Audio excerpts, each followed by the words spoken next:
What is up, dudes? And, well, I guess, welcome back to SaGa Frontier.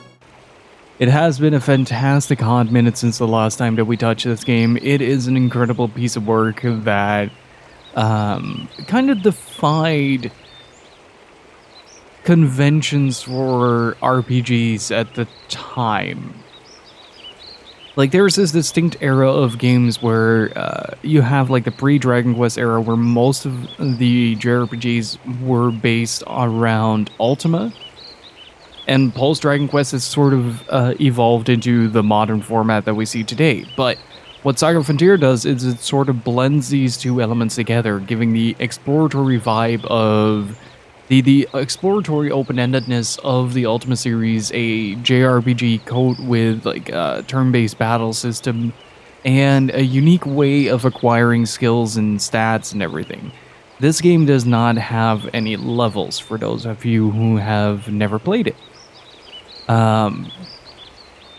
Instead, you directly level up stats that correspond to the actions that you've taken in battle. It's a super interesting battle system that I'm really looking forward to exploring with Lute, whom I have, up until this point in any of the other stories, have only really built around the idea of him being able to suplex something multiple times or cut it into ribbons. But apparently his quick draw solves his massive, his biggest flaw, which is his mobility. Lute is not a very fast boy. I also can't speak. So we've already completed Red, Amelia, T260, Blue, and Acellus. So now we're gonna go with the midlife crisis man himself. And Artemis, how's it going? And welcome on in, everybody. Hopefully everybody's doing well. The wastrel of Yorkland, a carefree, disobedient youth who grew up in the countryside, having finally decided to cast aside his lazy ways, he takes up an instrument and departs for his homeland for the first time in his life. Is that a monkey?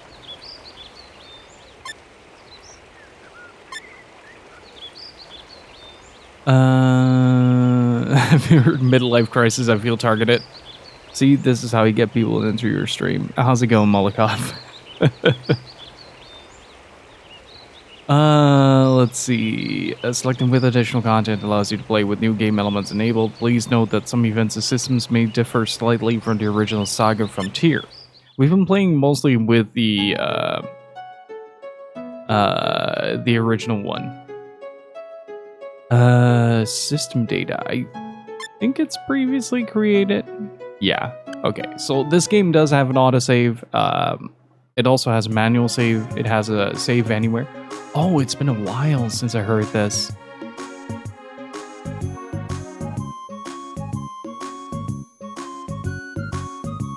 Oh, this is the first time we're starting out in Yorkland. Hurry up. Mom's still worried about leaving you here all alone. Don't treat me like some old woman. I'm not so old I have to be worried about. Work hard, Lute. All right, Ma. Oh, that is a walk cycle. Big bro, are you really going? See ya, Thunder. Be strong. Take care of Ma. Well, I guess I'll be going. That is a strut. Feeling at least a year older? And so this young boy left home. Raised by his mother, he was shiftless and brought her nothing but grief. But for some reason, all the neighborhood punks liked him. That young boy's name is... Jim. Wait, is it your birthday, Molotov? Are you sneakily announcing your birthdayness today? I'm doing alright. It was really warm earlier, so I've been pretty much lazing about. Let's go with Lute. Finally, Lute decided to move away from home on his own. A new beginning. Okay, so what are we looking at now? Well, regardless, Merry Womb Eviction Anniversary, my dude. Hopefully you have a good one. Okay, so strength and mobility are probably his least... What are guns based off?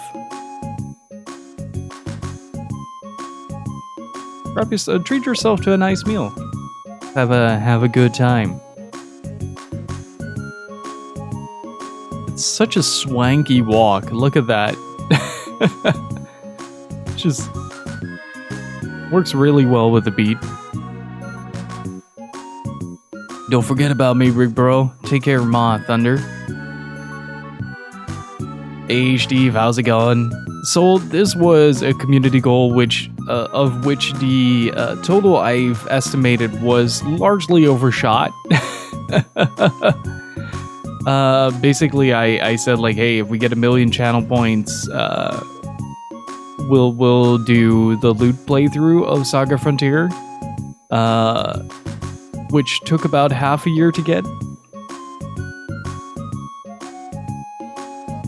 I'm in much pain. That's not good. Wait, this dude just A poses? Look at that. That is potent.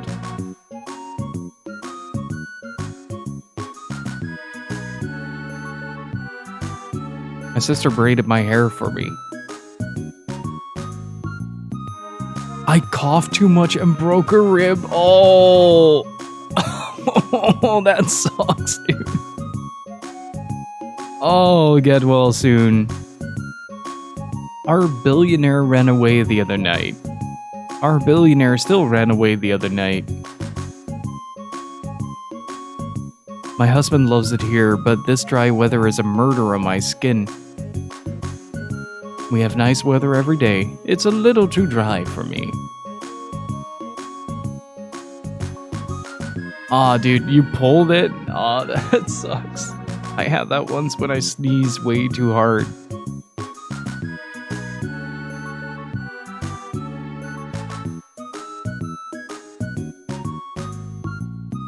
Okay, so we have the field above available. Let's check the scenario log. I think story, no beginning.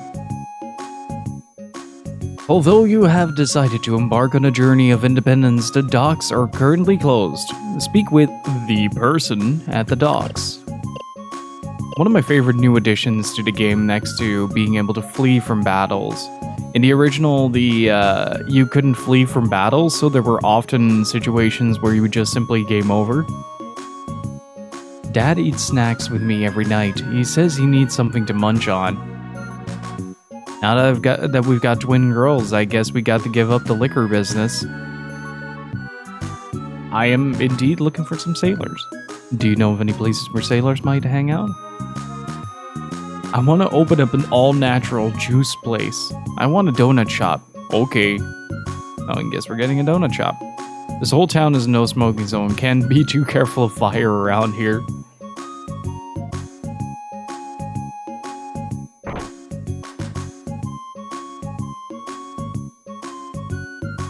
The day I was born, Dad bottled the best grapes to make wine. We're gonna celebrate my 20th birthday with it. I can't wait.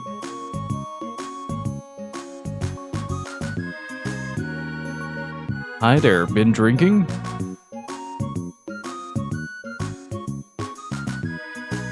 Look at that swanky walk, though. Very swanky. You're not allowed on board. Not allowed, but I gotta get on. This has been chartered by Trinity. Oh, we're doing Trinity again. Wasn't that the sort of rogue organization from no, the Reds thing was Black Cross. I think it's Amelia. You've got to have some room in a ship this huge. How about in a corner somewhere? Stop bugging us or we'll arrest you. Arrest me for what? What's going on here? Is there a problem? Captain, no problem here, sir. Go on now, get out of here. You want to board the ship, right? Alright, we have room for you, come on. Your boss seems like a nice guy.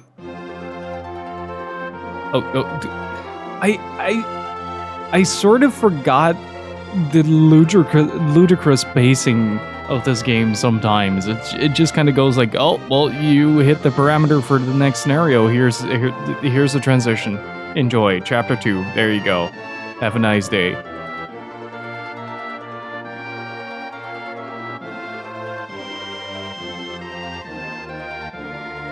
Hey, thanks for the ride. I'm from Yorkland too, you know. By the way, where is this ship going? Manhattan. Oh, that is sick. That is beautiful.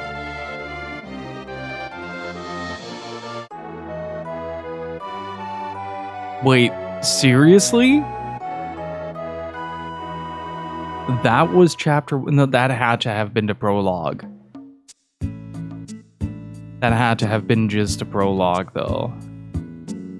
That would be insane if that was chapter 1. Alright, so first things first, we gotta acquire ourselves a gun. Hello. This tastes good. Wow, you're right. Hey, I am Loot. My name is Leonard. Nice to meet you. Hi there. Oh, that's the most conversation I've ever had with Leonard. What did you talk about with Mondo? What? Do I know you? Are you with the police or something? Guess you're not as stupid as you look. My name is Fuse. I work for the patrol in the IRPO. I rode Mondo's ship from Yorkland. You rode Mondo's ship from Yorkland, right? Yep. He gave me a ride. Seemed like a nice guy to me. A nice guy? That's the first time someone spoke of him that way. Trust me, Mondo is smart, but not nice. I don't know. That's what I thought. By the way, my name is Loot. Guess you were the guy to talk to the next time I get a parking ticket. Maybe.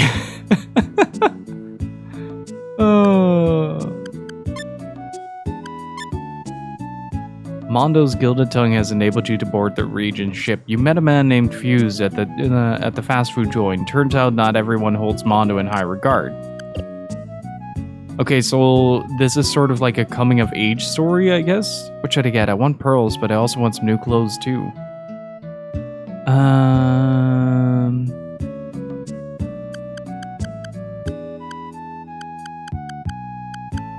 Let's see, defense against Sonic, prevents attacks against life points, increases psychic and prevents gaze attacks. Hey Adrian, how's it going?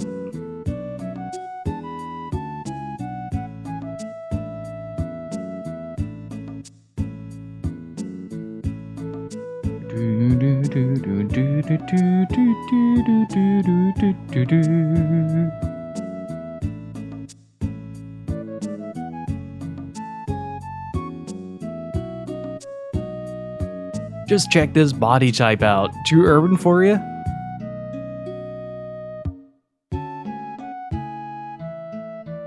Did you see a pretty girl around here? Comes of age and locomotion G. So here's the thing. I sort of loosely polled what to do with Loot on the Discord. Like, there are two major routes that you can take. Well, three. He does have a certain knack for learning physical moves, like the martial arts moves.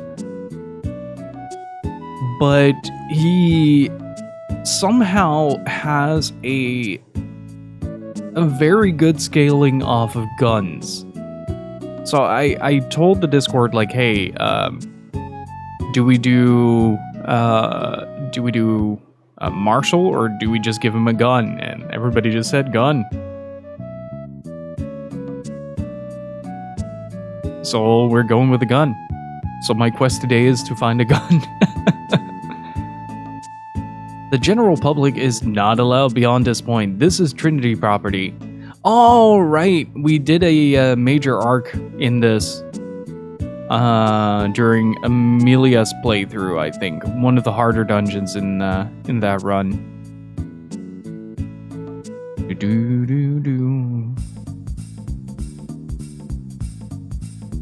Good morning.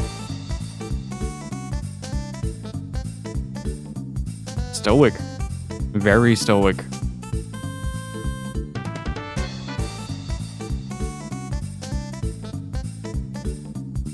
I appreciate that this man is just A-posing on everyone.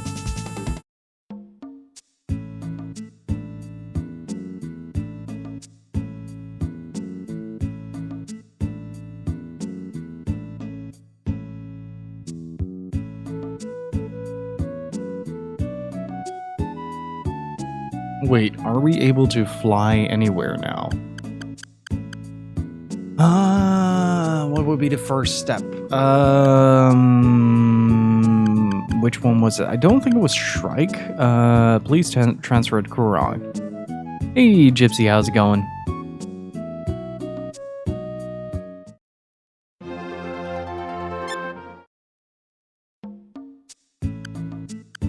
Chance encounters. You decide to travel to various regions. Look for the captain and Omi. Okay, so first we're gonna set up our cash flow. Fuck, how did we do that again?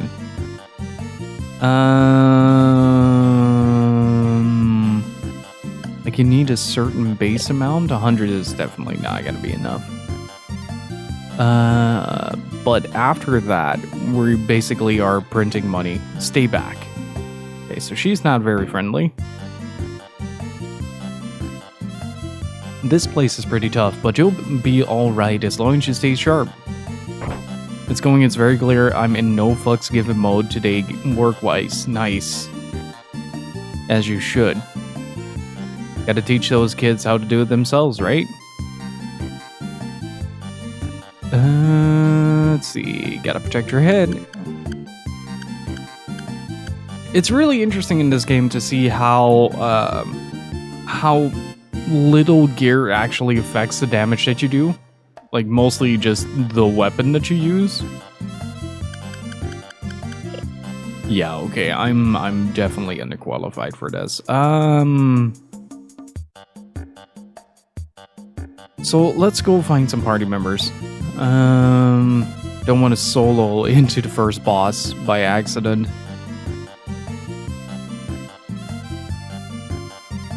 It's actually a pretty good item as well, the laser scope. I think it prevents a bunch of like physical or visual attacks. Was it scrap? I think it was scrap. Yeah, it was. Just now it was late and the other supervisor was cleaning as per usual, so I just left. Not my problem. There you go. I wonder who I can recruit from the bar in this hub.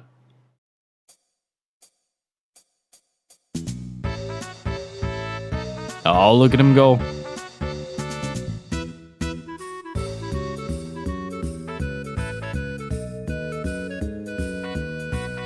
Look at Ricky just jamming out. Oh. Trinity is slapping us with a patent violation. Like we don't have enough problems already. Wait, Gen! What's a mech doing in a bar? Need to recover lost data. Alright, I can help. We got Best Boy!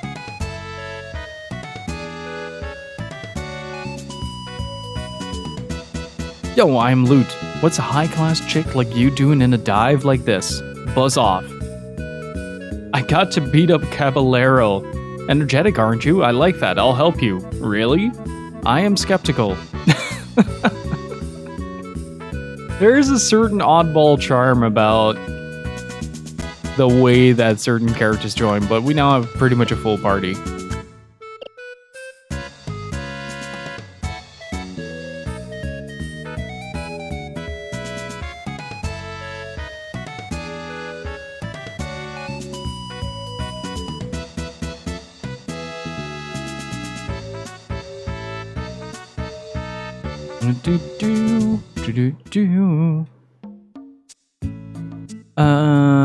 So there was something that you could do here. I forgot what it was called. Let's look it up. There were two things actually.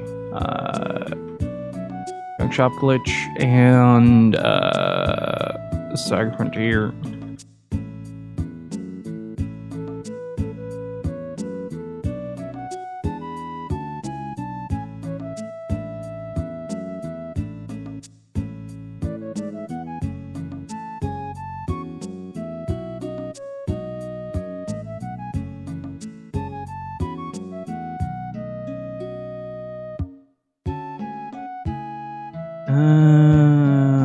Travel to Nelson, and in the first building, taught the guy, use all your money to buy gold ingots, 500 first. I travel back to Kurong, enter the first building, sell the gold. Now simply hold down the controller. You will notice the gold price dropping to confirm to sell. You have all the gold ingots back. You will notice the initial value is higher than it was. Again, hold down, but this time confirm sell.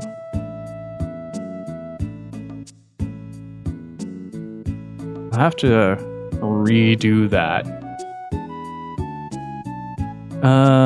But we do need 600 credits to actually... Who the hell are you? Get out. To do that. So there are two major glitches that you can do.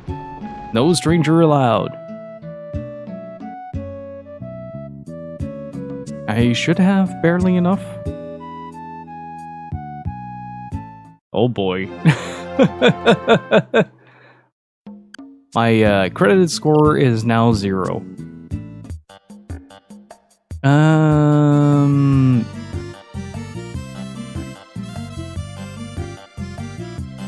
It was something about like the way that you manipulate specific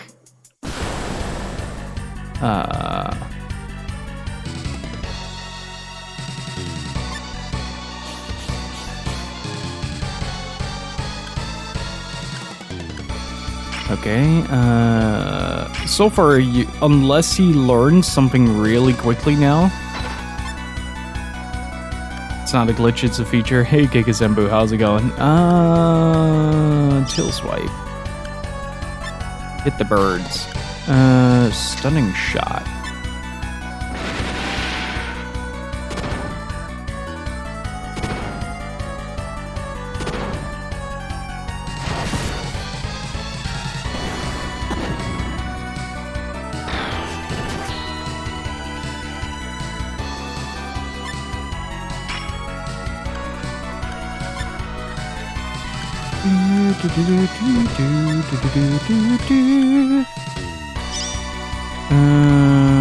Oh wait, that wouldn't work. Let's just hit him with a tail, sharp shot.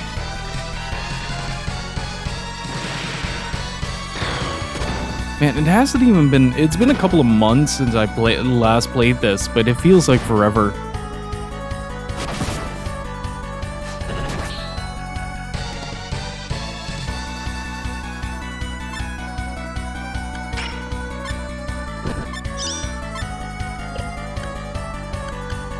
Does he have a normal martial? Oh, he doesn't learn that because he's a monster. That's right. How's it going, Wasabi? What are y'all planning for the weekend?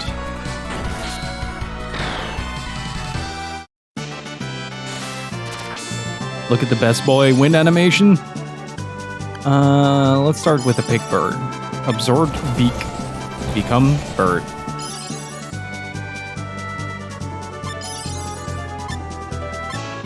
Okay, so that's a vitality up. Gives him a little bit more HP.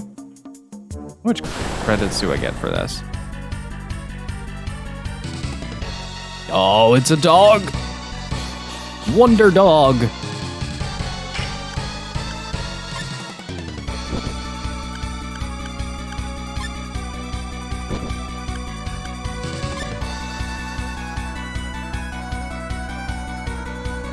Relax and fret as per usual for this weekend.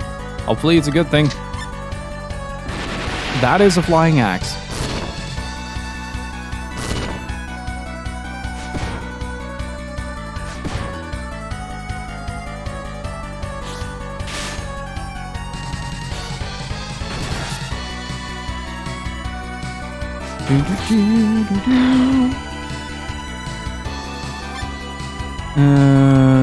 Let's knee split the battle axe.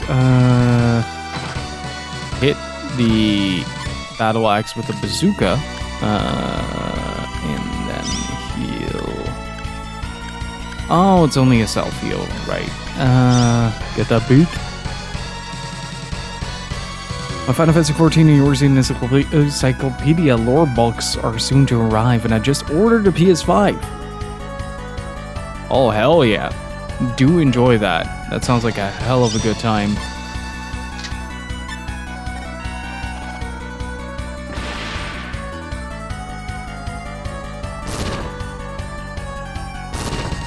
And that's a loot down.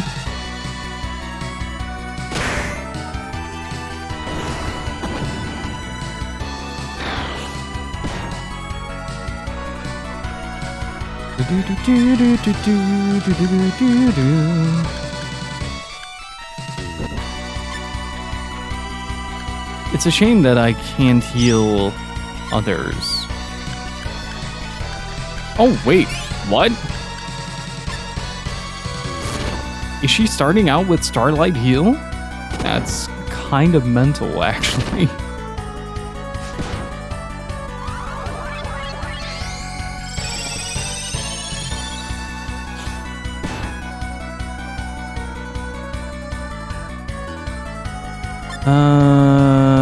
It might be a good idea to knee split something here. No need for the repair kit.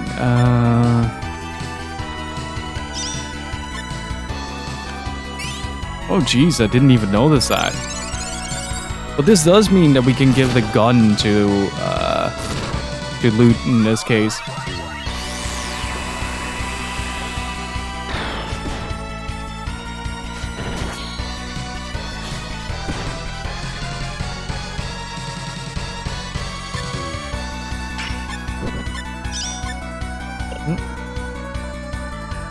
No need to heal.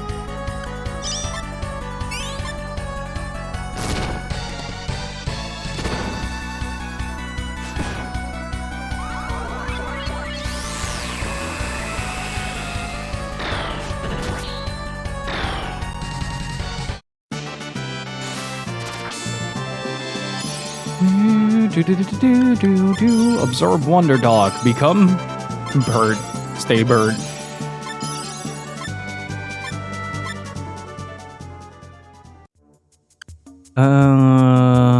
Let's see. I want to see if I can, like, just have her as a martial artist and have a gun as a backup for loot so he learns quick draw early. That would be sweet.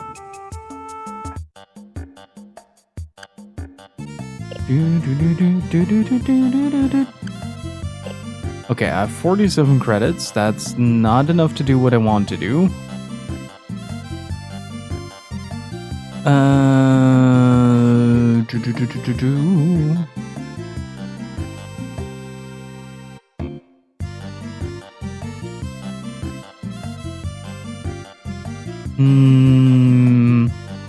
Okay, so first, I think one of the more important things that we need to do right now is to actually set up the playthrough rather than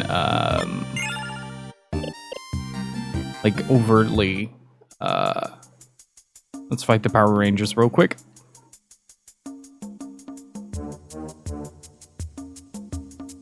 Hey Kent, how's it going? Glute. Don't pay. Turn into putties. What do you have planned for your first playthrough in the PS5, Wasabi? Okay, I have a gun. I think we're off to a good start here.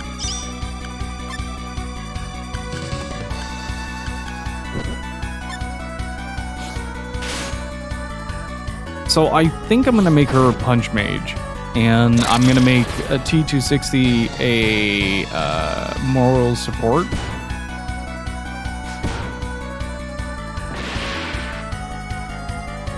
How is he? Wow.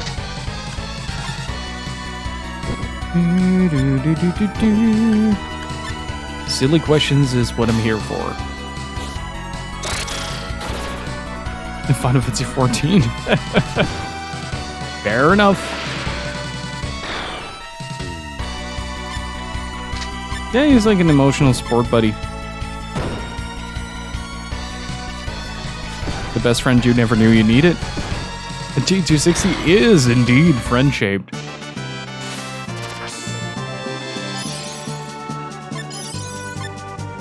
And just wait until the wizard casts Suplex. That's gonna get wild. I heard it still runs at 30, though. Like, just the loading is completely mitigated.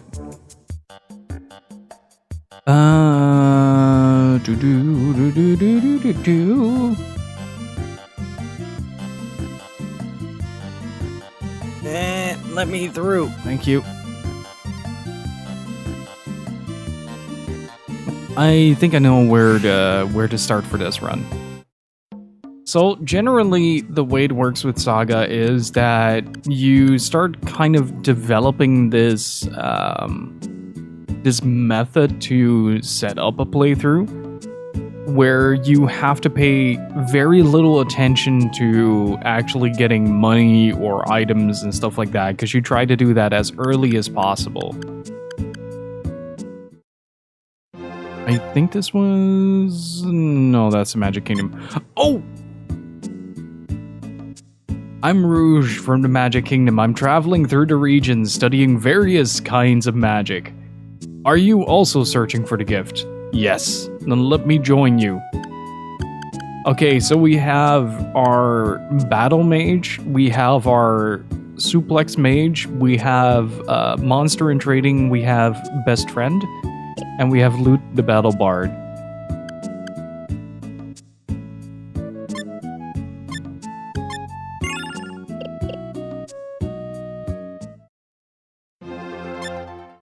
Well, they tied a lot of the damage and a lot of the animations to I forgot where I needed to go.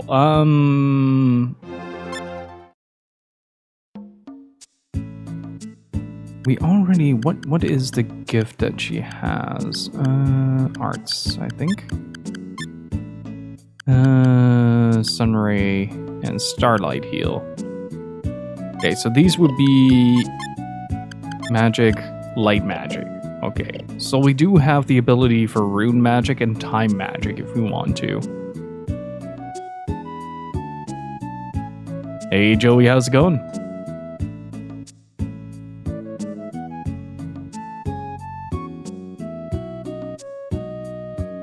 What was the place called? Was it Shrike? No.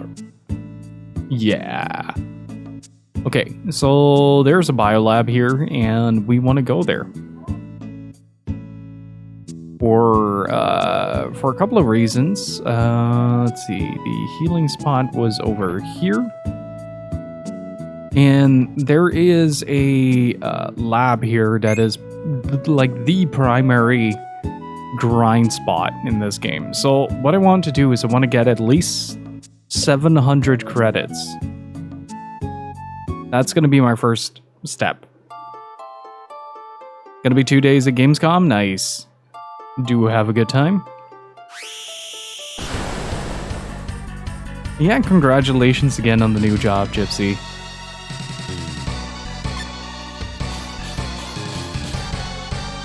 Oh, I'm very excited to learn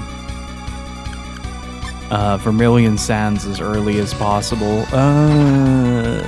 Shooter.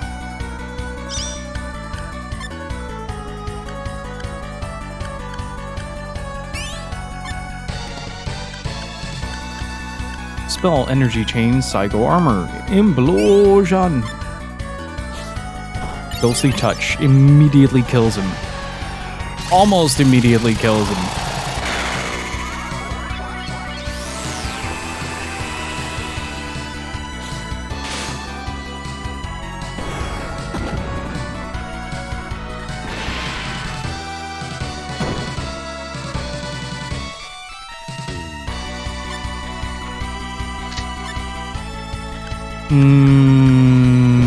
Let's punch the Ghost Rider. Heal self.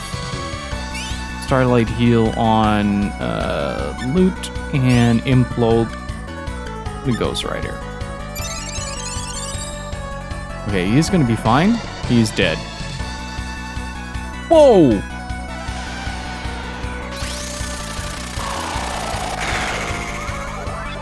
Holy shit!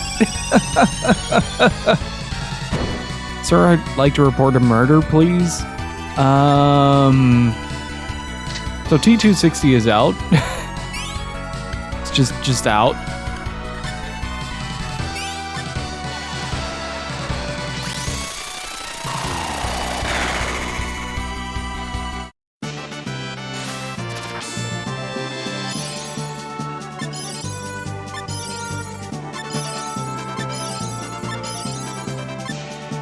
The steel amulet, nice. Let's give that to Loot so he actually has a fighting chance. If I remember, he's basically not wearing anything right now in terms of like decent equipment. Steel amulet, strength +5.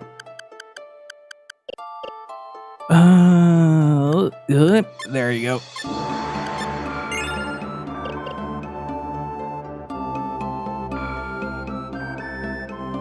I just wanted to know the truth.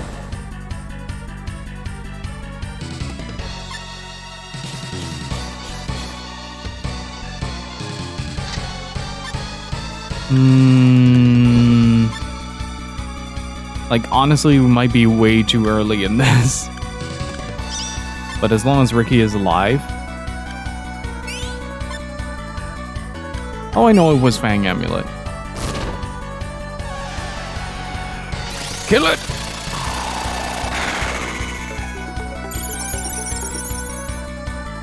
Oh no.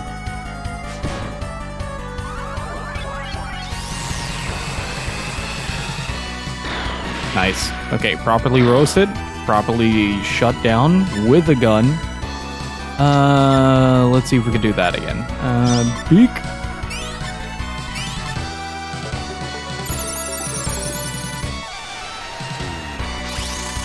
It's incredible how much he already has. Like, Rouge is such a broken character at the start of the game. Let's get the Rock Baboon. I want to see... Oh!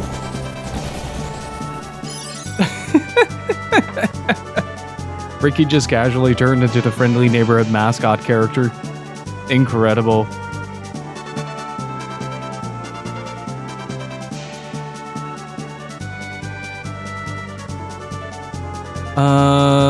Let's see. Mobility up, psychic increased, intelligence increased, HP increased, JP increased, concentration increased, HP increased, JP as well, and an item.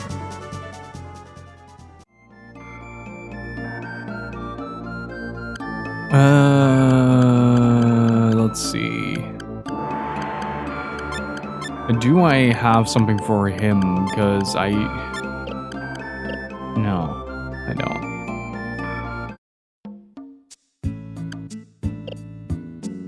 Let's heal up real quick. Seems weird how we have such hard-hitting abilities at the start of the game. It's mostly Rouge, though. Rouge is, like, the equivalent of the Metal Gear Peace Walker. He's like a portable nuke that you can just kind of slam dunk on everything. For most early games, he's the be-all, end-all solution to everything, is what it boils down to. And Martian, how's it going, dude? If you guys want some fantastic, chill music to vibe to, please do go follow Martian Dude. Excellent musician with a great voice. Hopefully you're doing well, man.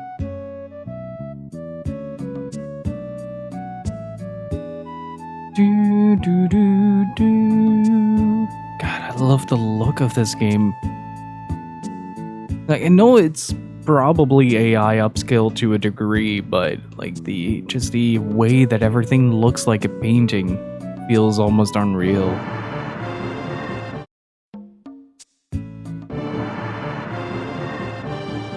I'm gonna go get the victory rune. I ain't scared a bit. I mean it.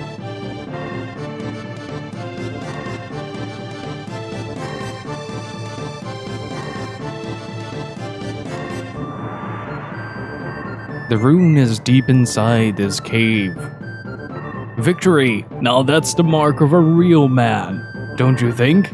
Yeah! You seem like a strong kid. What are you, nuts?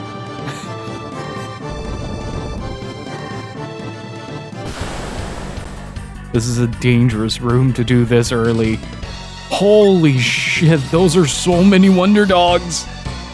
He's just happy. Just happy to be here. Let's shoot the scrap bazooka at the skeleton. Then start buffing everybody. I don't know what else to do. I'm scared.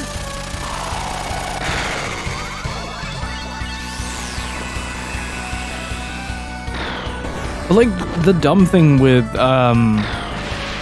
this game is that there is always the potential that you can immediately outskill the game in the first fight, and that's kind of the beauty of it as well, because there is a you're gonna throw unsold copies of Wonder Dog for Sega CD at you? Please do.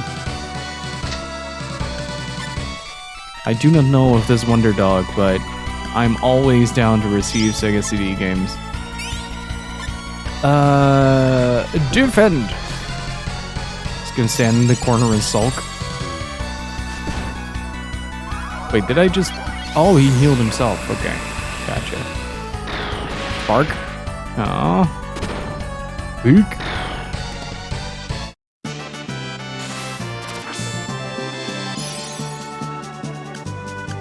I'm just gonna absorb Wonder Dog until I become the Wonder Dog.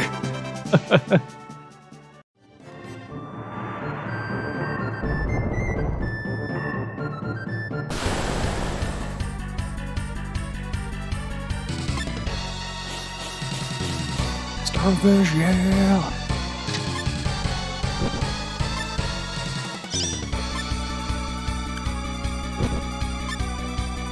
You know what's gonna be really funny? If we get 2 battle mages.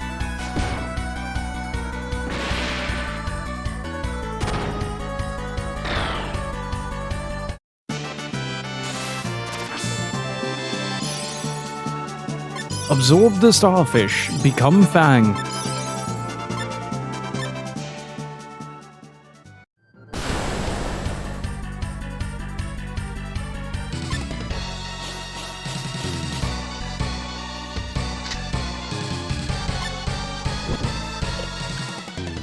I don't think I'm gonna get away with just normally attacking here. Da-dum.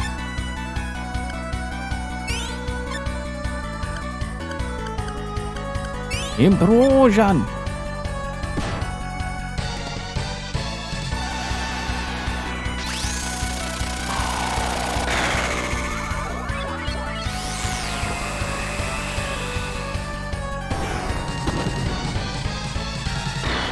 So before the stream started, I realized something.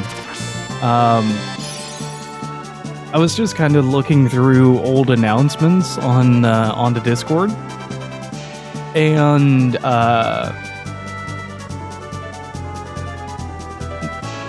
like it turns out it's like almost a year ago.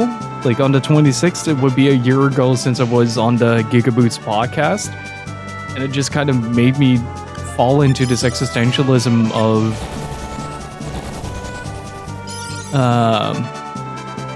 like, oh god, where does the time go?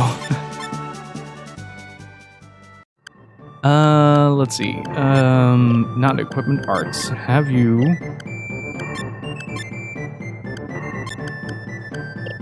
Okay, so he only has knee split as of now. Because if I remember correctly, gun arts are specifically learned at the end of the fight. So it's going to take a while for loot to actually start unlocking full-on things that are usable. But one of the main benefits I have right now is that due to the fact that you can exploit this game to the highest degree, you can get pretty much infinite money and infinite items early on that will help you throughout the rest of the game. The only downside is it takes a while, so I need to figure out how the junkyard glitch works again, and then I need to figure out how the gold trick works.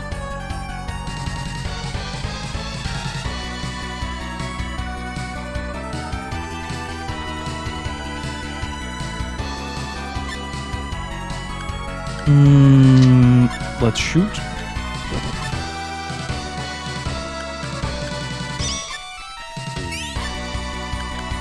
I'm gonna have you defend. Oh, he's dead.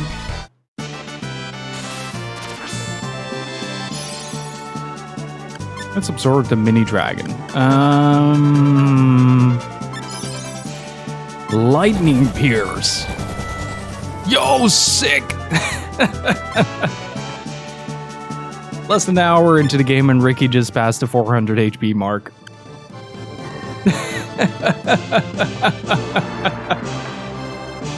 I fucking love this game.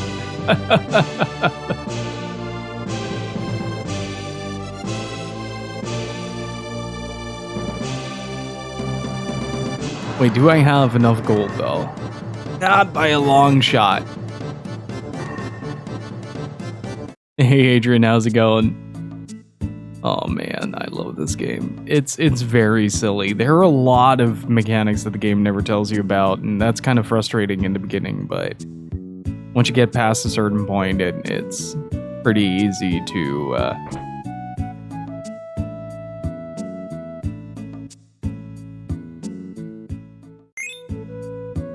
break through. Like, it's just like you need to get to that 600. Once you get to the 600, you're golden. But since Ricky is now effectively a dinosaur for the majority of what we're gonna do here, he is basically gonna be the big boy of the party.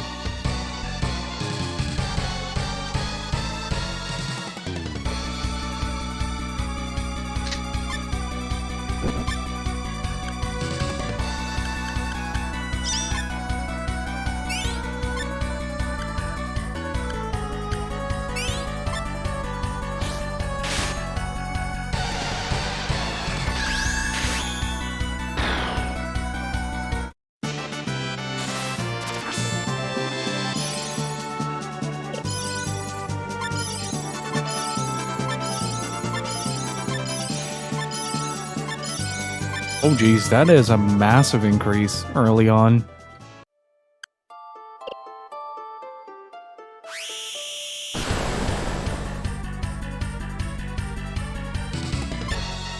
Okay, it might be a good idea. It might be dangerous, but also a good idea to just start punching.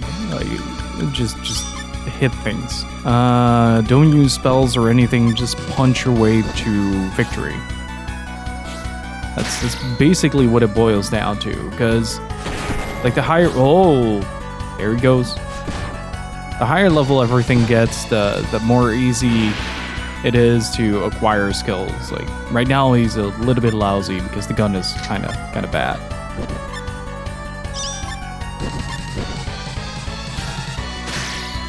Again deflected. Oh, that's dead. Now he's not gonna learn anything. He's not gonna learn anything from his mistakes. Let's see. Punch a dude. Claw a dude. Heal a dude. Defend a dude.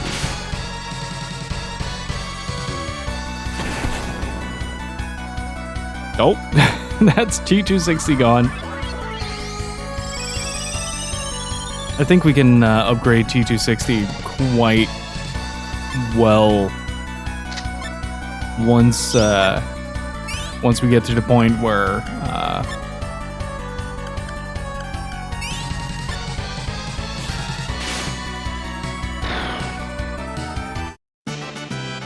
we basically don't have to worry about money anymore. No need to upgrade the Skeleton Knight, Psychic, HP, Total Shot. There you go. That's the first gun technique.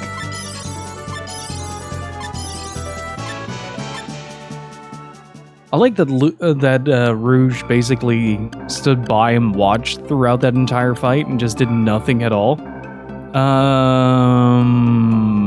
Let's see. Arts. There you go.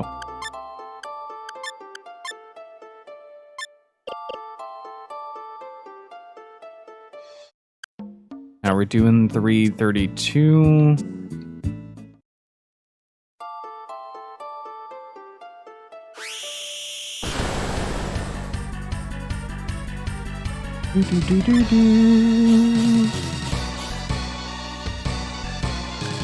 Total shot. Yeah.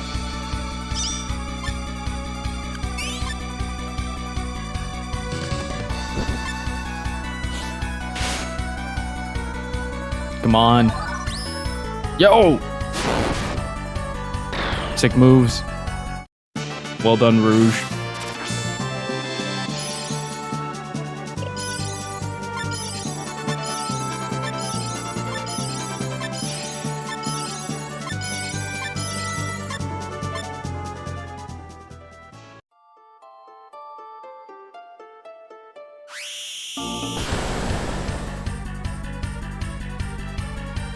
Oh, fuck.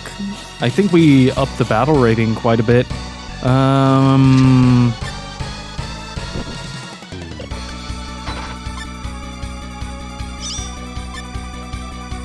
that rocket in. Punch.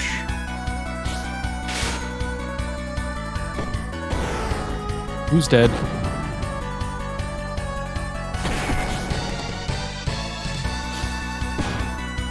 Oh, man. It really sucks that loot is usually at the end of the queue.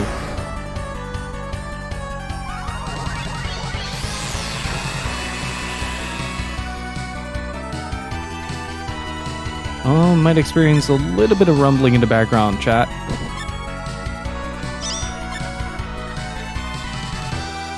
Hope it's not gonna be excessively loud.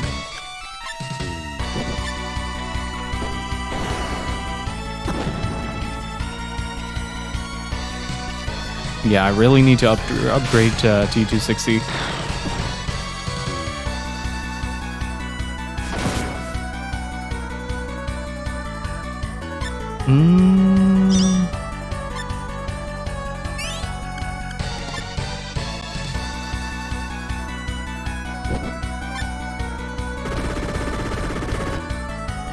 Uh-oh.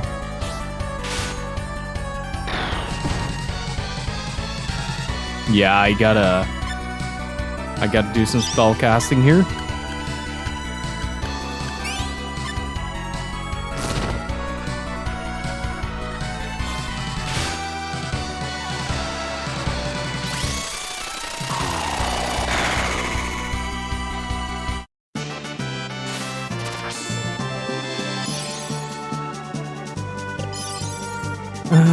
Well, that's a shame. Good credits though. I gotta heal everybody up, make sure that the life points are back to normal. No one accidentally kills somebody. I never actually had that happen. But yeah, there is a thunderstorm rolling in right now, so there might be some rumbling in the background. Hopefully it doesn't get too bad.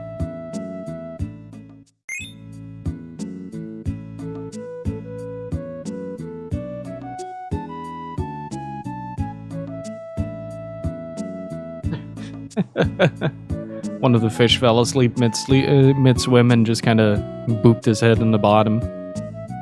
That was adorable.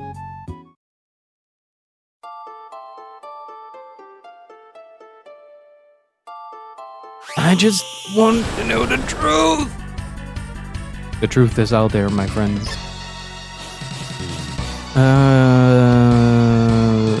Shoot. Punch. Law.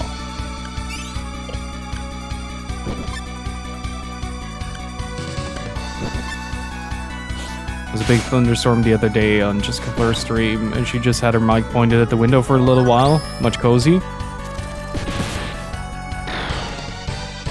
I better get home quick. How is it outside? Because I'm seeing flashes from the corner of my eye, but I'm not actually hearing anything.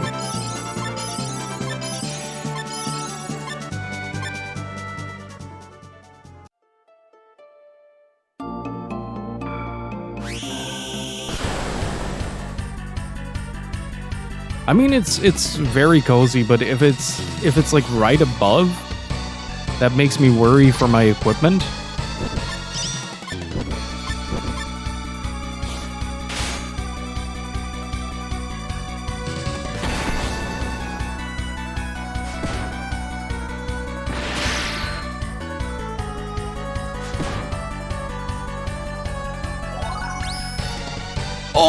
Oh, there it is!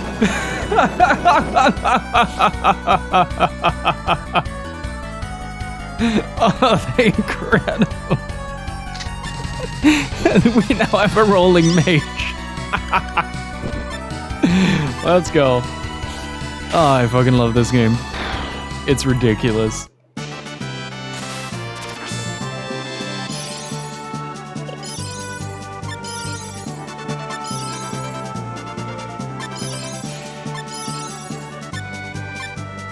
So for the primary goal that I have with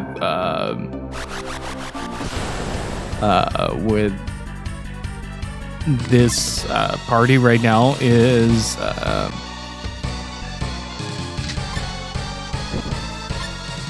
just make sure that I have a combat mage ready on hand, and rank up. Exactly.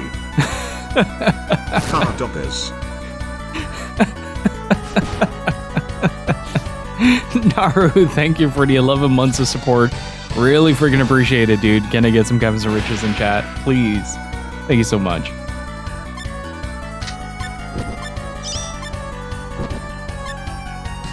Oh, just give me a second, chat. Be right back. Got to say hello to Gypsy. Alrighty, I'm back.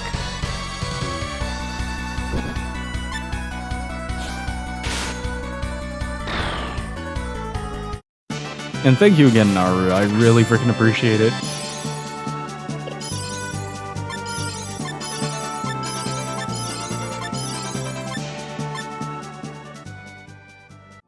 So basically, we're just grinding to about 600-700 credits, and then we're gonna go to the junkyard. If I'm not mistaken, I would be able to purchase quite a bit of stuff from there, and basically upgrade my weapons to about the best that they can be in a very short amount of time. Yes, we're converting the bar to death metal. And we also have a rolling mage.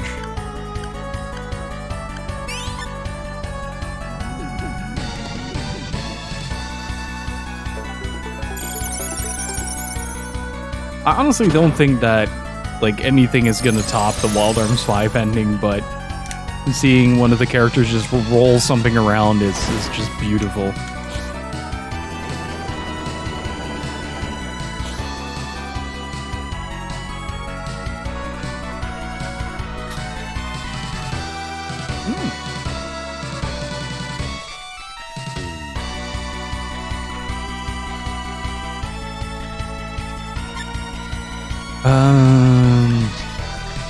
Let's get a total shot.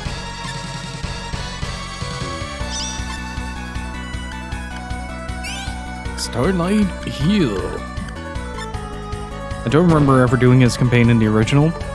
I think it's one of the most difficult campaigns to do as well, because Lute is notorious for just being a very slow learner. So you need a party to kind of back him up in most of the things that he does. Holy shit, the first combo and it's on me? Or on... Wow, ow. Yeah, he's dead. Wait, why did that cost 2? I'm gonna punch it.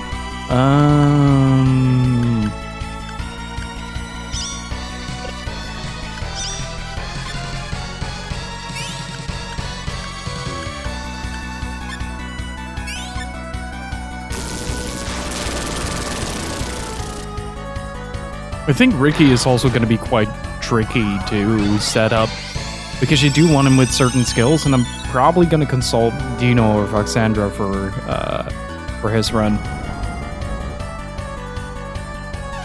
simply due to the fact that it's going to be a very difficult run.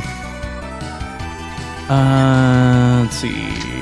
No need to total shot, just attack. Just punch. Just roll. And also just punch. Ricky is the monster, yeah. The Triceratops that's currently asleep.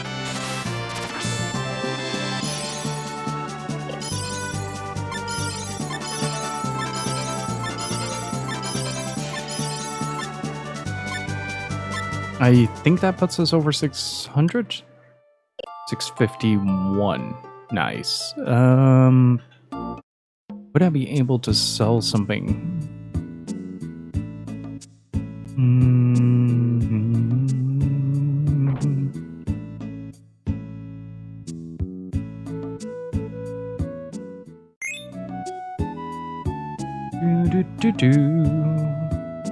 Because you can basically use the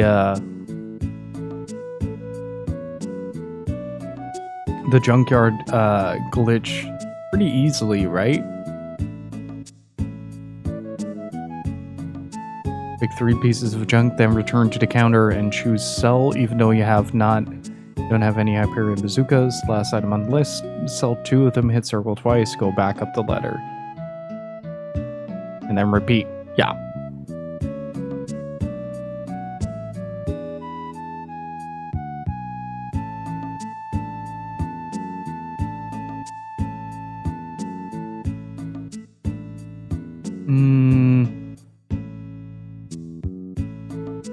So I'm just gonna make sure that I have enough to also get back. It would kind of suck not to be able to return after going to the junk shop. So I'm gonna make sure that I have enough. This is chapter 1 if you don't count the prologue. But his story seems to be relatively short.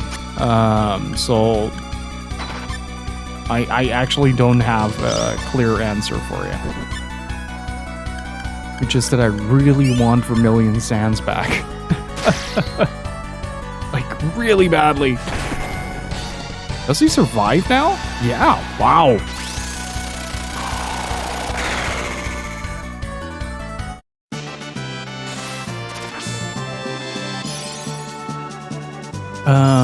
Let's see. Concentration increase, psychic increase, charisma, WP.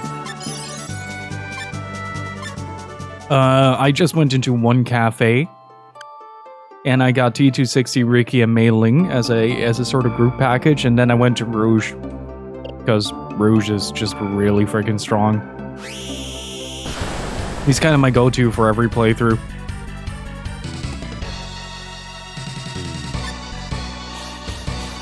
Or most playthroughs.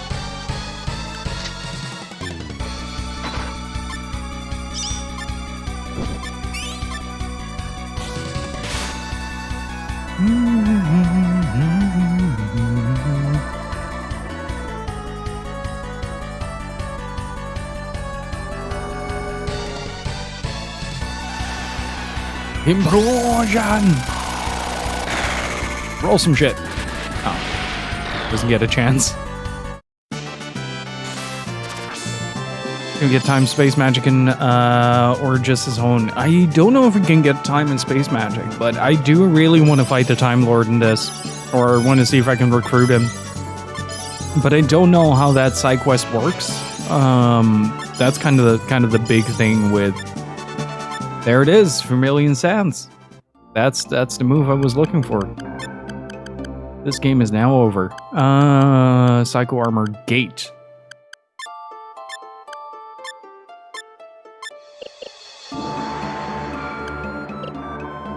Okay, so just to be safe, I am gonna save here. Just in case it doesn't work. Then we're gonna go to Kurong, because I can transfer here. That's Manhattan.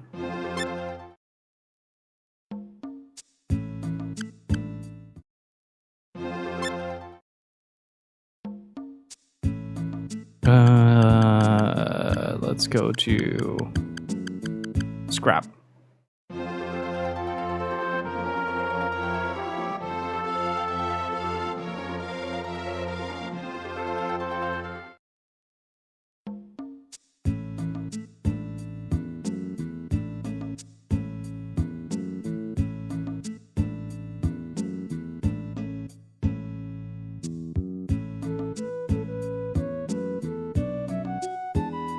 I forgot I was muted.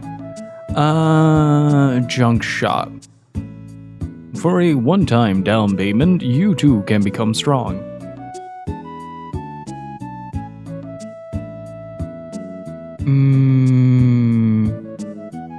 Are you buying or selling? 600 credits for 3 items. Pay cash in advance. Pick what you want, okay?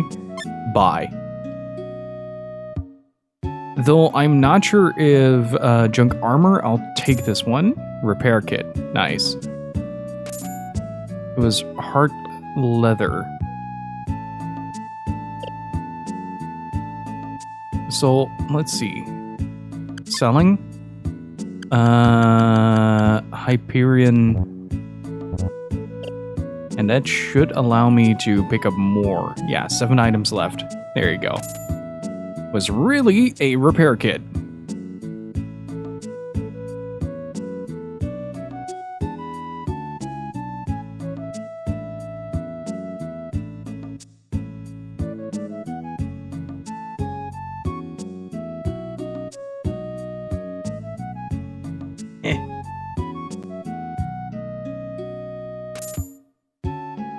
Okay, so that's gonna last a bit. It was really broadsword, nice.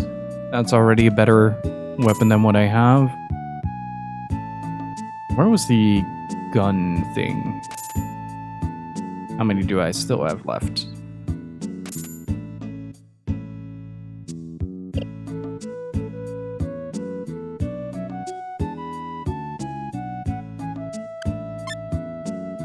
If I remember correctly, I can sell the repair kits, and that ups the quality of the items.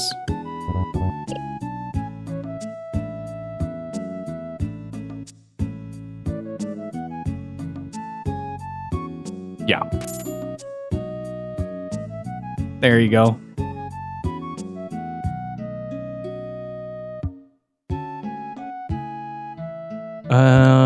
That should already be a pretty significant upgrade, especially on loot. This is a time. Oh, no, it's not. It just has more ammo. Gotcha. So basically, right now, I want to,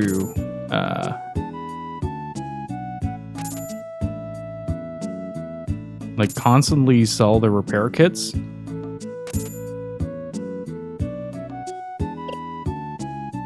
Trying shenanigans. I'm trying to get the rating of this to a specific height, and then at some point you start getting really powerful items.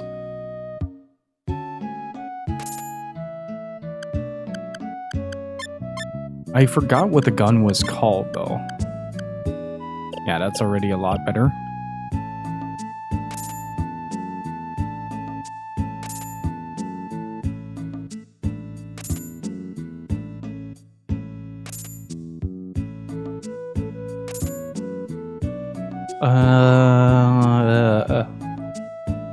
SaGa Frontier, best junk shop, best items. Let's see.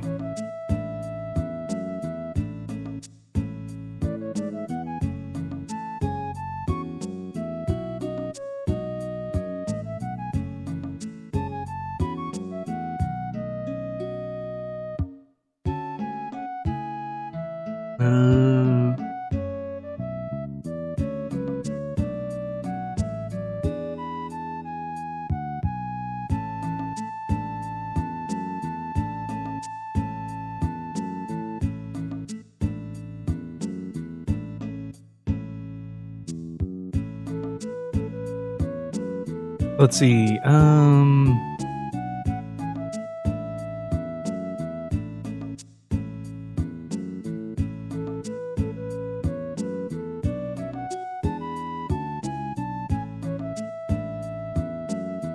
Alright, I need the Thunderbolt, I think.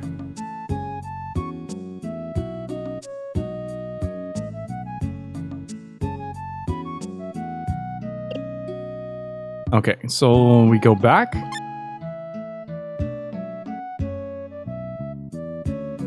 Did I just...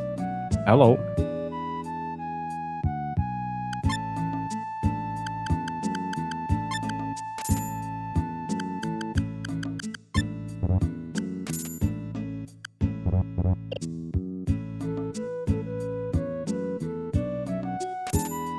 It was really a laser knife. This company moves fast. I receive my contract. Holy shit, that's quick. There you go. Run to right level.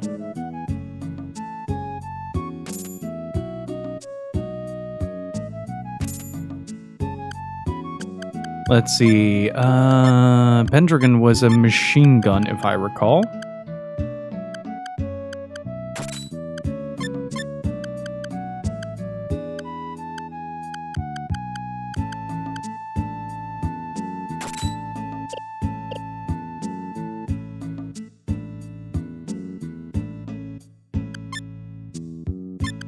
So this is usually something that takes a little bit to do.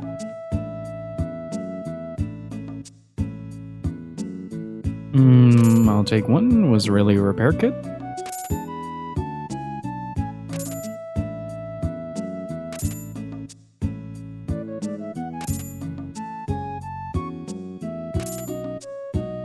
Oh no, it's junk.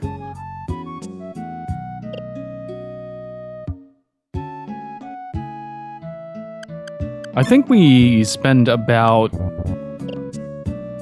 an hour or two doing this the last time around.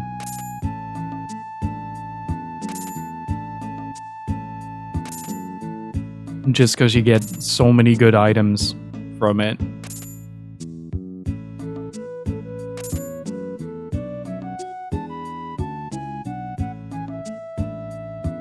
Hello, buddy.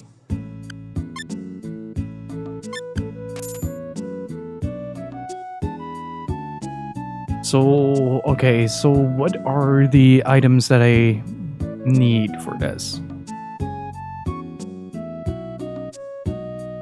I need a lethal gun.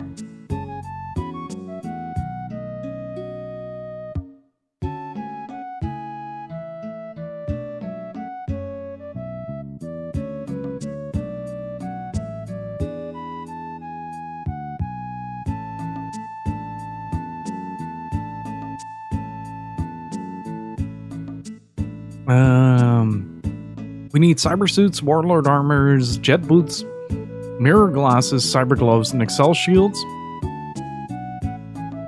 Then OSC swords and twin swords, and thunderbolts and lethal guns. So let's see what we can get for the swords. Oh, wait. Don't think I did the glitch correctly.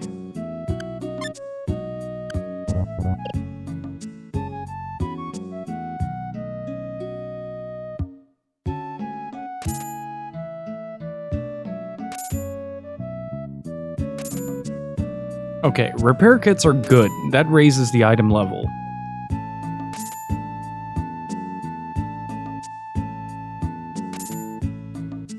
I remember the original having some rough difficulty spikes. Yeah, sometimes it's really rough. Find some food before that storm comes crashing down. Good luck, and again, happy birthday, Molokov.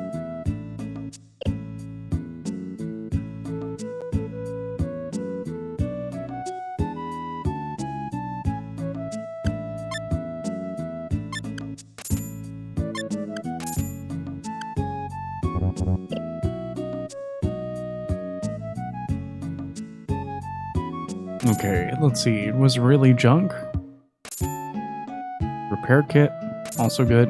Also good. Cookery. Now we're talking.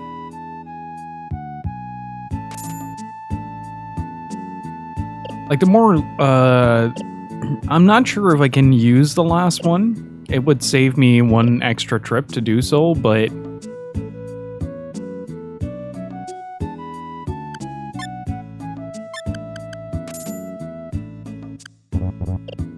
I think we're getting close to getting like the highest level items.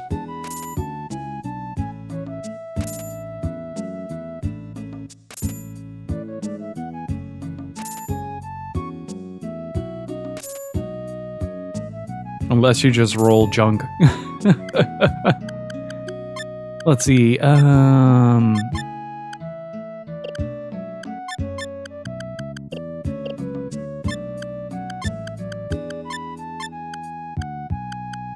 Electro armor is pretty damn good.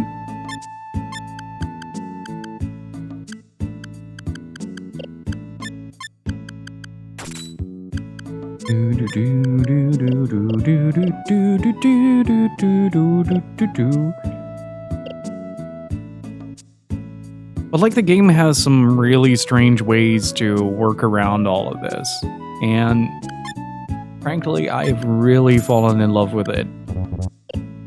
Despite it maybe not looking the most interesting, it's still like a very fun way to kind of play the game a little bit.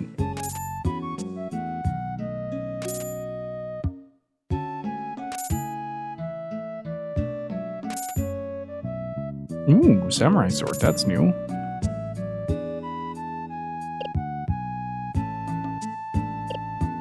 That little junk armor one is hard to dodge, that little text box. I too enjoy cheating. It's not cheating if it's meant to be an exploit. Like, they very consciously left us in. And to be fair, the game is a lot more difficult to play without exploitations.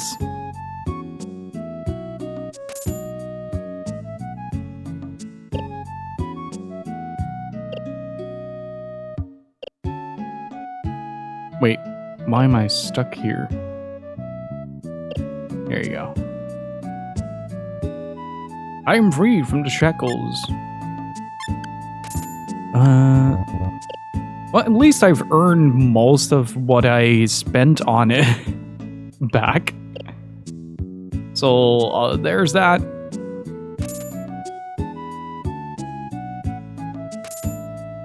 Zweihänder.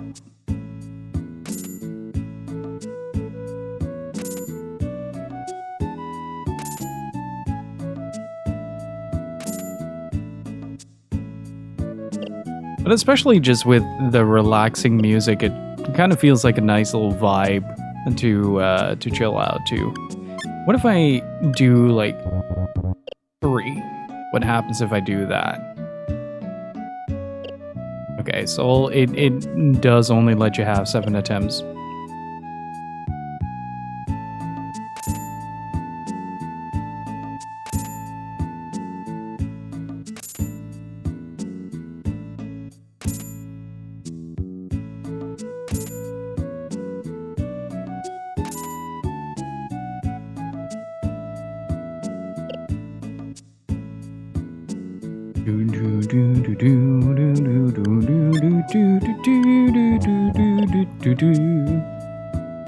So what has everybody been playing? Ooh, another electro armor. Nice. Repair kit.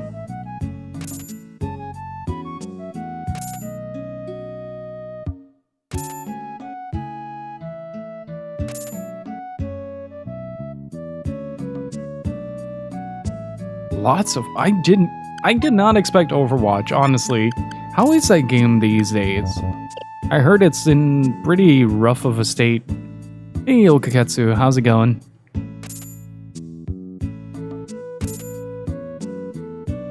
I think that was one of the ones that I want. No, cyber suits.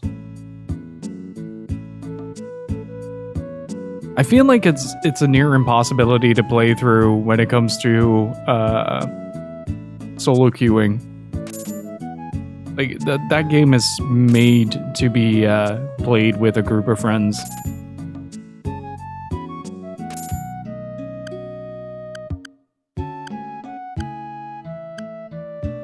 What is Fell Seal?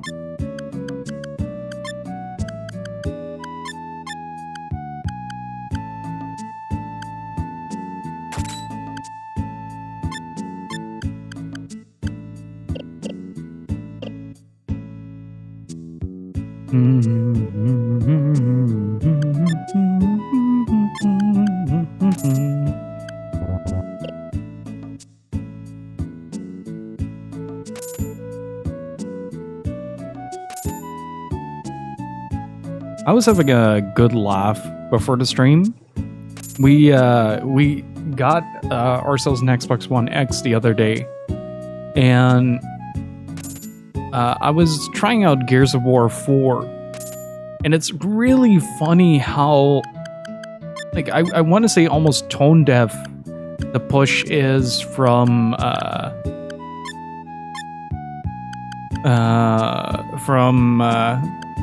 Microsoft to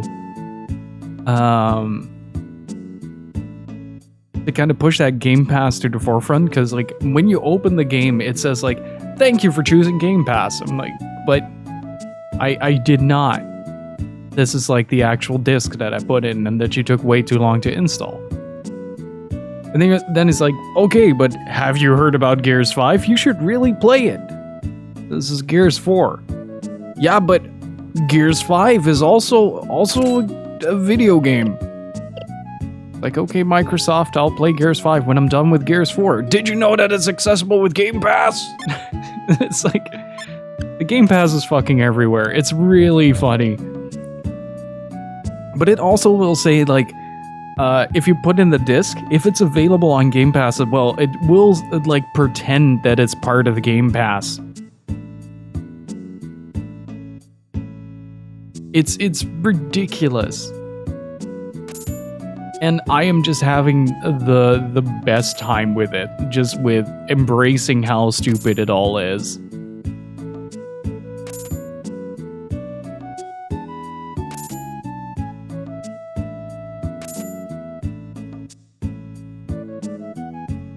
Like, there's a certain level of fascination with it that, like, I have seldom seen a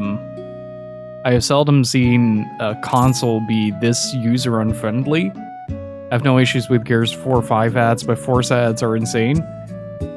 I can only believe, like, it's kind of ridiculous. But this was, you gotta keep in mind, Blatt, this was not on like the dashboard or something like that. I booted up Gears 4 from a disc, and it said, thank you for choosing Game Pass. Then it started an ad for Game Pass. Then it started an ad for Gears 5. It was ludicrous.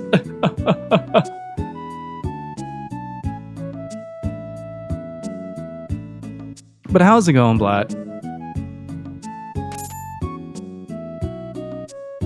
You've used the PS4. The PS4 is actually pretty decent by comparison. Like, really.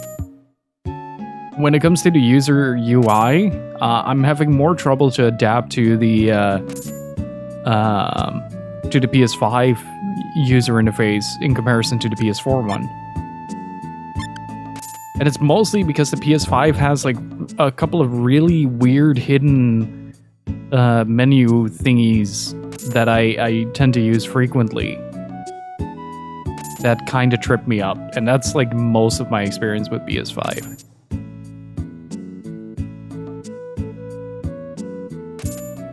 Oh, Chaos Gate was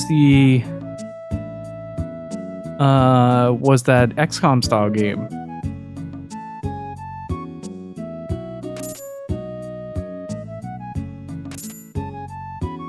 Okay, I think we're getting close to the threshold where we're getting beyond combat suits. Once we start getting the Warlord armor, that's when we know that it's good.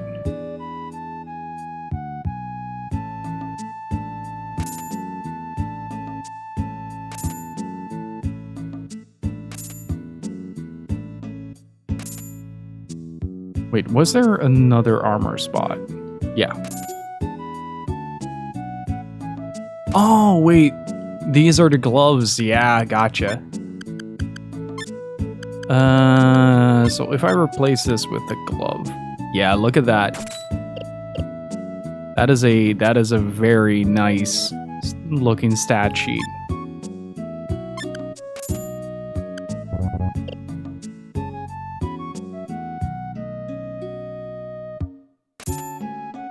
It was really repair kit.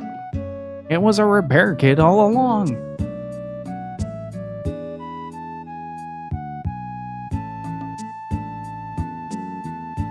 Okay, so for this one, we also need the Excel shield.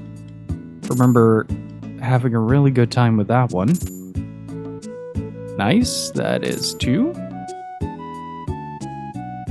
Basically, what this allows us to do is if you spend like an hour or so doing this, it may seem like a bit of a tedium, but it just basically streamlines the need for anything in the rest of the game. Like, you don't have to think about weapons, you don't have to think about armor. It can just carry you through the story. It's really nice.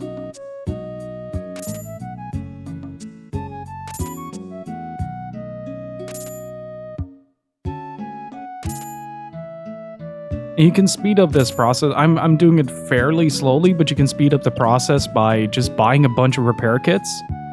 About, like, maybe 30 or so. And once you've done that, you can basically get the best items from the get-go. It's like a really weird system that the more you sell, the more the value is of the things you find.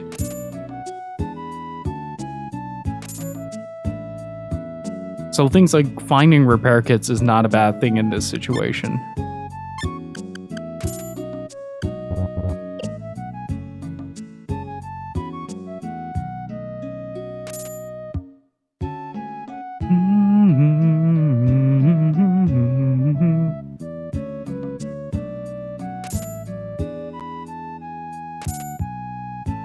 I gotta say though, Joey, I haven't seen the Series X UI yet, but I don't like the one from the Xbox One. It's really, really invasive. Like, it really screams in your face that you need to have Game Pass, even if you have Game Pass, because you get a free month of Game Pass if you activate your Xbox One on your account. Like, hey, kid, wanna buy some Game Pass?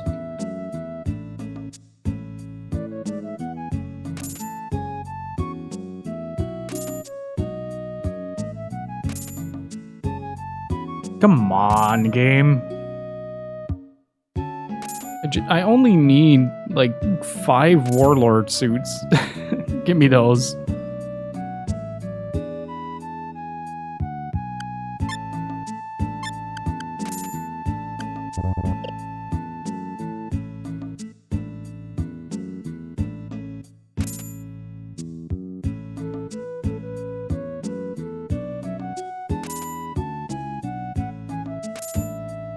Okay, getting a lot of armored vest here. A lot of armored vest.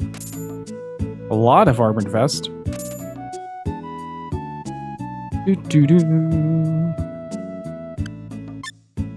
Though I will say that I'll probably do a bunch of the stat grinding off stream, because that can also get pretty tedious.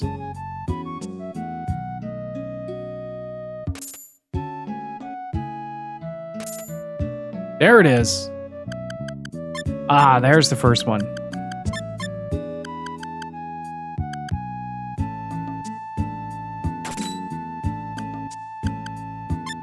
Now you can use the cyber gloves to...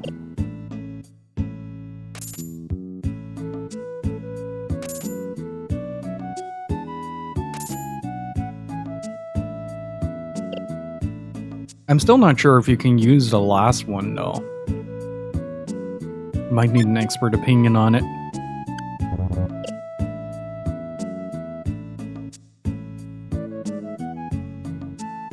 Yeah, it doesn't really feel like you own the console. Like, that was one of the biggest things that surprised me when I got it, when we booted it up for the first time. Like, you're kind of forced to basically, you're kind of forced into the Insider program just by setting up the console.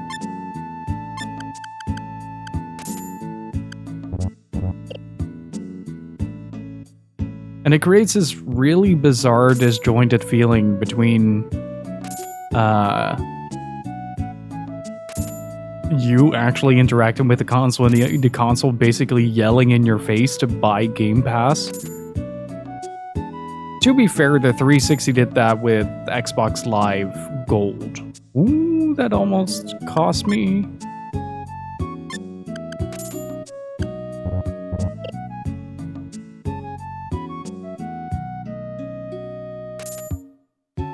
Okay, that is 2. I need 1 more.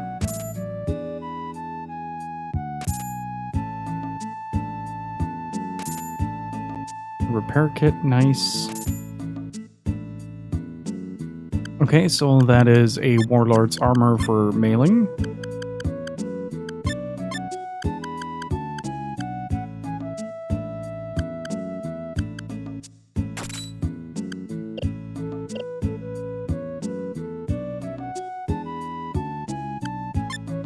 I just mostly enjoy Panzer Dragoon Orda in 4K. That's really the end goal there. Okay, I need 1 more Warlord's armor. Give me that. Give me the Warlord's cyber suit, also good.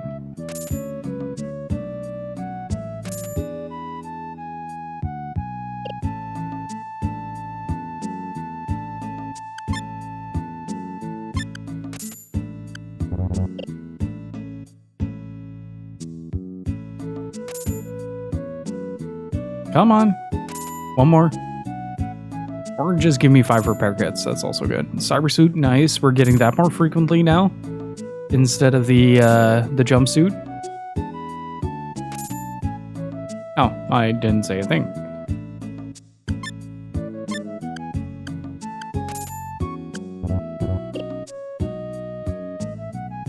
But once you get past that, it's a pretty hefty console. Like, it genuinely surprises me how well it runs certain games, especially with how Gears looks.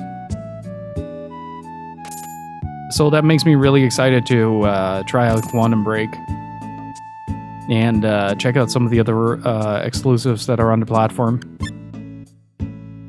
No, I got a Xbox One X.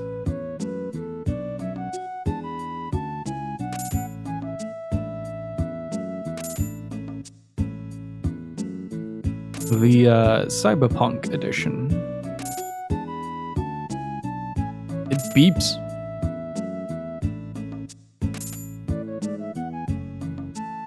It is a really good piece of hardware. I think one of the things that really surprised me was how well the heatsink is constructed. Like, it barely exhausts any heat. And that was probably the thing that surprised me the most, like just how efficient it is at that. The hard drive in it is kind of bad, like it's really slow. But once things are on there and things are booted up, it feels incredibly nice. Just like I said, the UI is pretty bad. Come on, Warlord. Hey, there it is. Okay, that is the Warlord's armor for Rouge. Done?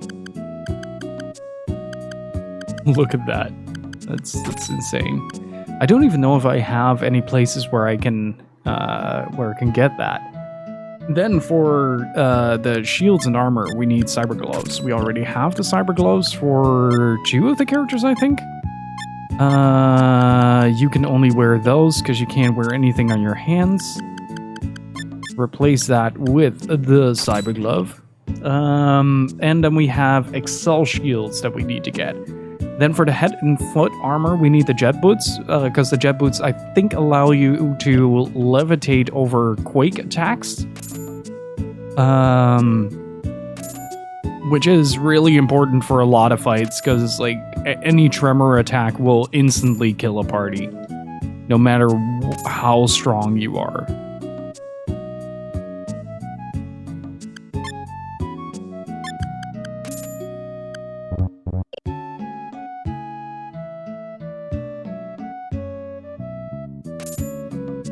It was really a laser scope. I think that prevents blind, if I remember correctly.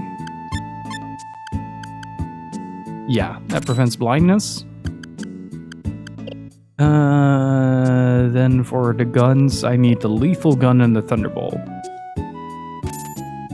Okay, that's the mirror glass.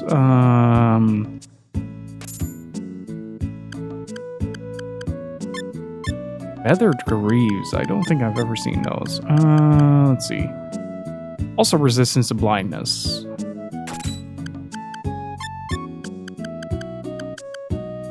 Okay, that doesn't give any bonus, unfortunately. And another mirror glass. So I'm basically just kind of stacking out, like really chill stacking out all the characters to make sure that everybody has some decent baseline equipment.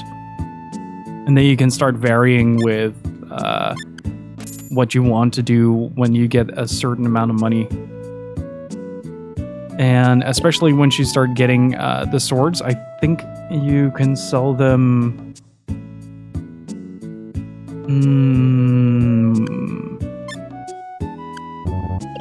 Man, where could you sell the swords?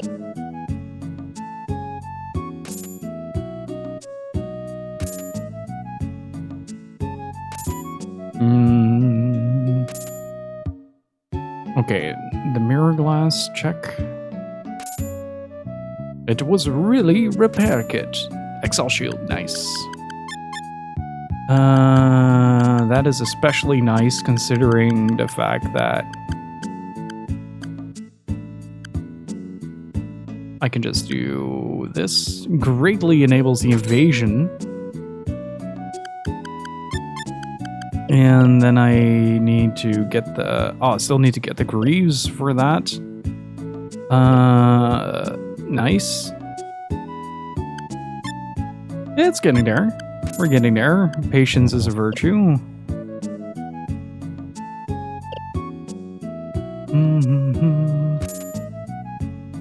Was really, we're back at junk armor. I like how excited he gets. Junk armor! Exclamation mark.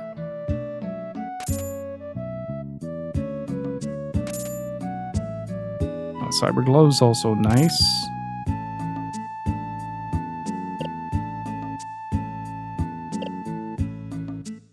See, I don't know if I can use the last one, so I'm kind of out of concern. I'm not.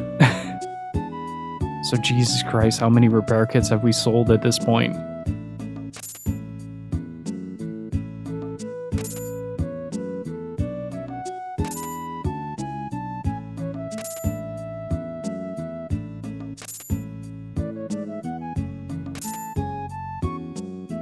Okay, so we have that one should be one of the stronger swords as well. Let's see, Swihender high frequency. Yeah, there it is. Attack 30. That's such a huge step upward. Well, we can check it out actually, because I can always just hit the buy again now. Okay. Lethal Dragoon, nice. Can I get the other one? Lethal Dragoon and Thunderbolt, I think was called. It's like a machine gun. Sniper rifle, oh boy.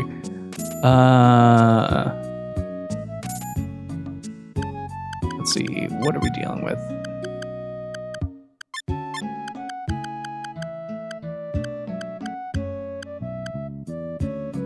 Whoa. That is a lot better. That is 60 attack. But that's kind of why I wanted to spend some time doing this. Just making sure that we get geared out.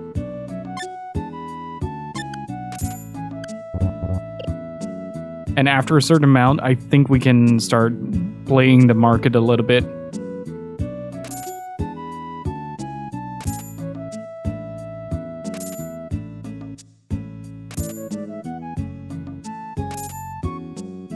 don't remember where you can sell the OSC swords, though, the high frequency blades. I don't remember what shop that was. Does any of you remember what shop bought blades?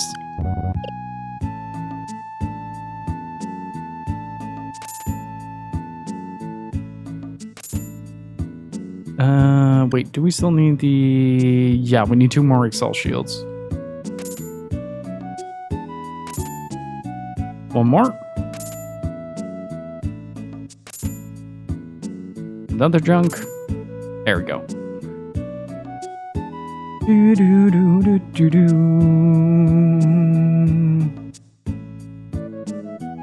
Hang on, let me catch up in chat. I've just been looking at the item list. The spiderwood I ordered is pretty sick and much more than I expected. Ooh. Moving the platy with surprise baby to a bigger tank. Since the shrimp keep breeding, I'll move them to the tank where the platy will be moving out of. I'm really excited to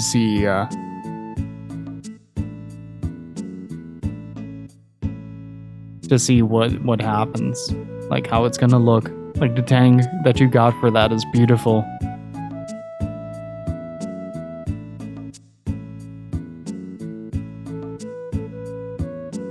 Hey, Grand Calabash, how's it going? Now to catch up here in chat, move along. Hey. It's not like I'm talking to myself, is it? That's not how this works.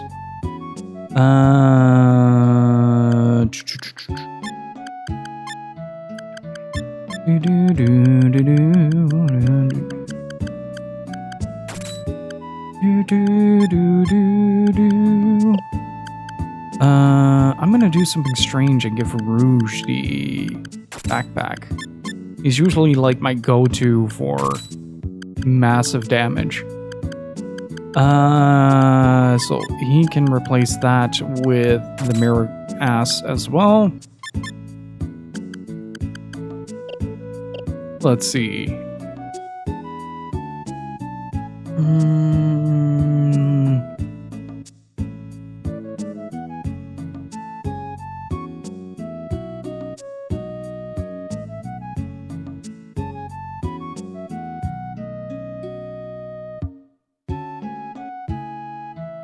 Let's see.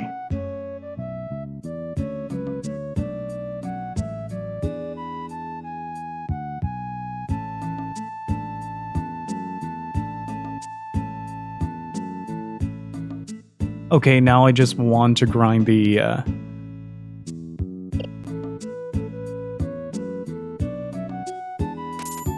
let's see. Do I still want to grind this one? That's a new one. Another lethal dragoon. I think that was the other one that I was looking for. Let's see. Yeah, that was the other one that I was looking for. The lethal dragoon was my one shot, but the other one... How many high frequencies do I have now, actually? Let's see. Does anybody know what the exact sell value is for the high frequencies? Because that's like kind of the one that you need for this. Here is that I bought the Final Fantasy XIV lore book, I bought a PS5 bundle, and Ayano Air Pro.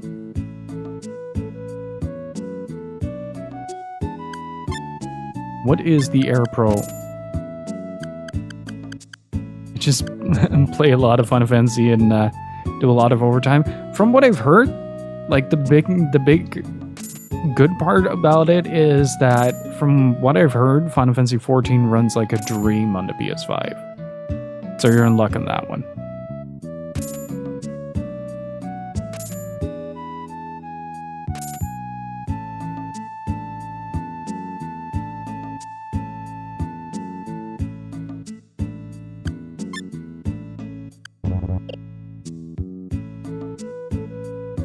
No, I don't think I need any guns anymore. Now I just need to secure my finances.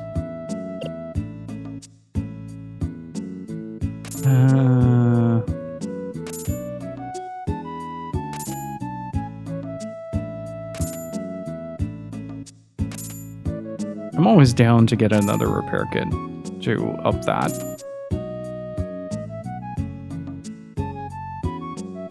Eldridge Bob, thank you for the follow. I appreciate it.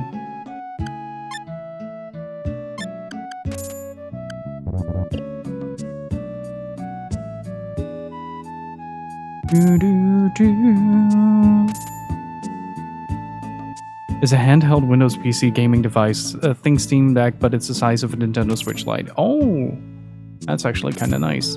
Hopefully it works well. Does that mean you're going to play Final Fantasy XIV on the go? Because I feel like that means that you're going to play Final Fantasy XIV on the go.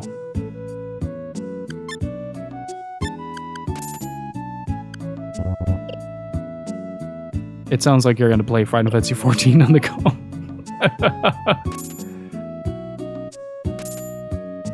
Nice. Another one, please. Oh, also good. Another one, please.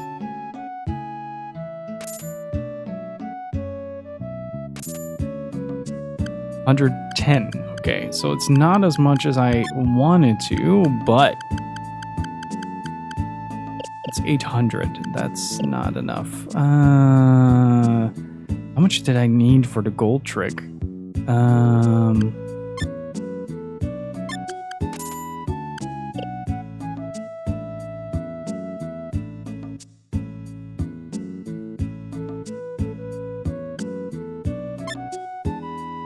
Maybe when I get the Steam Deck. Just imagine you sitting in the throne of devices that you can play Final Fantasy XIV with.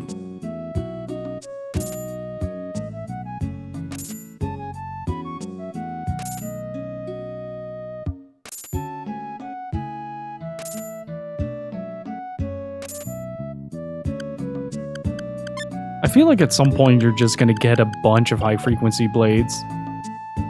Just not even questioning it anymore. Game's like, fine, I give up.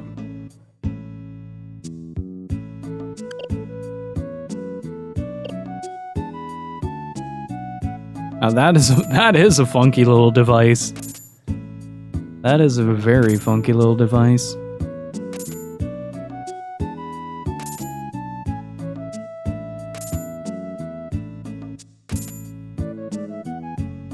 But I'm gonna have to take a very short break because I have to use the bathroom, so I will be right back, chat. Don't go anywhere.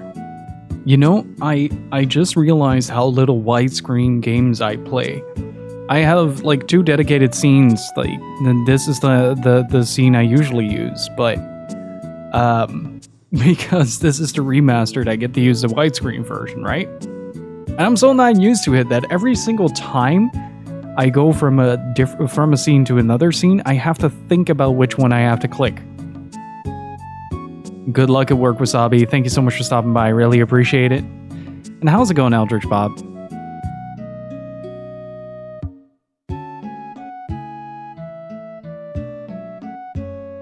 God, in a very strange way, this is extremely relaxing, I gotta say. We haven't done any story yet. We're just prepping so that we don't have to do anything in terms of like item gathering and stuff. We can just battle our way to the end.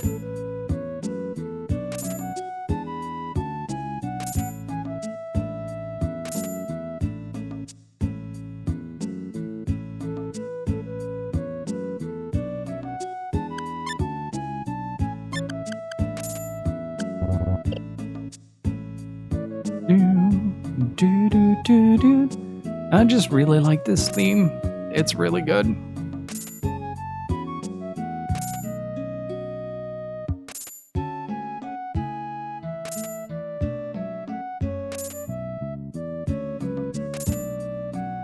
That's a lot of repair kits.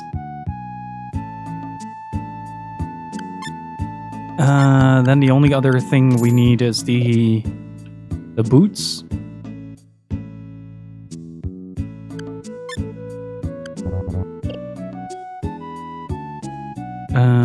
which can be found here.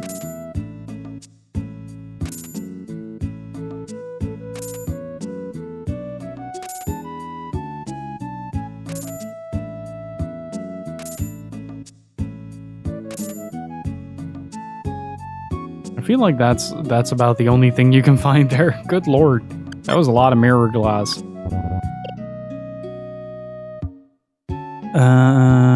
Let's see.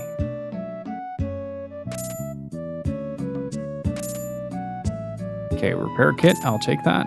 Another mirror glass. I feel like the only downside to SaGa Frontier has to be that there isn't a general sell option. Like, you can't really sell anything to anyone, which to a degree adds a little bit of realism to it, but most items you can't get. Or you can't, like, you can't sell. So, I am stuck with a lot of mirror glass. Gilla Richard, Gilla Richard, Gilla Richard, Gilla Richard. You lost some steam there near the end. Wexford, thank you so much for the 22 months of support. Really freaking appreciate it. Can I get some Kevins and Riches in chat? John TTS really lost some steam there near the end. How's it going, dude? Good to see you.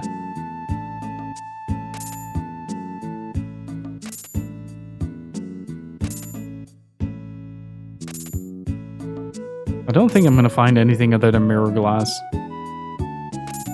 I wish I put in a fifth one.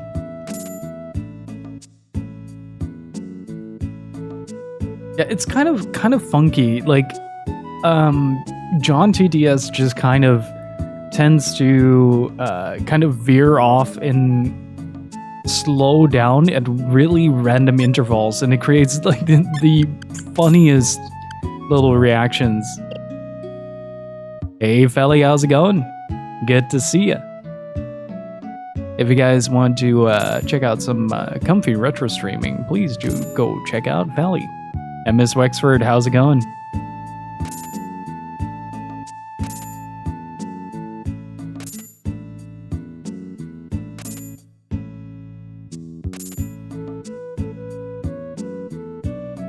Do do do do do do do do.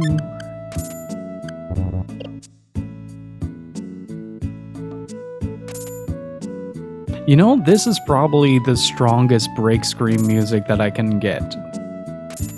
I feel like I'm just gonna get repair kits there, so I'm just gonna go here.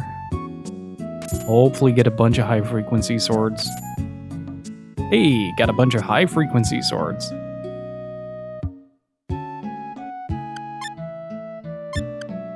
So what I'm trying to do now is there is a money glitch that I can do in this.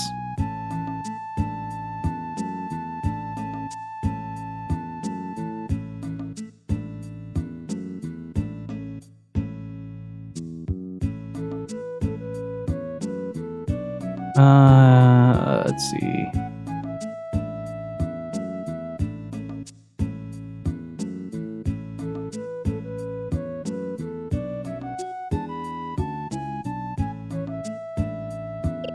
Yeah, just go for the high frequency swords. I need to figure out how the money glitch worked again. I think it was something like you need to kind of underflow the market. Or you need to buy like 12 bars of gold and then... something like that. I don't exactly know what the glitch is anymore. We'll figure it out. Let's see, how many are we at now? So this is like 2,200. And that puts us in the ballpark of 4,300. I want a little bit more than that.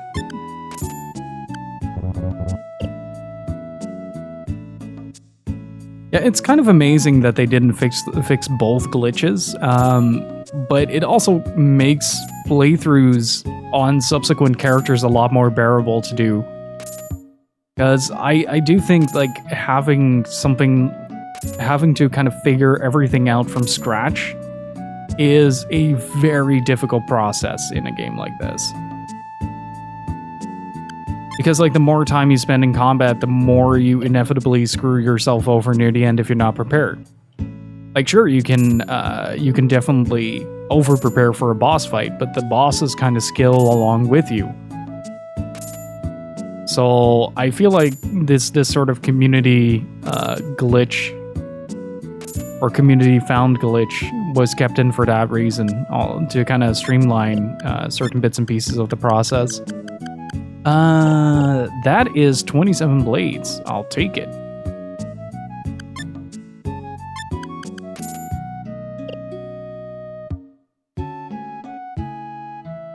But now it becomes a matter of kind of figuring out how the market underflow thing worked.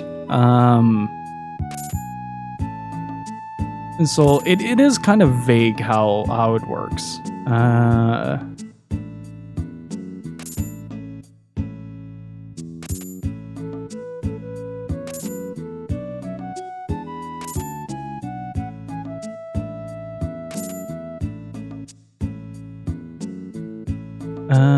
Let's see. From what I understand, you must first accumulate at least 15,000 credits. It can't be done with less.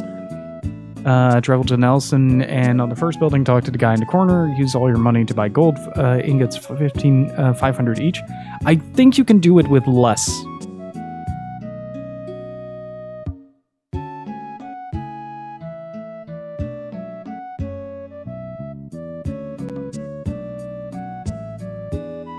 I think you can do it with less. You just don't earn as much over the first run.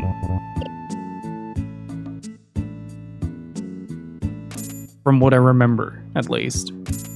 Don't think we did it, we did the whole 15k thing. I mean, we're getting pretty close to being able to afford it, but... like, every high-frequency sword is an additional 110 credits that we can use, and we have about 30 now. So, that puts us at least a third of the way there. But... if I ever need it, well, of course, I'll grind this off-cast. But for now, I think it's an interesting look at the process. It's overshooting it by quite a lot. If I recall, you need like half of that. I think I did it with 5k, but I'll be shooting for 7,500. If we translate every high-frequency... 3,700 on top of that, and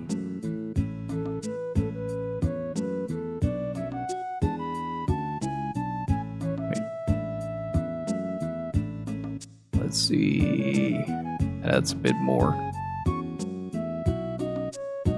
Why can't my brain do math?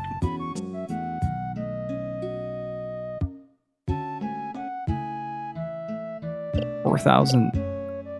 Add 370, you goddamn idiot. Oh, my brain.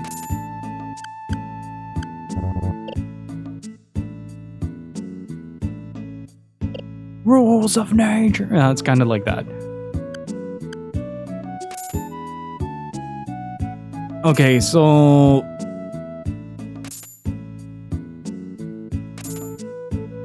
let's see, if we have 7,500 divided by 110, we need about 68.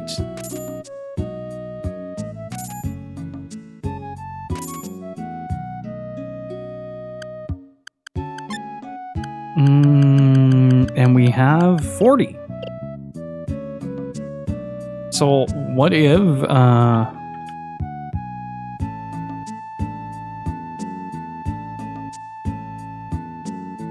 oh, that is not the correct amount.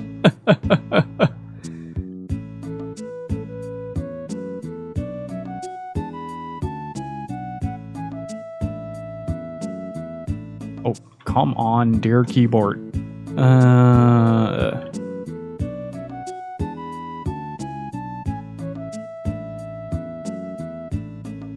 Okay, we need about 48 of them. Let's say we go for the 50 park.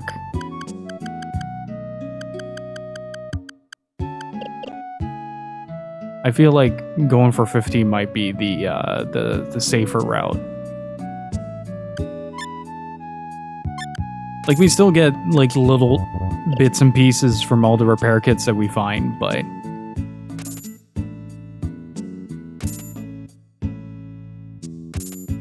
so that will also put us closer to the goal. High frequency sort, that's 41, 42.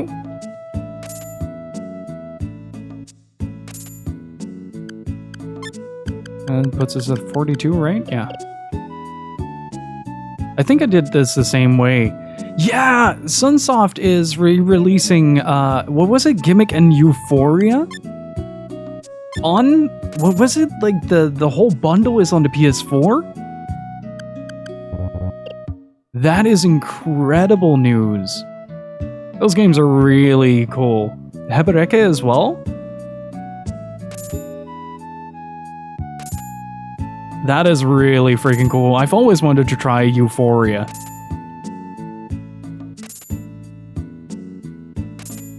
That seemed like such a fun game. And the voice of Sunsoft is a VTuber now. Well then. I can certainly say I did not expect that. Like an actual VTuber or just someone who started VTubing as the voice of Sunsoft.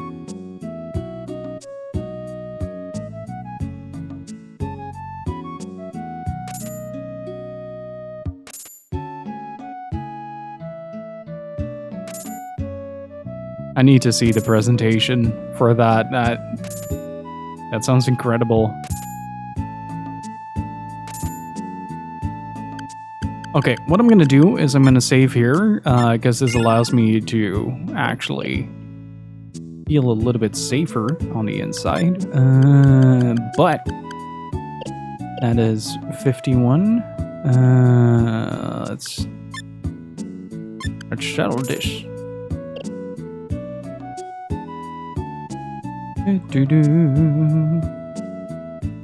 All right. I don't remember who it was in. I think it was Blue. Blue's Run that gave you the teleport, and I just realized how much money you spend going back and forth to the different places, especially when going from scrap.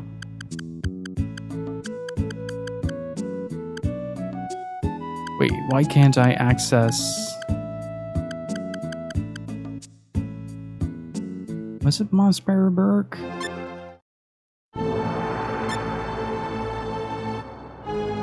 No.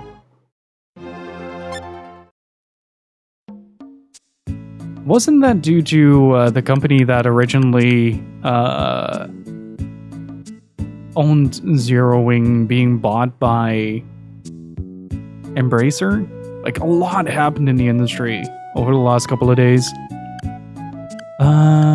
What was the town that I need to go to? It wasn't Baccarat, it wasn't Shinro.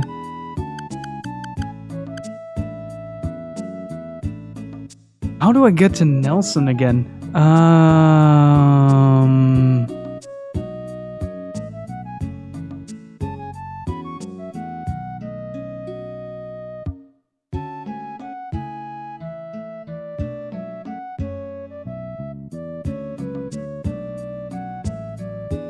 Port Naomi. That was it.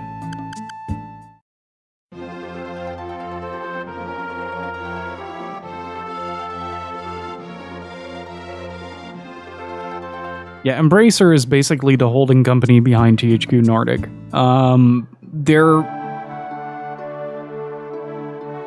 They recently have been doing monstrous acquisitions. Look at that background, though. Beautiful.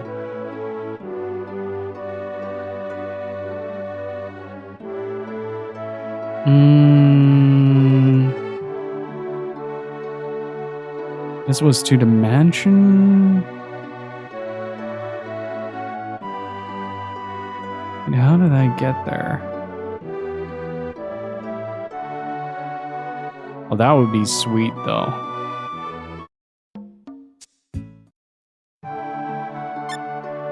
How did I get to Nelson again?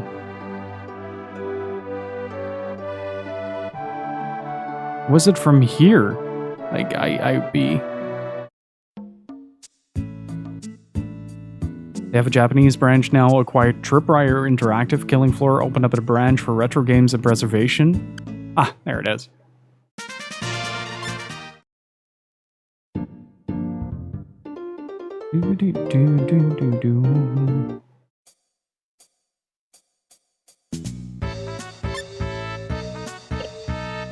Oh, fuck.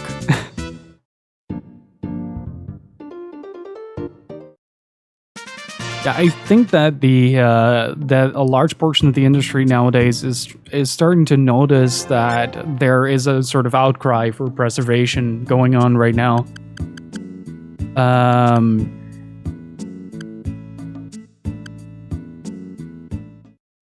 And like you see it more and more that companies are trying to find a way to kind of remarket certain aspects of their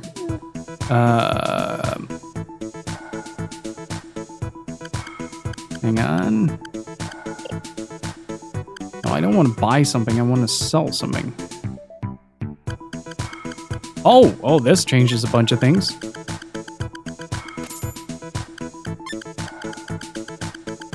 From Denmark, they just got a Japanese branch. However, a mangaka is in the Japanese diet now, advocating heavily for media preservation. Damn.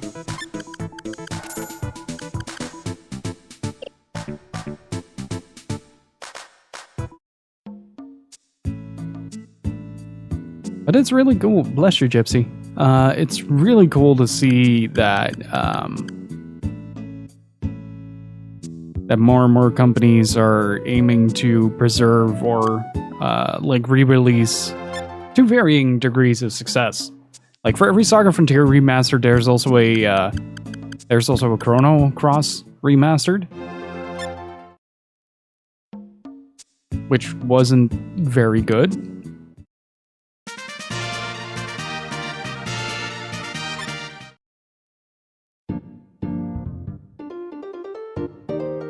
It happens, Davidson. It happens.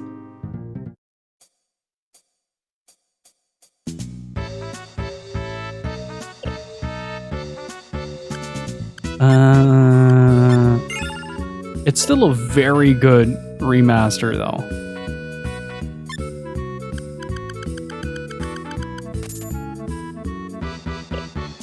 Okay, it was something like this, and then we go back to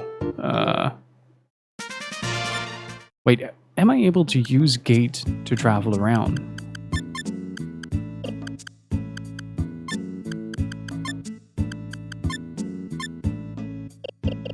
No.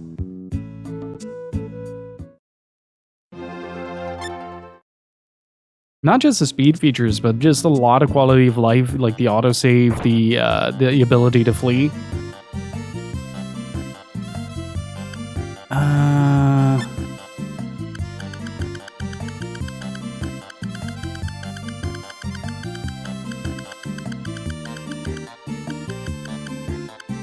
How did this work again?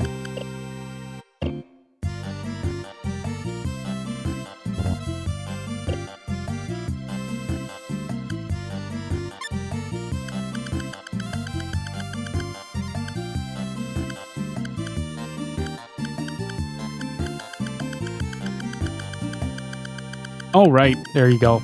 It's already there. So now we're going to reinvest.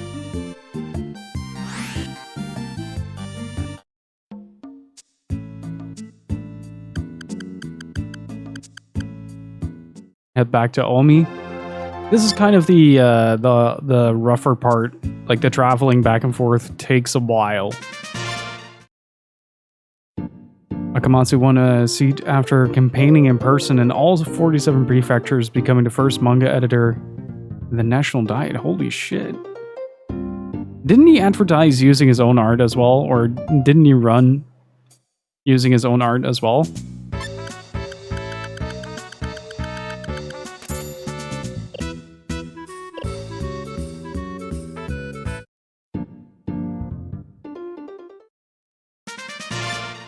Or something like that.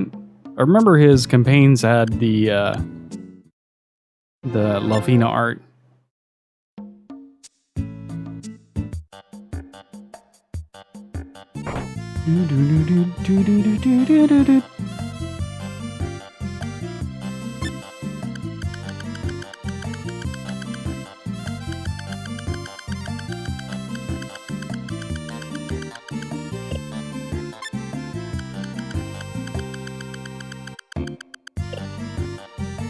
Wait, how did this work?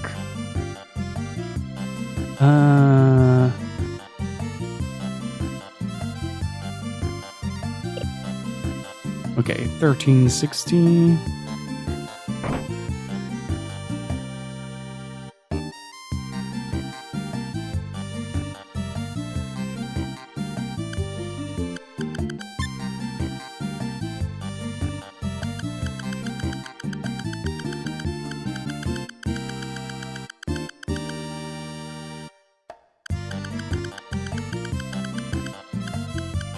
How did this work?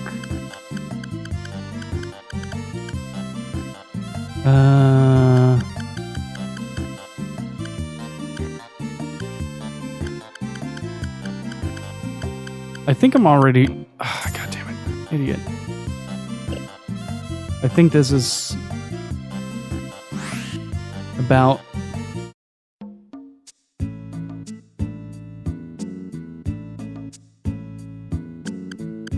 what I needed. Okay, so 1980.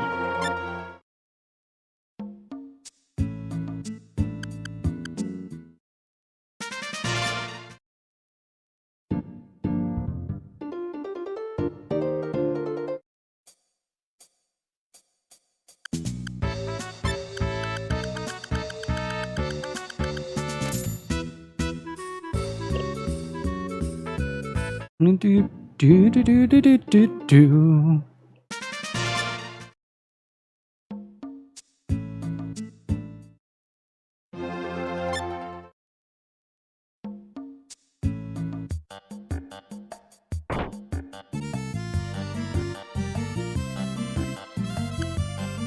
Okay.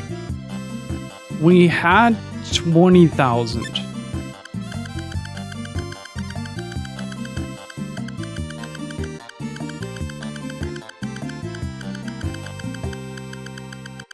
Okay, that amount doesn't change.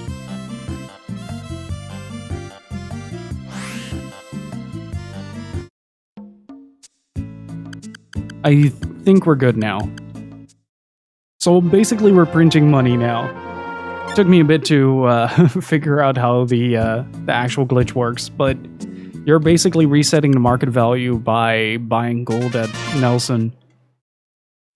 And then because you're reselling it at a higher resale value, you get more for it in return.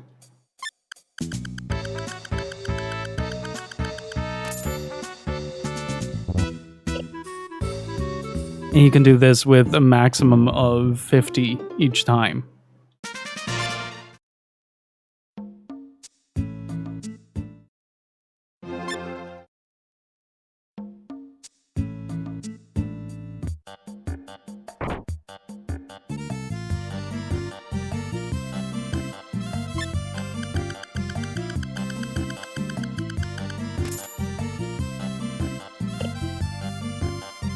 So you buy at less and you sell at about 3-4 times the value. And it is like, let's say 2 more times. Then we should have enough for the rest of the game. Rank up! Oh, Gilla, bye-bye. It's been a year already. All I can suggest is to stay hydrated. Rosa, thank you for the 12 months of support. Really freaking appreciate it. Can I get some Kevins and Richards in chat, please? Thank you for a full year of support. I appreciate it.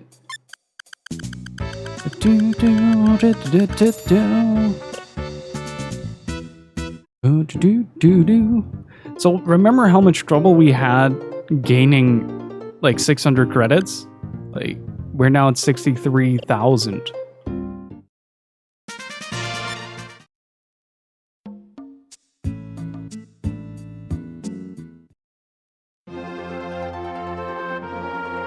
And how's it going, Rosa? And Resident Kohai, how's it going?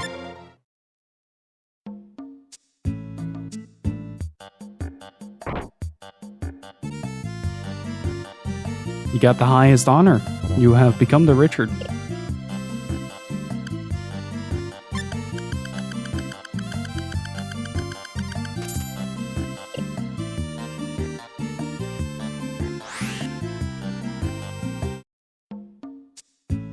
I'm having a pretty damn relaxing time, actually. I kind of missed how stupidly exploitable this game was.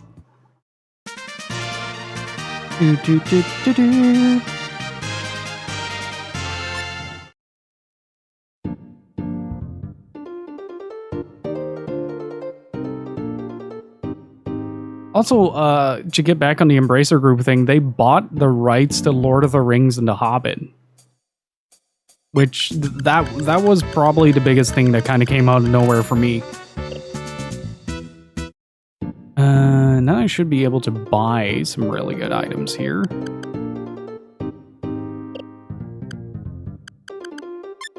Yeah, this was the better, or the bestest sword, rather.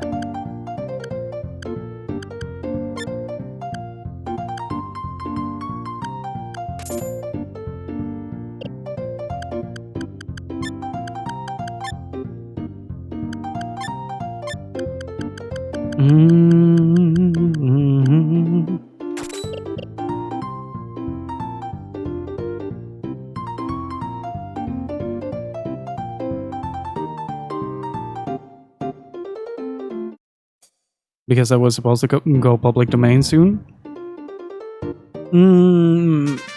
Well, the rights to the books, maybe. But... oh god, imagine the Lord of the Rings books going public domain. That's gonna be nuts.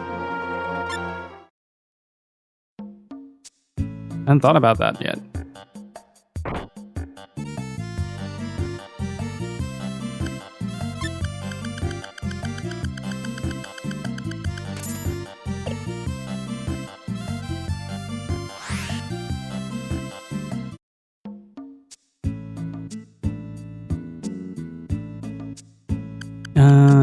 Let's go at it one more time and then continue the story.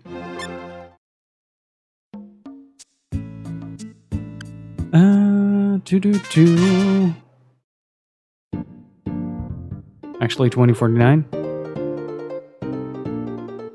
Wasn't it 50 years?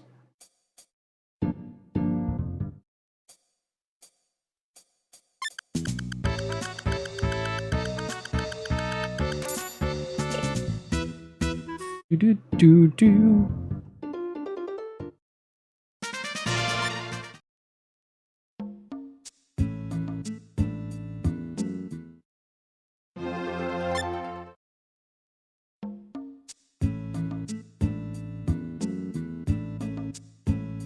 75.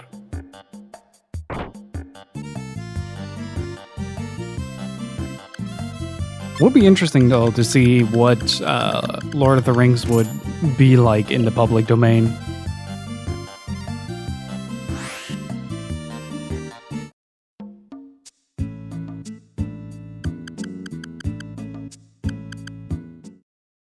Okay, now our equipment is stupidly strong, but we aren't, so that's going to be a problem.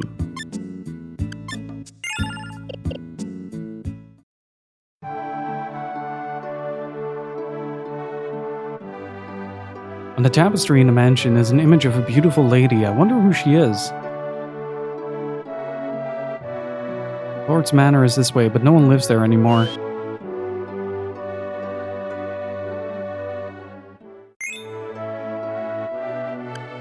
I was supposed to find somebody and look for the captain. I think the captain is either this guy, I think like our Lake Splendid, isn't it? Or the one that's in this house.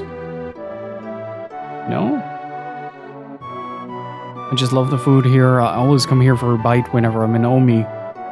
You can eat a whole lot more here because they don't use bad ingredients. Really? You're from Nelson, eh? You look pretty decent to me, although Trinity says you people are vicious pirates. That's nothing but propaganda. Come see my ship sometimes, you'd be surprised. Captain, it's time. See you soon. Chef, food was just terrific as usual. Please come again. That is some good art.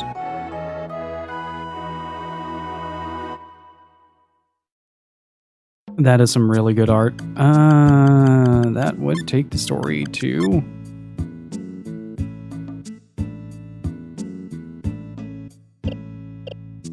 Wait, is the loot scenario that short?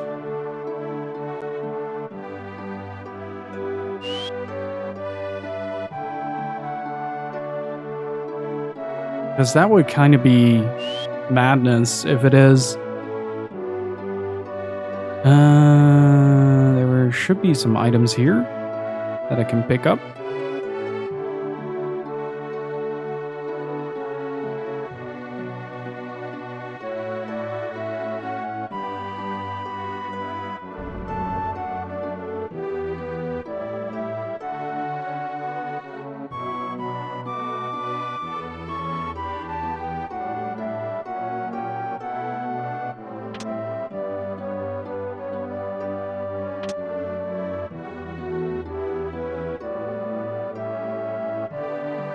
I like how the game carries this sort of aloofness with Loot's chapter.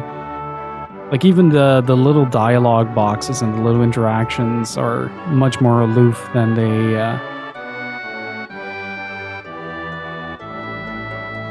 are in the other stories.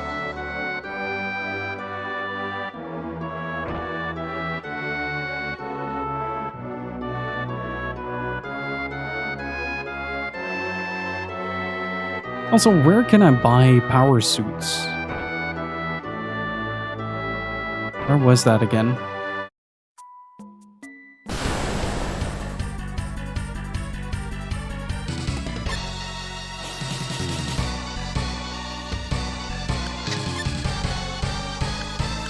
Oh, and I need to upgrade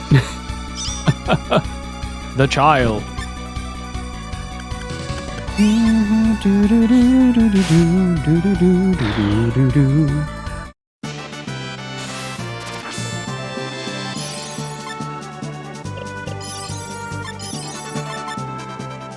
And what would be really funny if you just beeline it to the final boss, see what happens if you have the lowest battle rating possible?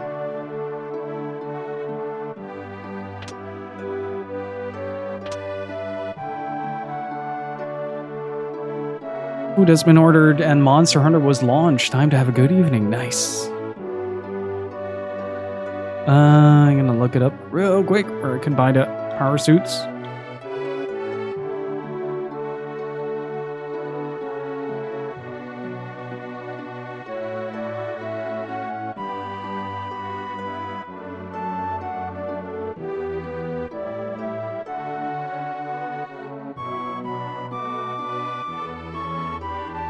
Ah, there's the powered suit.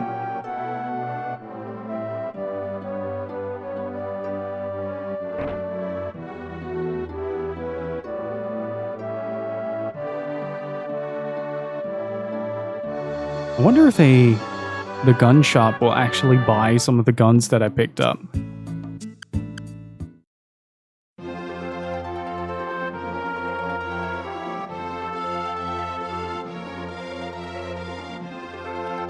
That's actually what happened to me in my first time playing Loot. Just accidentally beelining it to the finale. It would be really funny if you all spend like half a year trying to make the goal, and we actually by accident finish it in like 3 hours.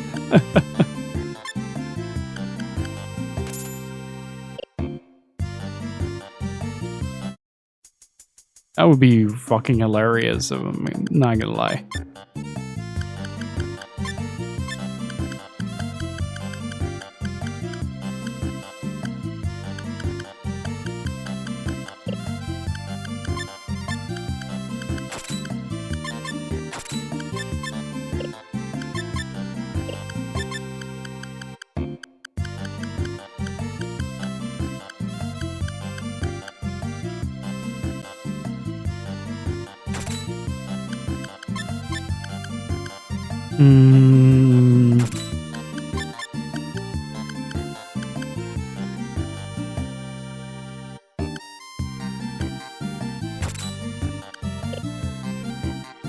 Let's see. If I do that for everybody, that should be good.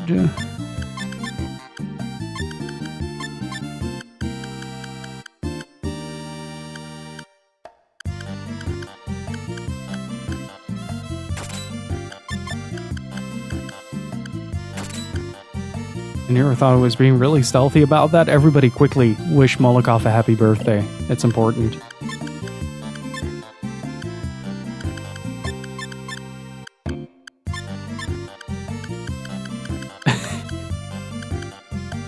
Do you guys really say how nice that you were born?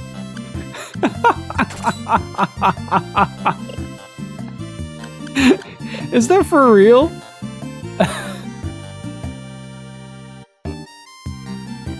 Oh, that would be amazing. Let me check real quick if there is a location where I can buy... Oh, wait, I know where I can buy very good items in Manhattan.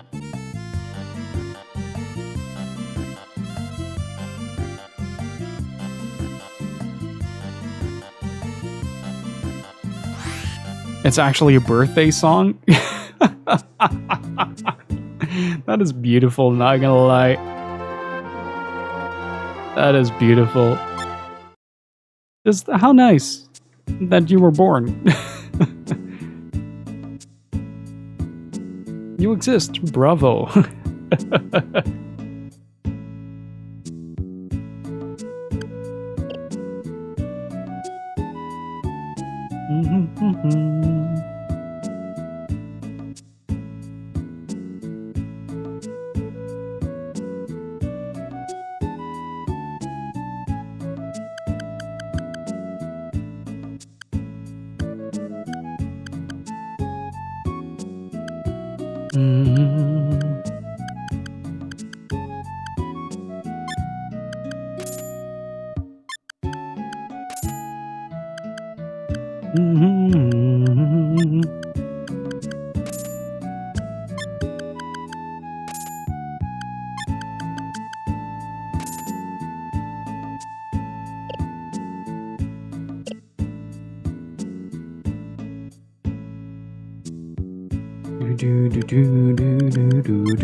I'm gonna see if I can fight the Kraken.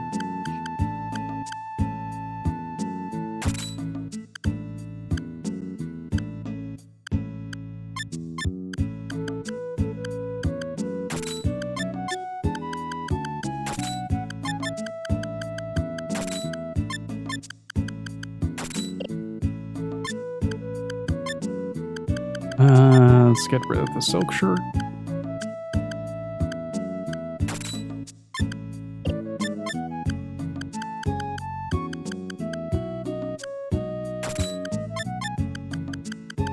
And a pearl heart.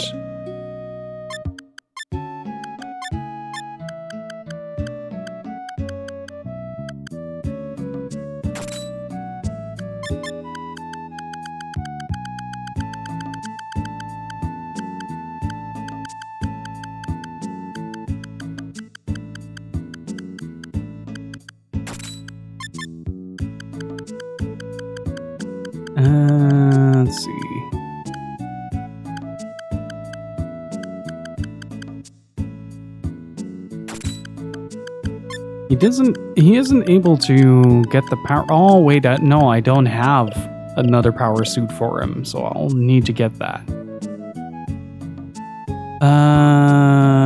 Let's go to the port. Wrong, then the step after that is Shrike.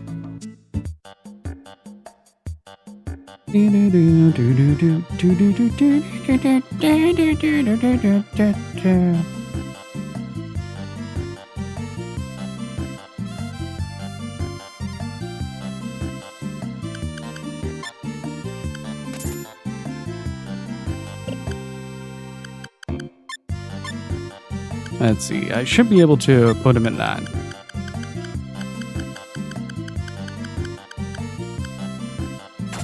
Yeah, much better.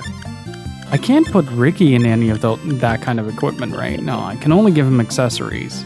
Because his stats are largely based off of...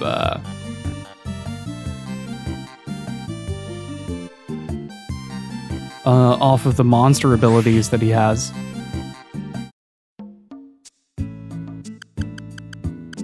Let's go to Shrike.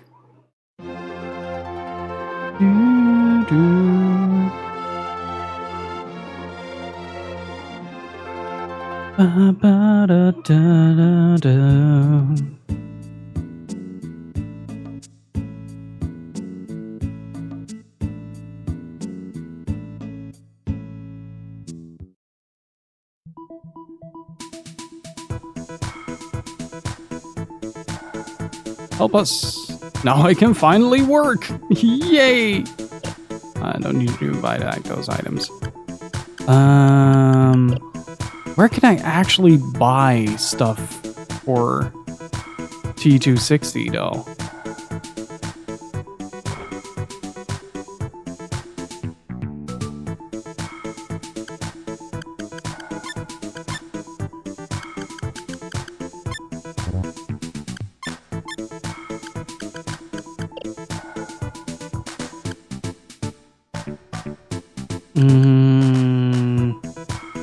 There was a mech shop somewhere, right?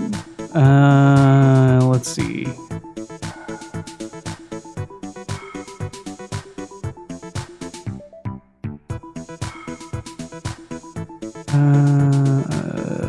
Scrap maybe?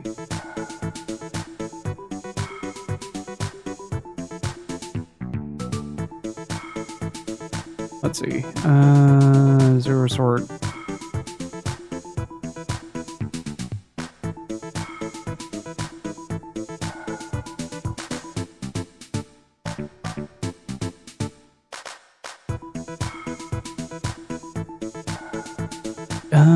Might be able to increase his stats with the electro armor.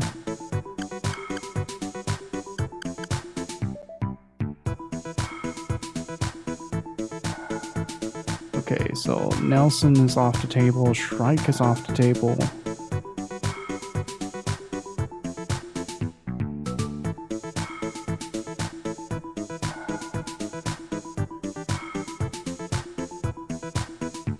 Let's see what we got.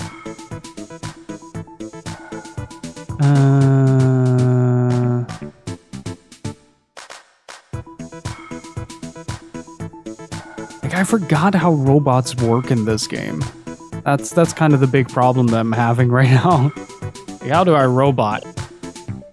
But luckily I'm here, so I'm gonna see if buying the electro armor. Oh wait. But that does mean that I can't replace that.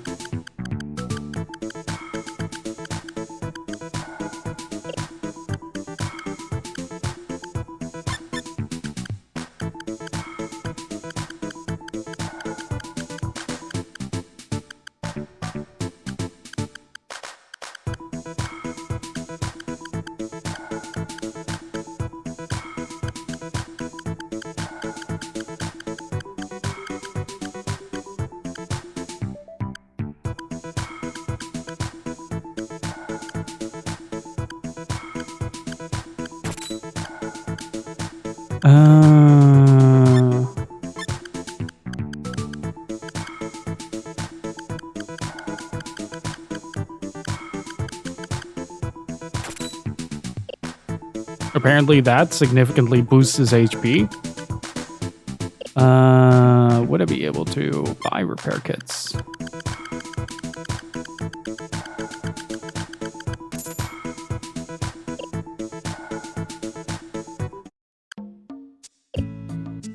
Okay, now I should be good for a little bit at least.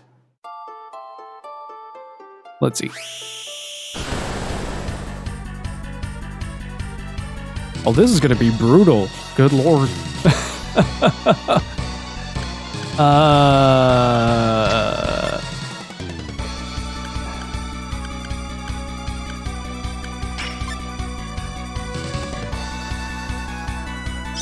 Wait, but how did I make T260 a healer in the last run?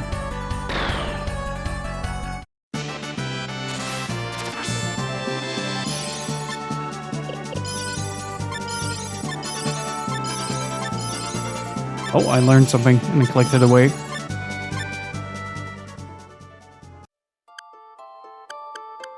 Is that the item? Hang on. Does like an item give that?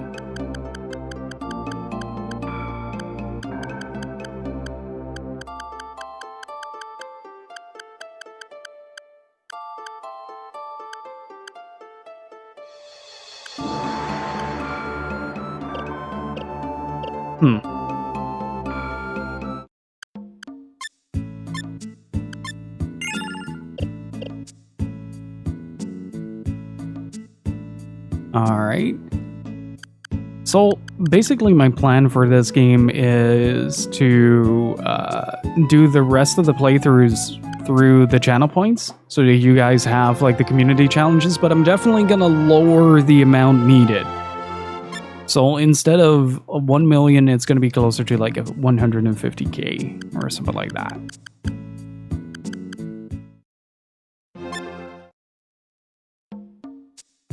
So, like, Ricky and Fuse are going to be on the list for that, and we're going to slowly make our way through this.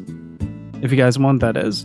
I'm going to be right back. I have to feed the fish, so I'll be back in about 5 to 10 minutes. Don't go anywhere, chat. I'll see you after the break. It's like the 5th time that I scramble to find the right scene. Hey, Thomas, how's it going? Let's see. Okay, so what kind of equipment does he have? To repair mechs during battle, enables use of crosshairs, spread fire. Yeah, where can I get the mech boards? That's what I'm trying to figure out. That's what I was trying to do.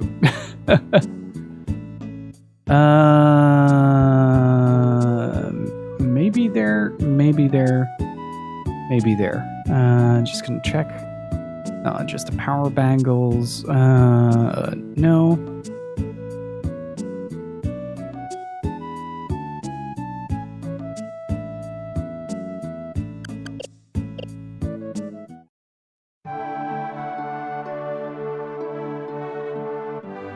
I kind of want to see what happens if I just beeline it to the end. Oh wait, he was docked in Nelson, wasn't he?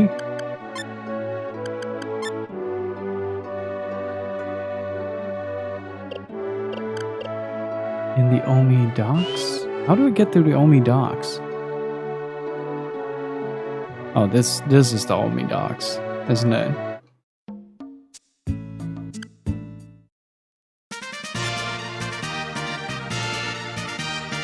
Yeah, there it is. Yo, cutie, what you doing? Cutie, I'm a pilot first class, an officer aboard this ship. Sorry about that. I really find it funny how much of a stranger Loot is to the rest of the world. This is the Victoria, a very special independent fighter from Nelson. Currently, the ship is assigned to monitor the activities of Mondo from Trinity's 2nd Intelligent Division. I assume you know him too? Mondo? Oh yeah, he gave me a ride on this ship, but I don't really know him. No, I'm talking about the guy who betrayed your father and sold him out to Trinity. What are you talking about? You mean Dad and Mondo knew each other? You really don't know? I thought you approached me to avenge your father's death, not to mention fulfilling his last wish. How does the captain know? That's last wish? What was he involved in? He was an anti-Trinity activist. He lost his first wife during his mission. Hey, hold on for a sec. Ma never told me none of this stuff. I don't even know your name. How do I know you're telling me the truth? Nelson is a tiny region. In order to resist an enormous power like Trinity, we need to collect all kinds of information. That's why we know many things which others don't. Cramming me with this stuff about Dad and Trinity all at once is only confusing me. I don't blame you. Maybe I should start over from the beginning. Like I said before, we are now assigned to watch over Mondo's activities. We discovered he is secretly building his own private army base. We're getting ready to attack the base when the time comes. You're gonna start a war against Trinity? There won't be any war. Even Trinity doesn't know their own command is creating a private army. Why does he need a private army? He's power crazy and wants to completely rule Trinity. Sounds a little too far-fetched to me. I mean, why would anyone like Mondo need to crave for more power? We'll answer that question someday.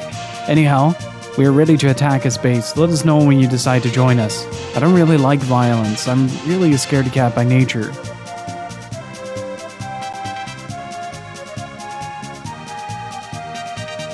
Alright, Skipper, let us be on our way. Destination Wakadu. Engage. His secret base is in Wakadu? Yep. Oh, this is a bop. I like it.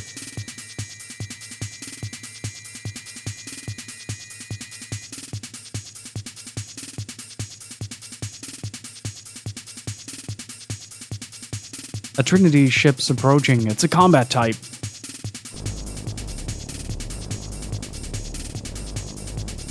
It's a fish.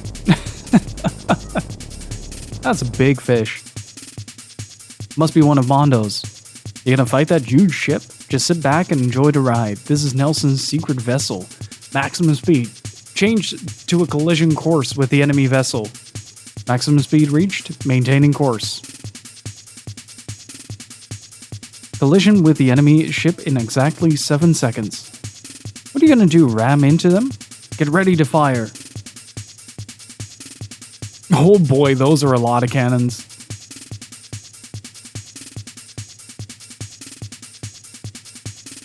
Guns ready. Maintain the course. They're not shooting. We're in their blind spot. But that ship is huge. Holy shit. Full turn. Get ready to fire port side gun. Straight ahead. Straight ahead. Now, fire. God, I love this. This visual style is so good.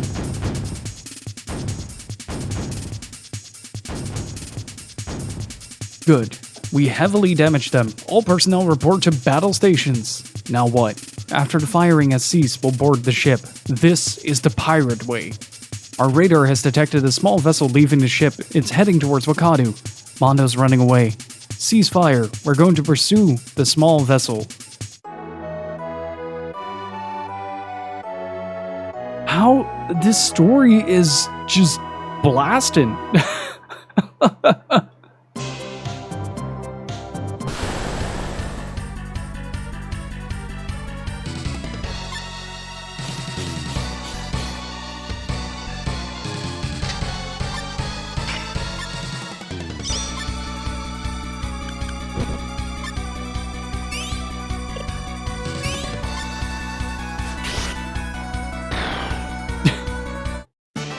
This is the final dungeon, and we're getting base grade monsters. This is incredible. Oh, what the hell? This game is so out of whack sometimes. Do I need to click something? Ah, there it is. Oh, we got the diagonal elevator.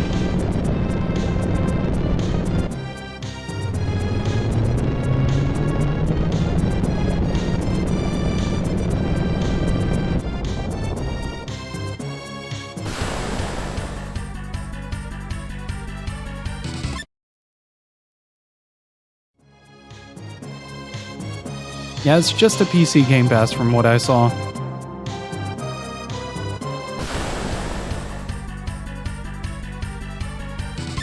I'm actually really curious about what's about to happen. Wait, do I need to get up the stairs?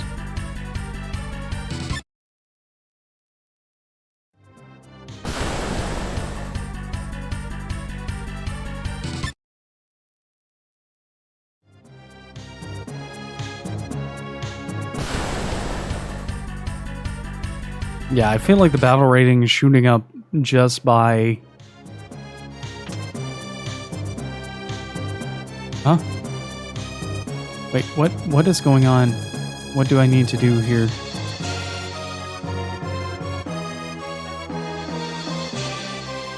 Nothing is explained, everything is expected.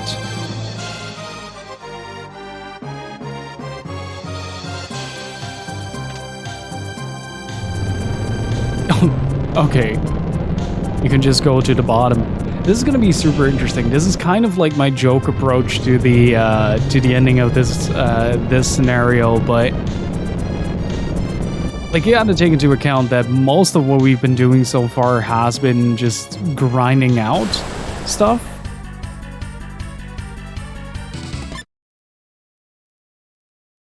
So what's really interesting now is that this game handles something called a battle rating. And the battle rating is determined by the amount of battles that you finish. And because we're constantly fleeing, we're not technically upping the battle rating.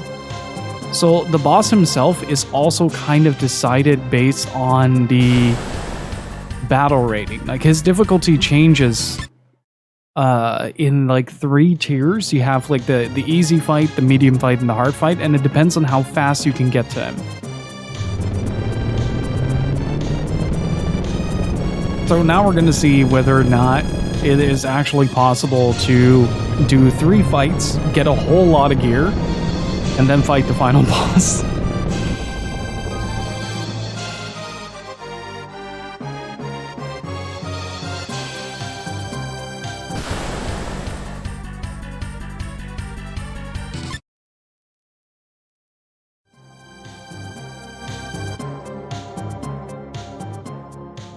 I think it actually is possible. Loot's final boss is Metal Gear?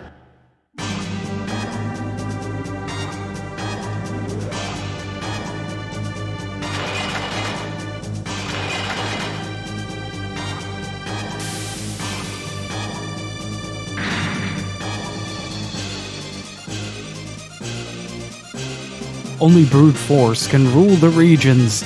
Fools like you will only understand if it's beaten into you. Does that make loot a weapon to surpass Metal Gear? It certainly does.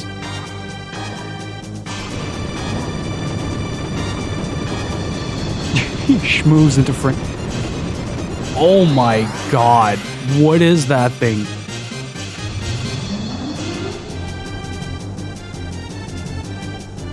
This is really freaking cool. Spriggan. Okay, so...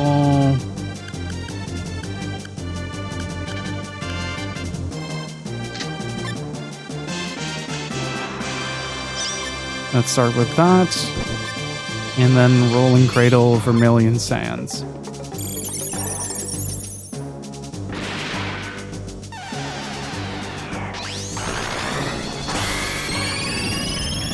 I don't think we're gonna have the stats to beat this, but it's nice to know how far the story goes for this.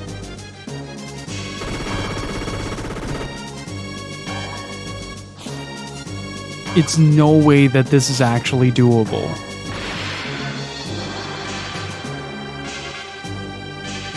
There is no way.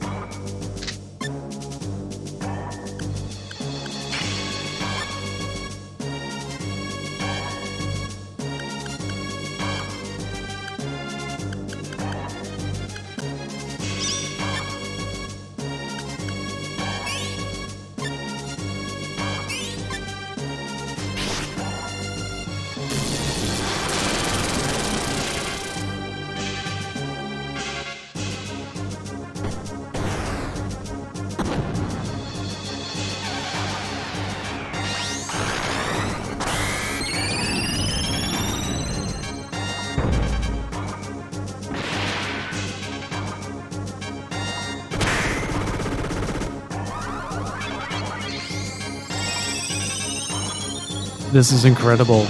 This is just incredible to see. Let's attack. Attack. Let's heal self. Starlight heal. Loot.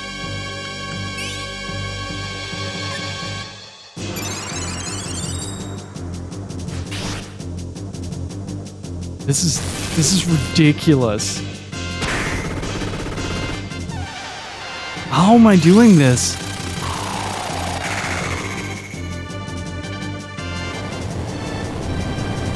Oh, this might be the end for those two. Yep. Oh, wait, no.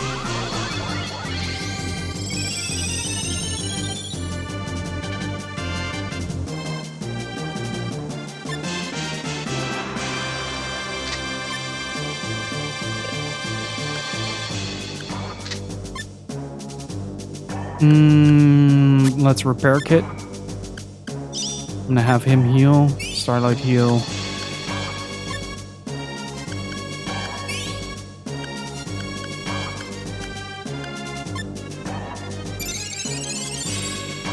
This is mental. Oh, that was good timing.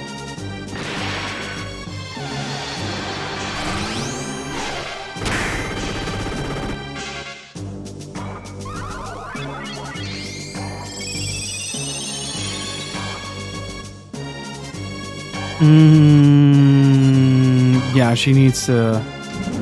Uh-oh. I did not expect that. Oh, she's still standing. Wow. Let's attack with a null blade. Null blade attack. Let's dedum once more.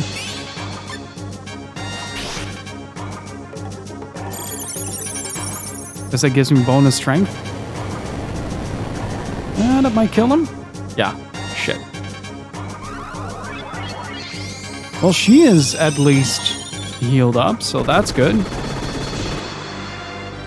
Ooh. Yeah, I don't think this is possible, but it's definitely funny.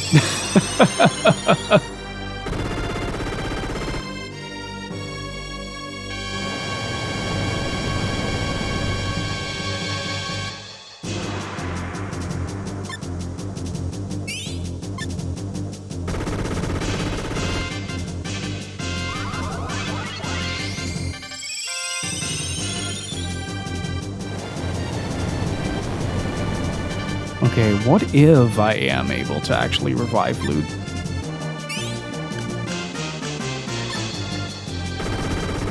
Oh geez, that's brutal. Ricky might be dead.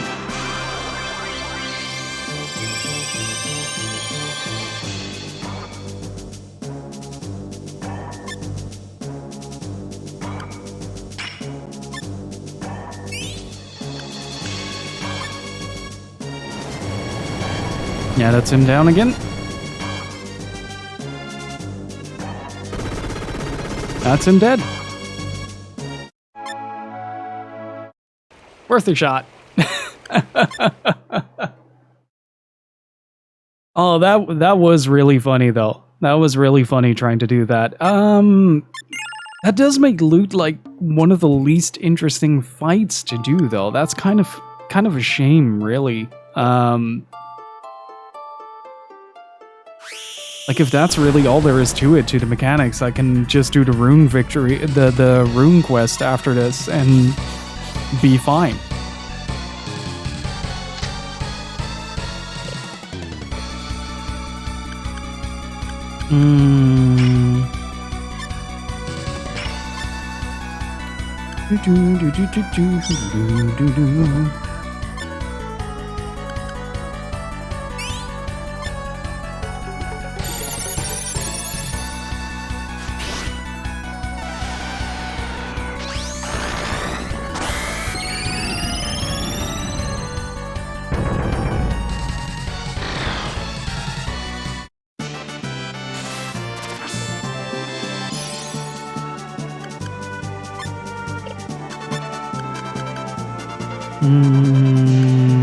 Let's get the Absorb Fang.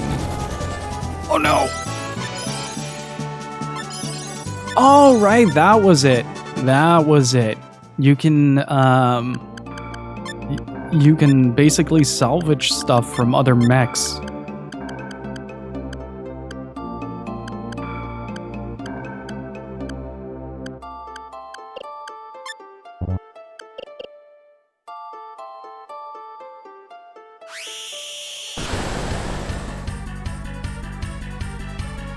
Oh, that? Up the battle rating real quick. Da-dum.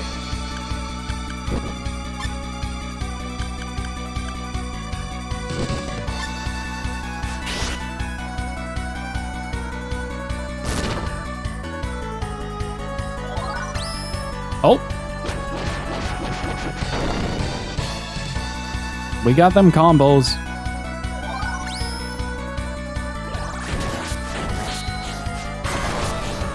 Did you just... Ow! This might be the strangest playthrough we've done so far. Razor teeth. Nice. Feels good to be back to strong. But... What was the AoE heal? The AoE heal, I think, was... What was the AoE heal called?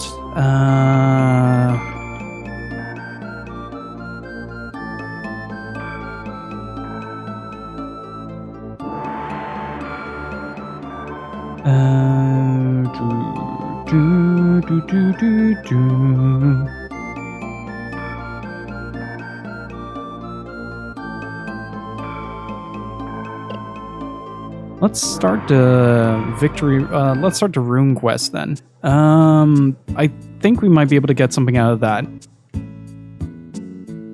I feel like if we have just like if you just have the party AoE heal for that and keep T260 up, then you're gonna have a blast with this. It's pretty funny.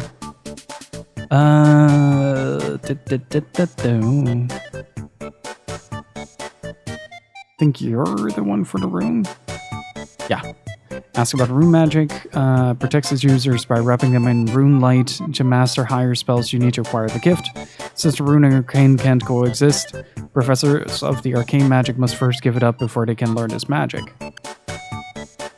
Ask about the gift. To acquire the gift of rune magic, collect all 4 runes in the various regions. The Hide rune in Kurong, Victory rune in Shrike, Freedom rune in Despair, the Vitality rune. Collect these runes. Yes.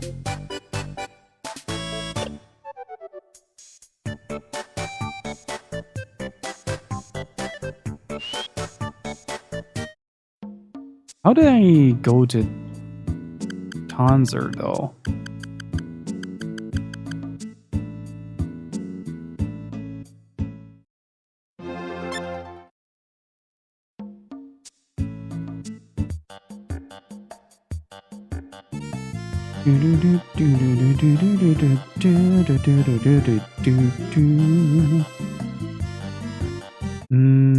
Was it here? No, I think it was the other way around.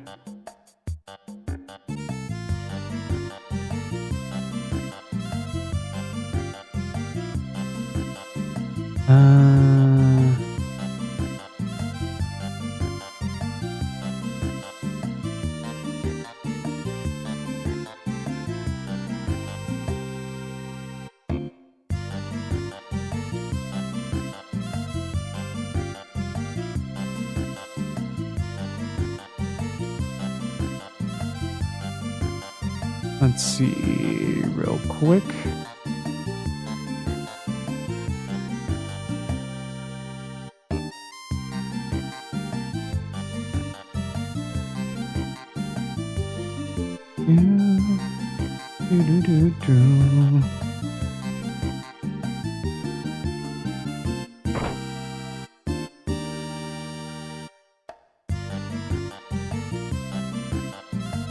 Let's see. When did you ask the blonde girl at the restaurant? She knows a lot of stuff. Oh, we might actually get Annie on this run. That might actually be really cool.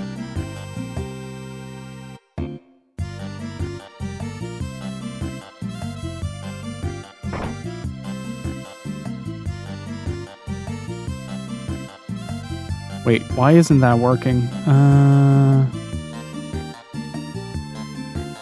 Am I even able to get the...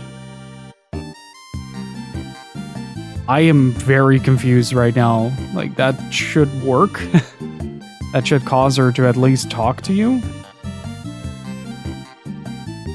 Because I think she's the only way to get to despair.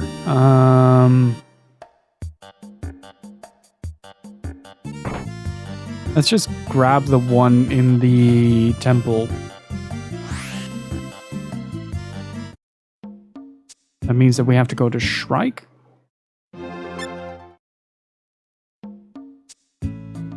Do do do do do do. Muse tomb. Ba ba da da da da da da da da da da da da da da. Go in anyway.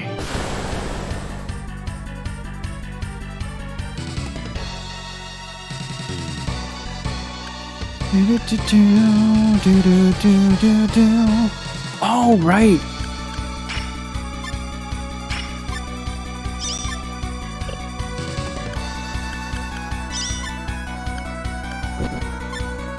Let's see. Let's just punch for now. Maybe we'll get some of the base. Oh, no, we won't.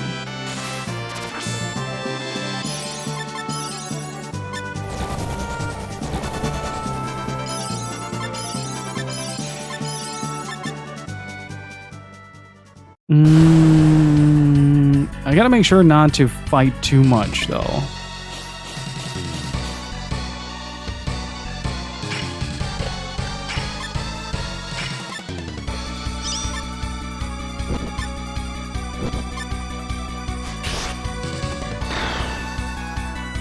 Just schwick.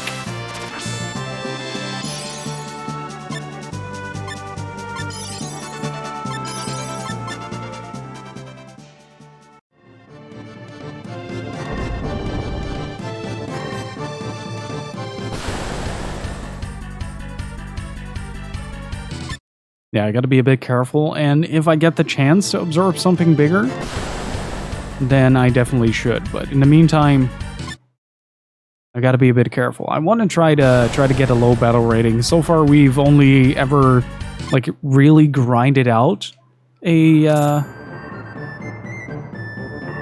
run. I'm just actually kind of curious to see what happens if you keep the battle rating low.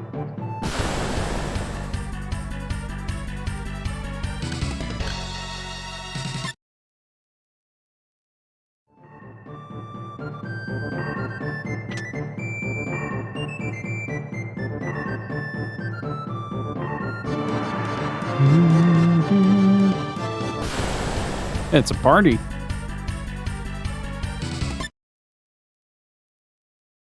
Look at that clusterfuck. Wait, so if I put these two in the back...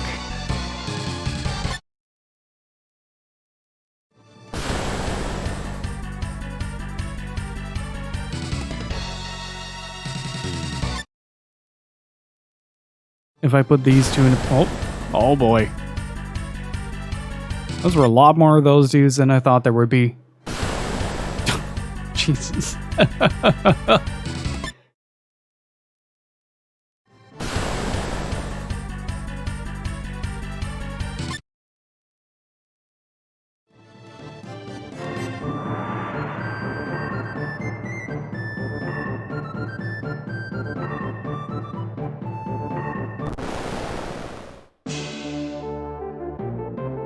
Oh, right.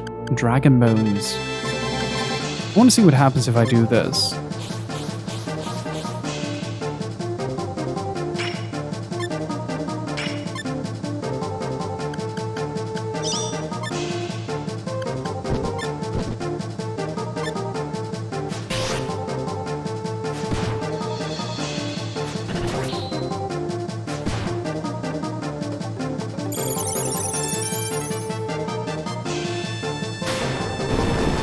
Alright.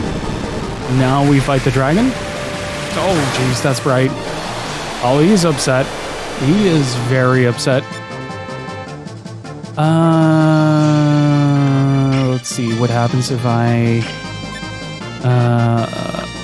lightning pierce, maybe rolling cradle, and implosion. Maybe we'll get a combo.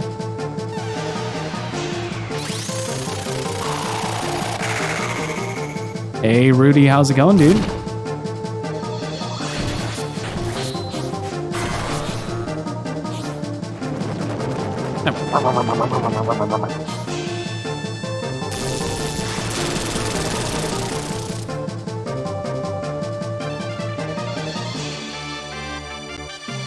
Oh shit, he heals quite a lot. Let's see. Do I have... I don't really have anything that I can use in terms of special attacks, but I might be able to...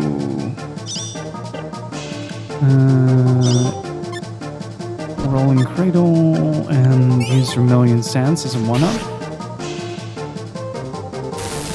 Shocking Veil. Oh, this is gonna hurt.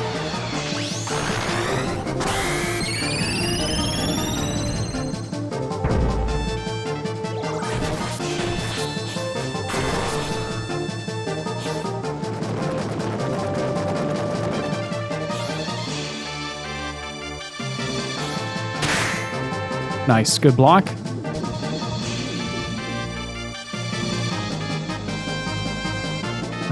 Okay, so now I know that I can do that once more. Let's Null Blade that. Let's Lightning Pierce, see if that transitions over.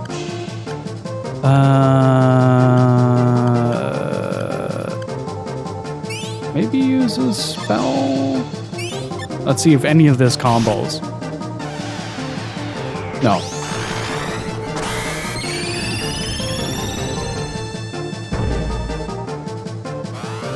Oh, that does. Wait, so maybe the other attack combos there. Oh, that was the boss dead. I love low battle rating, chat.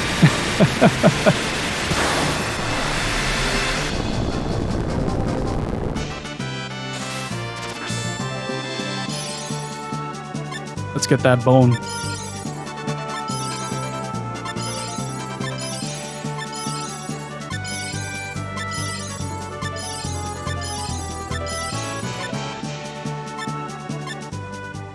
Nice. And that also means that we get the victory room, which is the first one. Maybe we can recruit Rufus now, who's at the top of the tower here.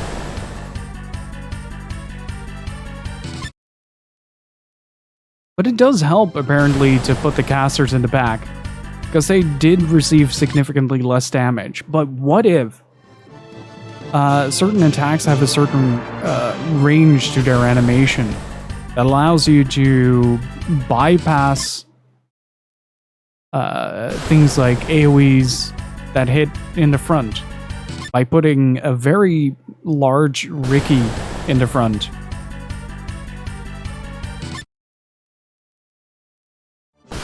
I feel like that would work.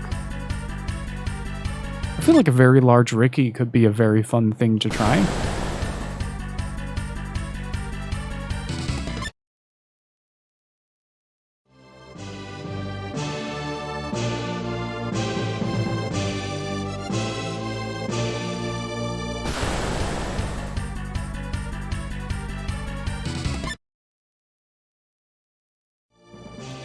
So again, to kind of explain what I'm doing here, in this game you have something called a battle rating. The more enemies you fight and defeat, the higher that battle rating goes, the stronger the enemies are that appear from that.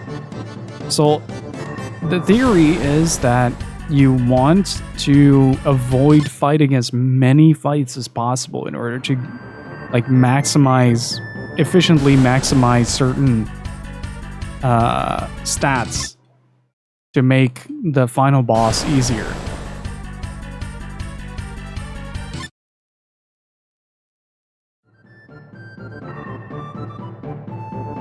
That's some good timing, though.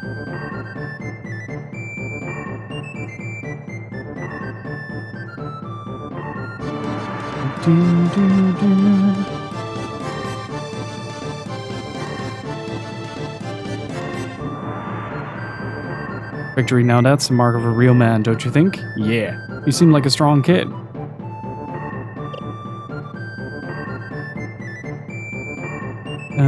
Okay, so we can't get Rufus yet, but maybe with this I can go to Despair?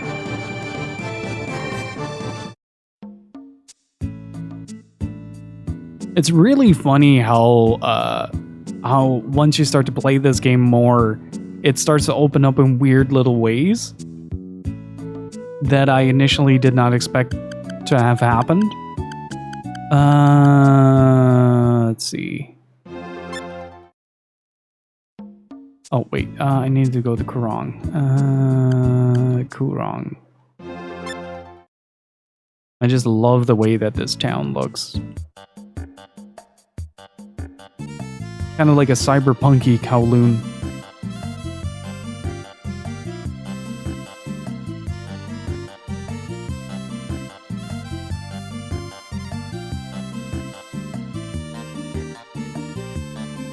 Still not.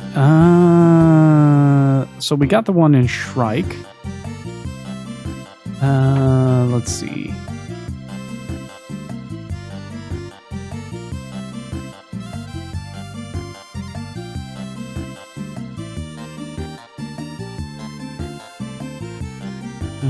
Let's see.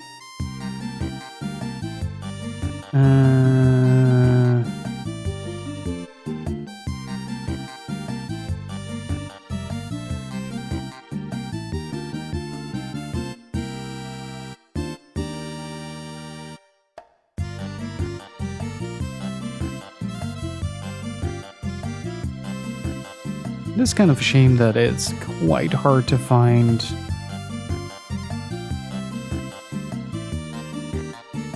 information on this game. Frontier.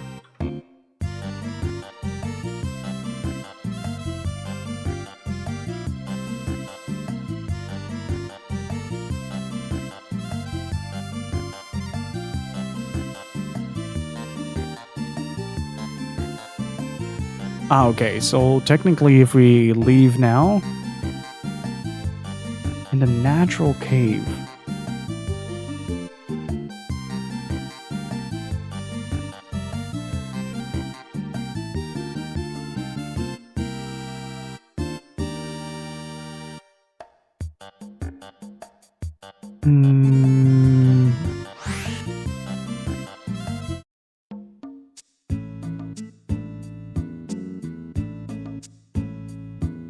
Where to? Shouldn't be anywhere? Yeah. There you go.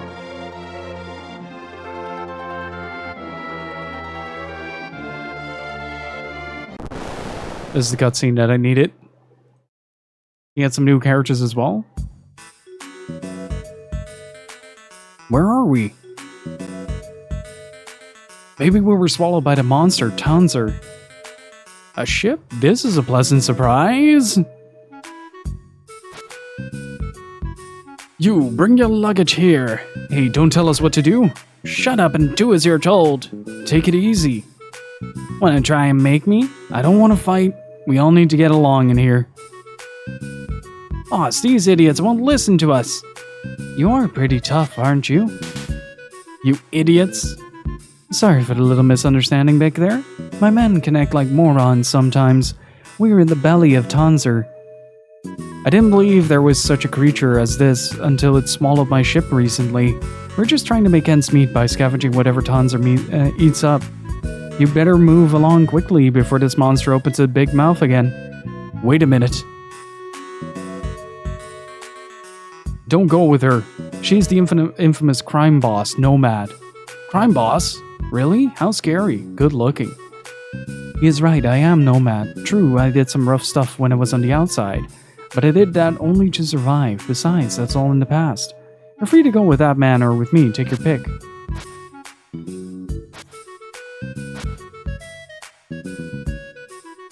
It's dangerous to stay here. Let's go.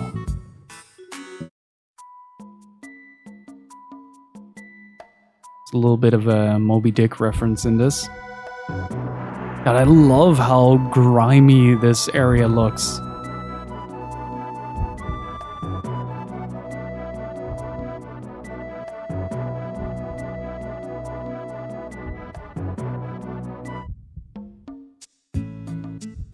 This flappy green stuff is Tonser's veins. Nomad is very cruel to women and children. Be careful or you'll get sucked into somewhere you don't want to be. You're in Feon's territory now and we'll karate chop your butt if you don't watch it.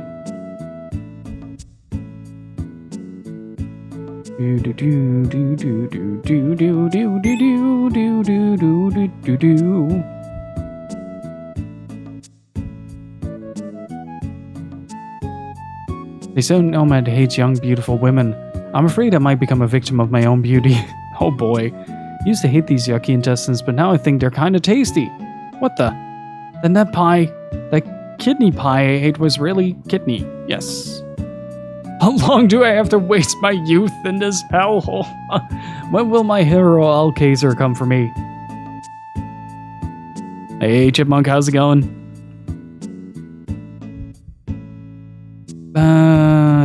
Let's see if we can get that room. Nomad is dirty. I'm trying to protect people from her. Can you help me? Alright, I can help you. My name is Lute, by the way. Ever heard of the runes? Thanks. What? You're collecting runes? I can take you to the slime pool. That's where the rune is. Yes, we're going. Let's go.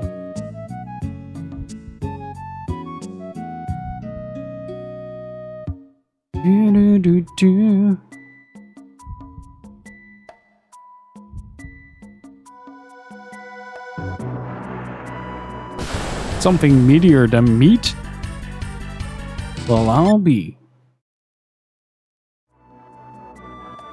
Oh.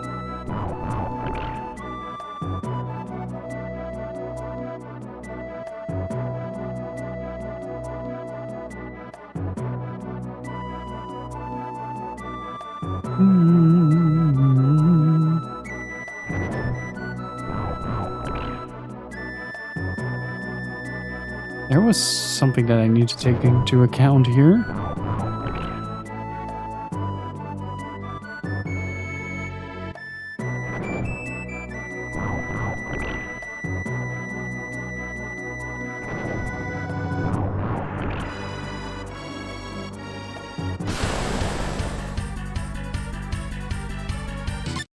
It's really weird to be able to manipulate the battle rating like this, because you only get like level 1 monsters that basically don't do anything. It's really fascinating.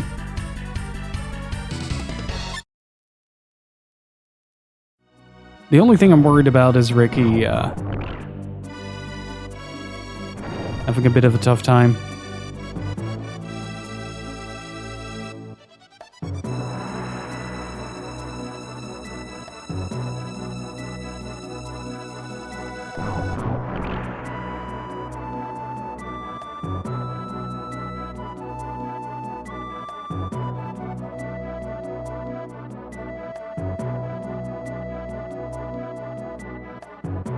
Okay, this leads back up, so what if we use this? And schmosey on down.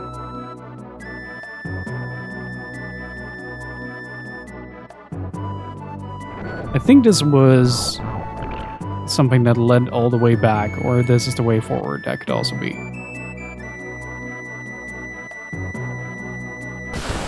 Oh no, this is definitely the way back. But normally you'd encounter much stronger monsters here at this point.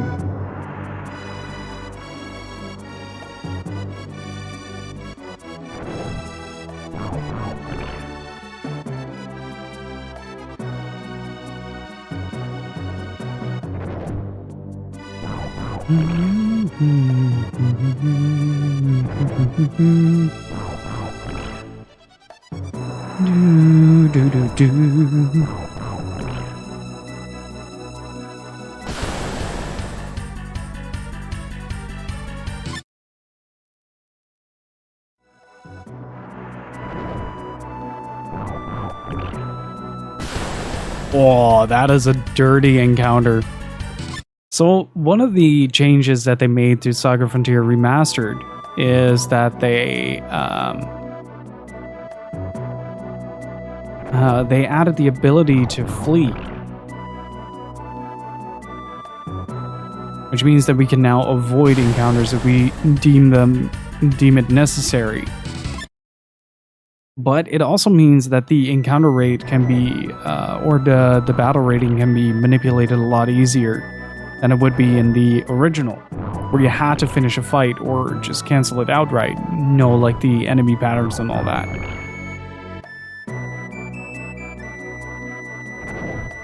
And how you can dodge them and how you can get by.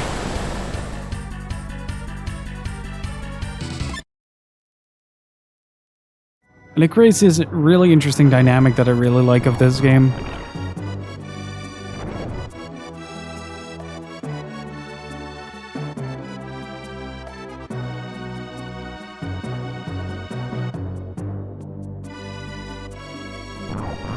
I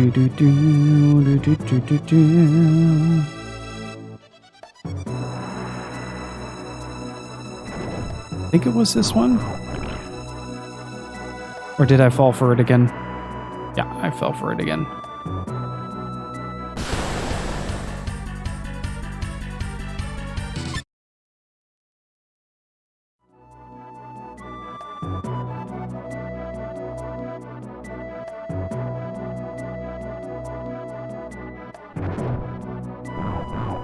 But at least now I know where to go.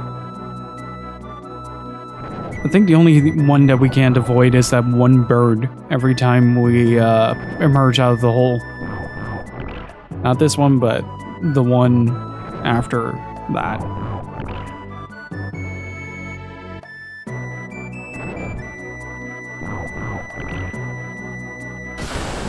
Oh, you can!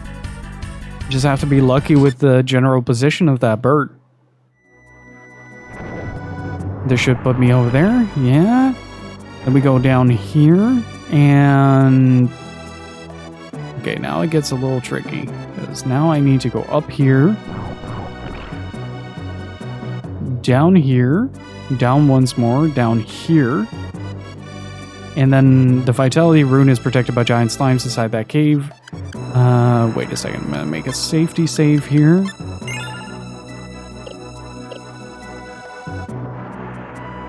Ready. Machines and monsters cannot touch the rune. Watch out. That's fine. Oh, crap. Meant to back roll a few. Let's see. Oh, right. I actually bother to take those with me. I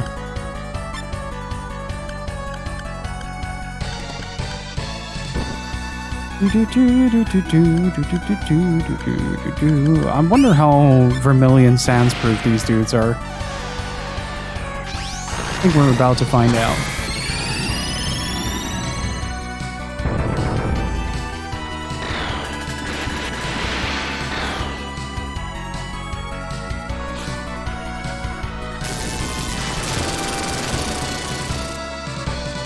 Okay.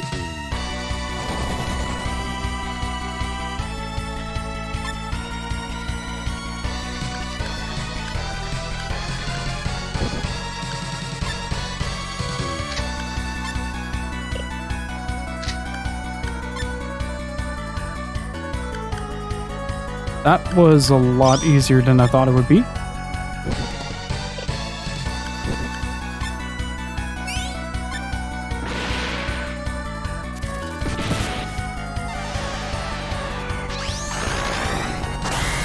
Touch the Vitality Rune. Touch it.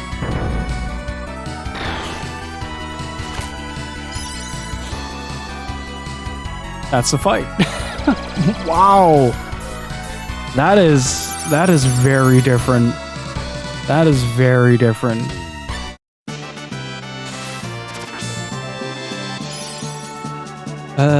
Let's absorb the huge slime.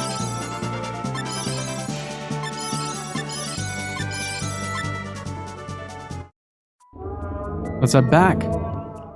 Tonzer is going crazy with shock. Let's evacuate. If we're lucky, it will spit us out.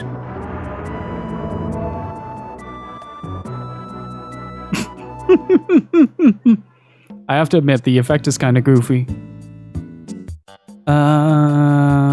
Okay, so that puts us as 2 vitality runes.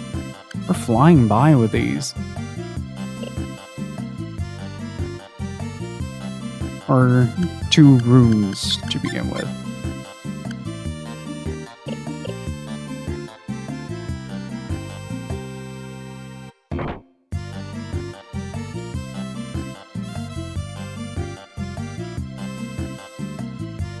So there is a chance that we might actually not be able to complete this quest, which feels strange. Who has the backpack, actually? You have the backpack.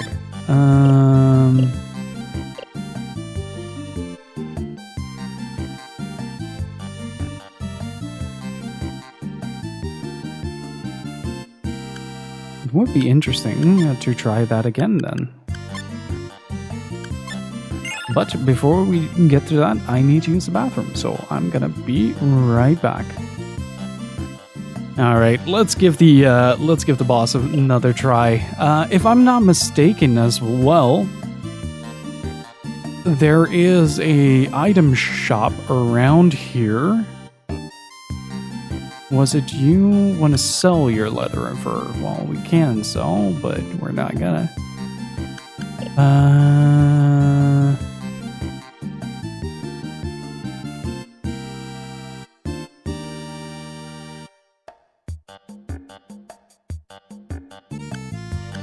But first, I have to change something about the equipment, because we have the Pearl Heart here. We should also have something against...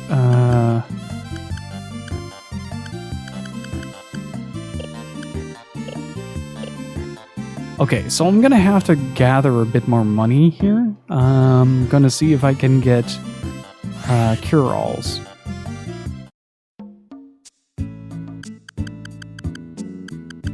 So we have to go to Omi, then go to Nelson.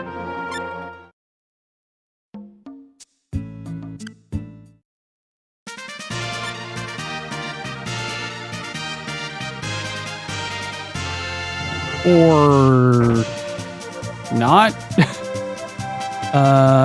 What was the... There you go.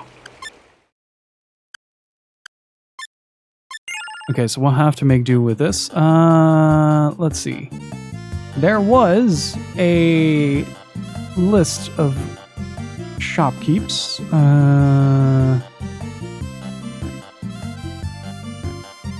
Oh, right, it was this guy.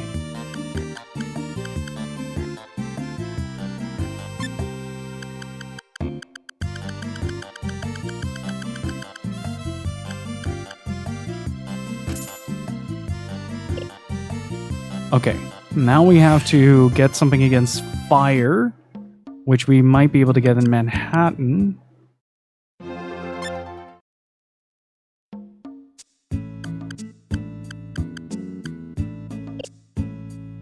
Which we are right now. There you go. Shopping mall. Because he uses a breath attack that is largely fire-based. I think we can somewhat mitigate that by doing that. Because I gave everybody the... wait, Wonder Bangles are something that I can just equip, right?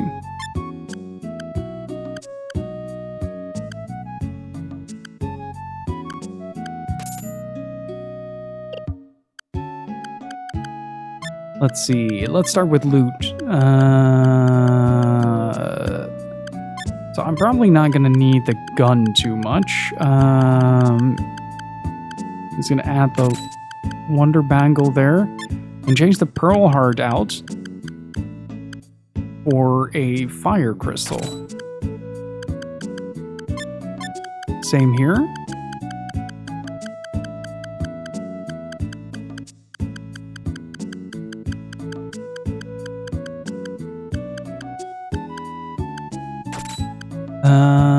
And what I also would like to do is change this for a Wonder Bangle.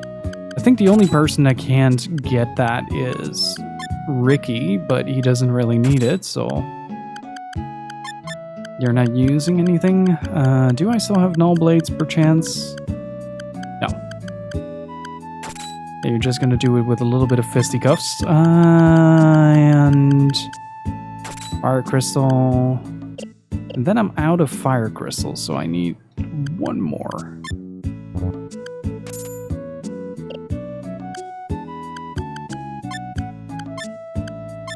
And give you the Wonder Bangle as well. That should do a great deal for the gun attack, because that is technically counted as a projectile attack, I think.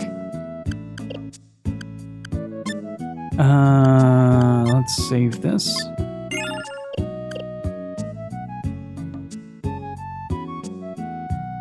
And now it is just a matter of going to...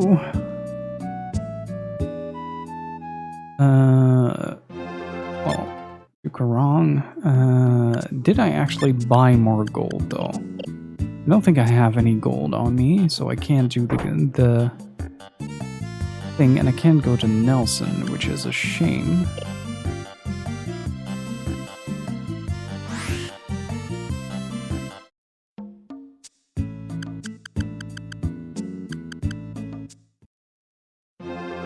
But not something we can't entirely bypass.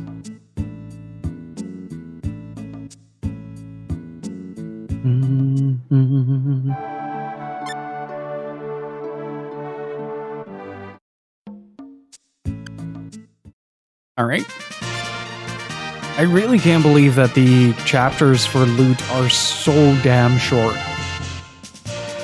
Like, that's really hard to kind of come to terms with.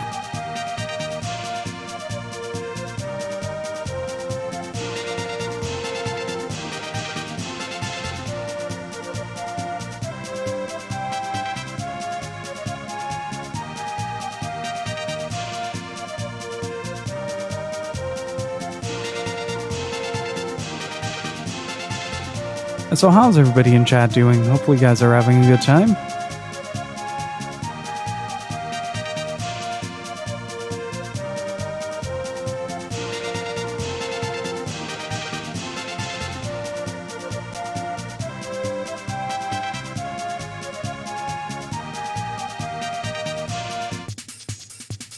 Okay, then we get the little cutscene.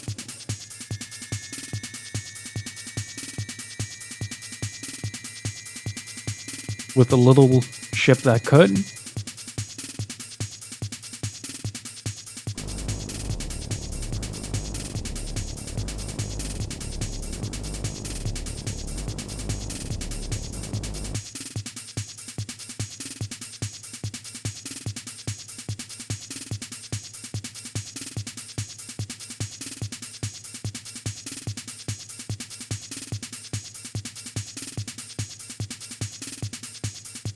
Really like this beat.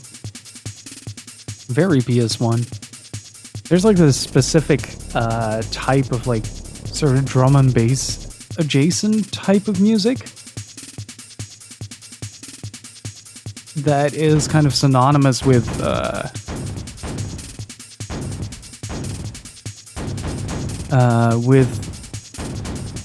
PS1.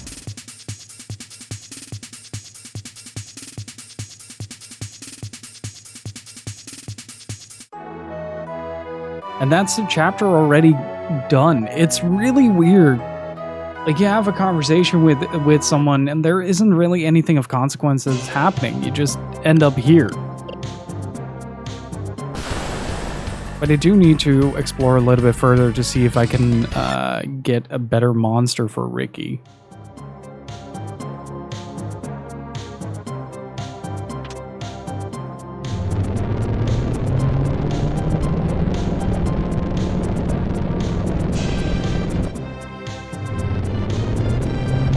Like SaGa Frontier's strength really lies in the in the execution of the gameplay, not really in its narrative. Like, the stories are fun and cute, but you don't really feel the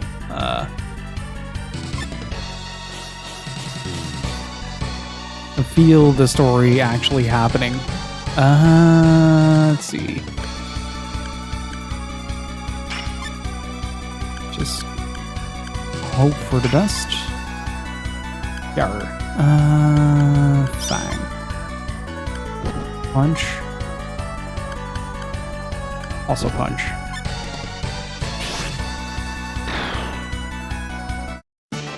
Let's see if we can absorb this dude to get some more HP on Ricky. Lysate. Water attack.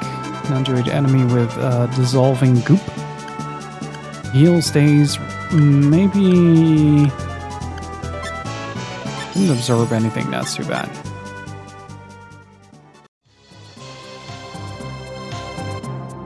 And I gotta remind myself to back roll a couple of characters. That seemed to really help. Oh, this dude might hold the key.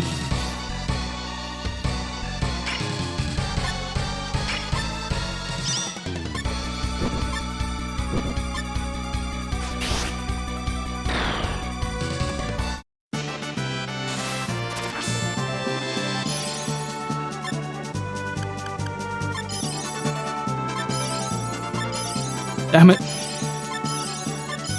Well, at least we got some extra boost.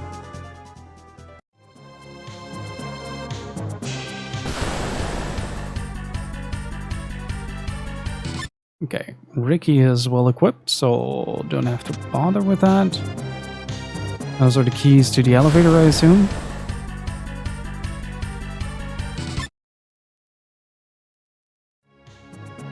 Or just do the fight with Ricky down the whole time. Oh, that would be something else.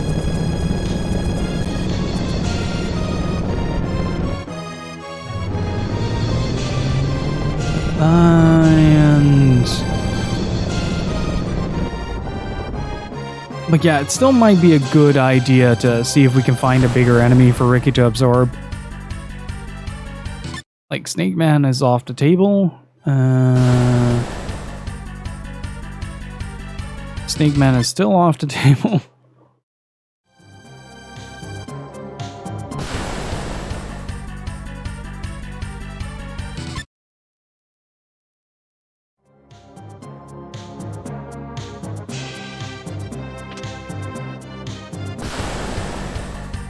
Let's see. Please be Big Fungus.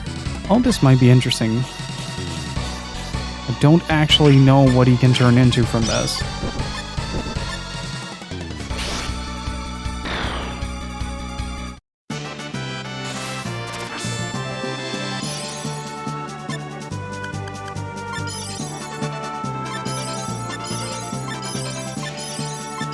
That could be fun.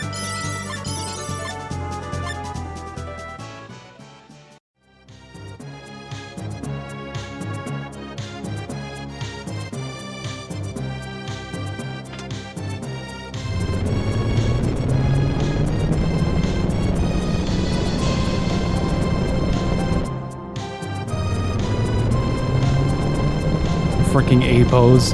So good.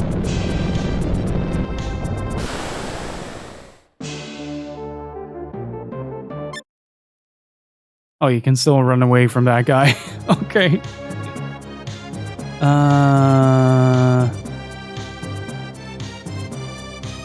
Okay, there's not much I missed. Let's see if I can find something good. These fights. Oh, the skeleton maybe. Let's try the lizard.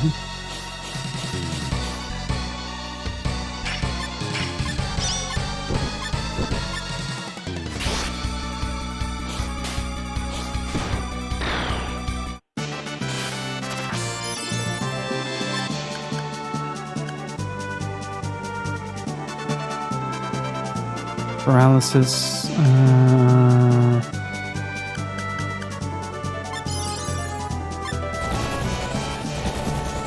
Oh boy. I think that's even worse. Not quite sure. As long as he has like 200 plus, it should be fine.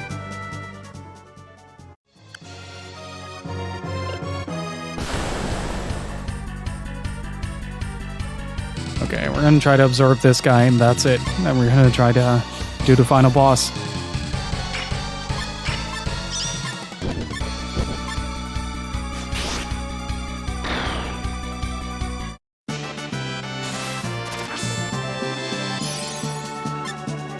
Ghost Rider. Ultrasonic Wave. Yes! Oh, right before the end. Ah, oh, fuck yes. That is fantastic.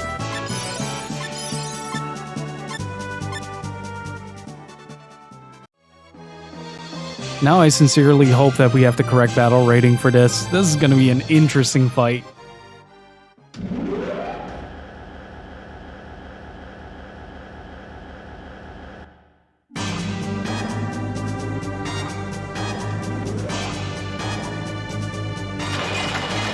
Oh hey, Kina is getting a PC release.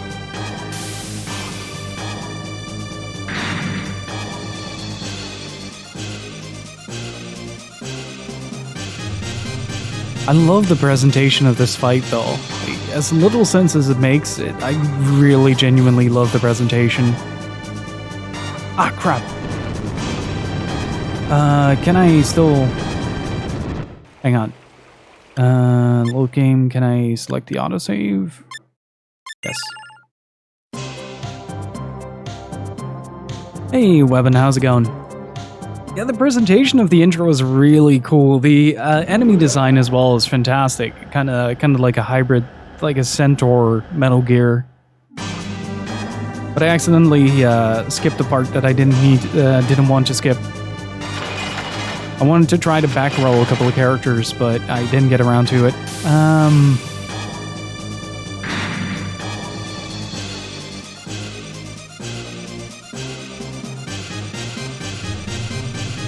God, like the lighting of the panels and then it sort of edge lighting the character is really freaking cool.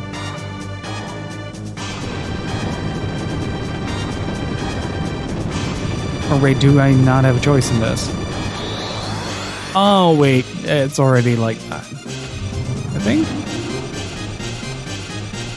Can I still? Oh, wait, no. Okay, so...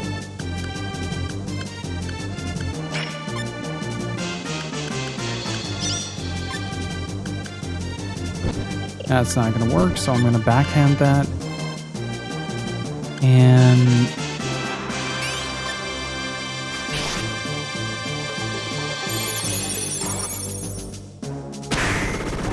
Nice, good block. I think that's the only move now that's still like somewhat efficient against everything.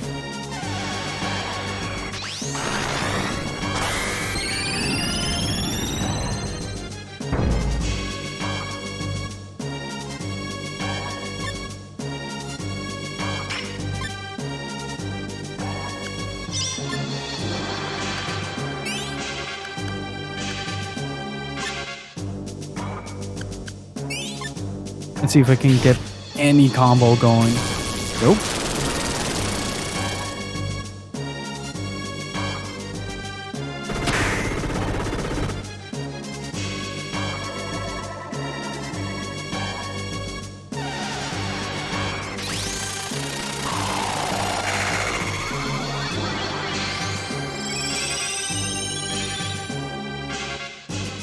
Okay, so I have two characters on cure duty.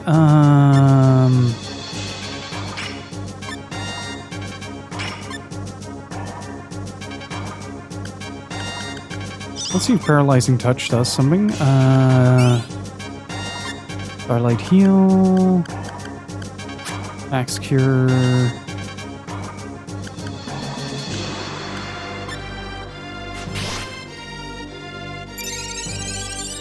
Okay, he throws those out pretty fast.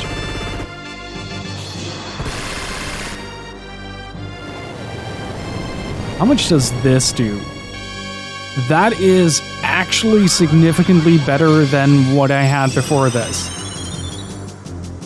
Okay, that is good. That is really freaking good. Okay, so paralyzing touch doesn't work. Water attack. Let's see how that works on him.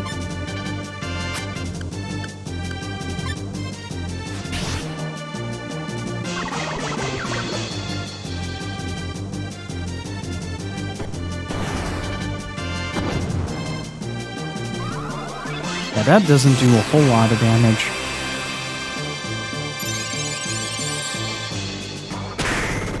Oh, good solid block. How we doing?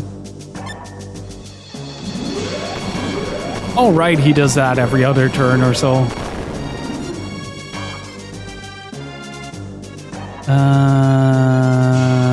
Let's see. Let's dead end. Null blade.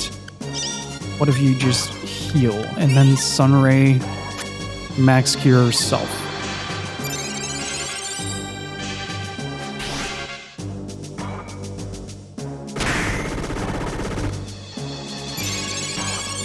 This might combo. Yes! Nice. Good damage.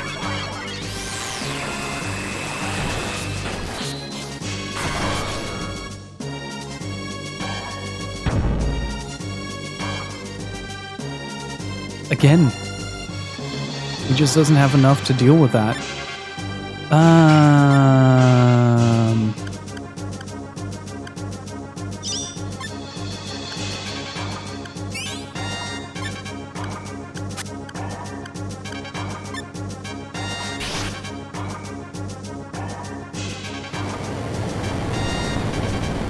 That shouldn't kill most characters, yeah.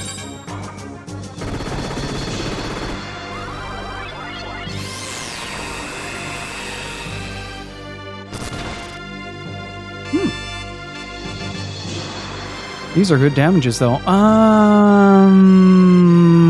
Okay, healing round. Knee split. Null blade. You heal self. You heal self, and you definitely heal self.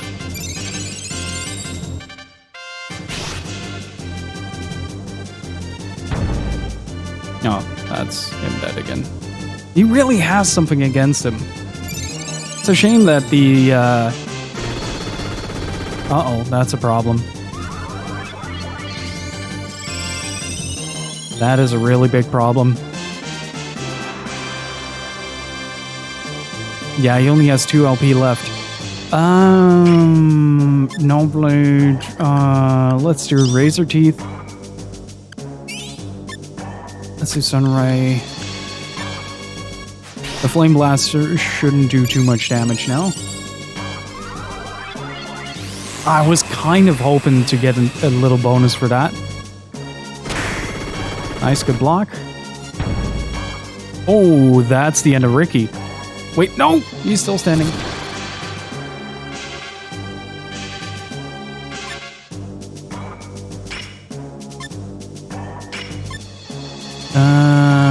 Heal self.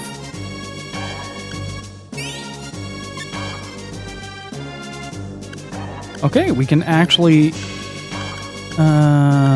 do a Vermilion Sands.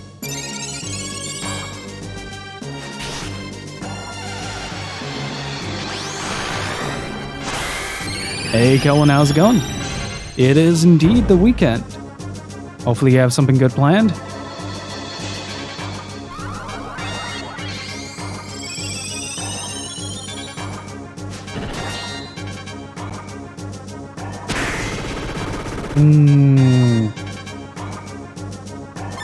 Cutting it real close here.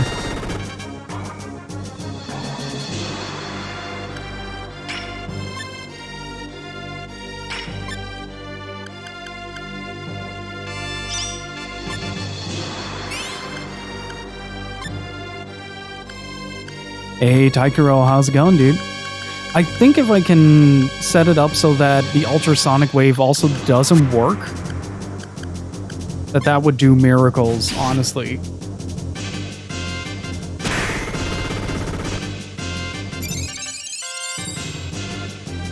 Please don't trample.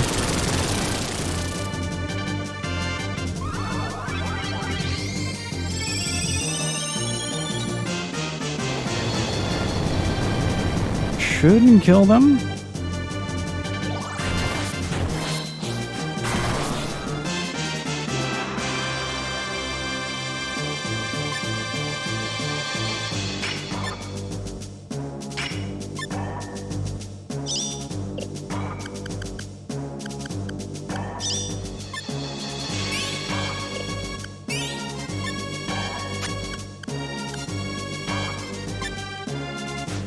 I'm taking a big risk here. Oh, good.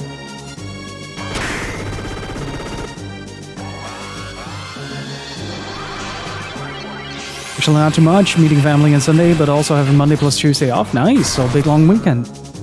Do enjoy. Seriously?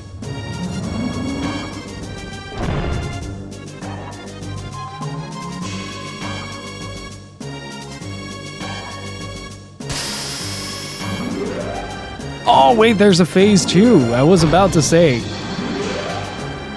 Wait, what? What's going on? Oh, no. Hey, Ray, how's it going? Oh, no. This is really bad.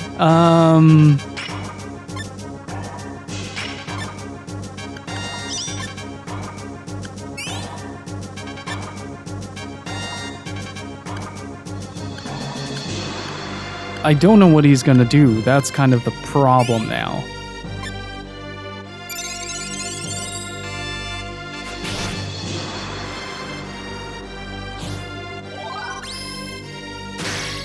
Nice! Oh, this is gonna be big damage. Just got home from work for a bit. Shame I have to go back in a couple of hours. Oh, that sucks, dude.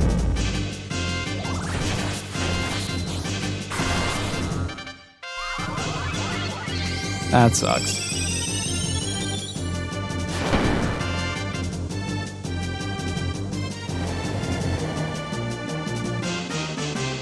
Yeah, he kind of did that himself.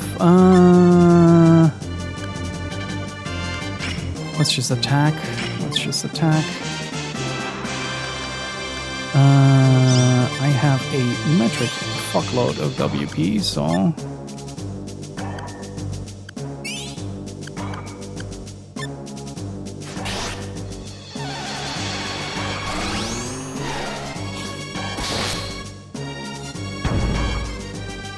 Oh, that's a dead Ricky.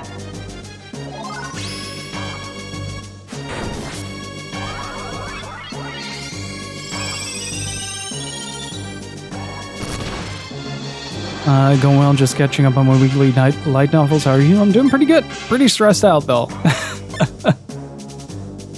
We're getting pretty close to the end of this, but it's not looking great.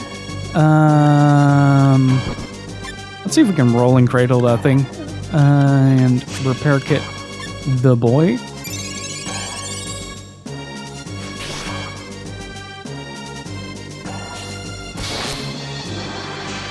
Ooh, cutting it real close there. Oh! There we go. Nice. I honestly don't think I am gonna make it through this, but this already is hilarious to me that we're getting this far.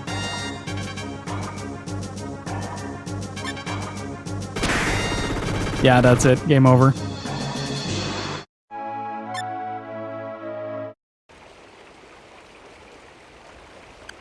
I think if I can bypass a few things here, then I should be fine. But I locked myself out of getting a really good item, or maybe mailing to use elemental resistance Sonic. Which one do I have then?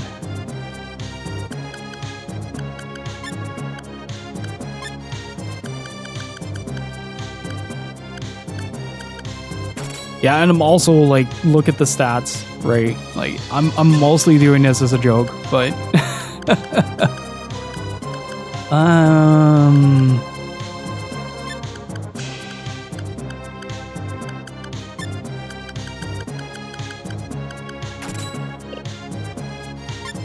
Let's see. Harmonium, harmonium, harmonium. Nice.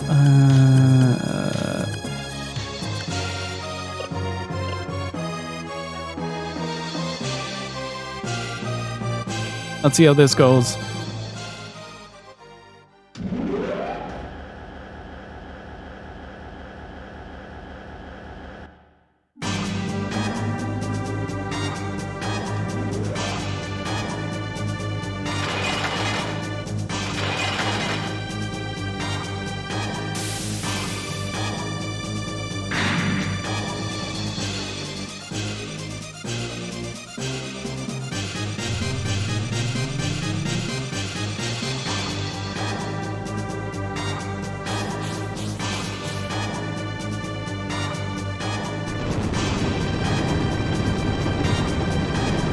I'm gonna give it another good solid attempt. Hey, Soldat, how's it going?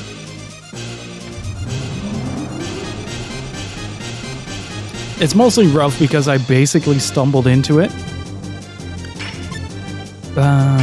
Just gonna start.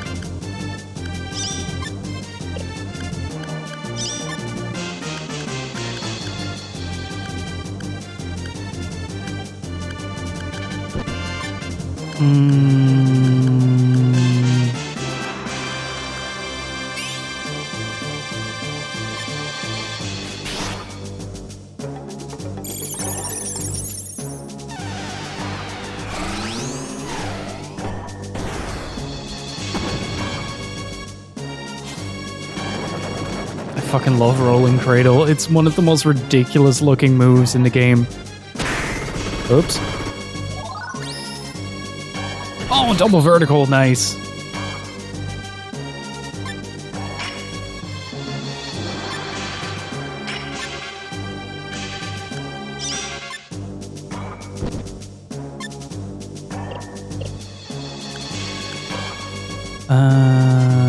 Let's see. Double vertical costs 1. What if I knee split into this? Into Rolling Cradle and...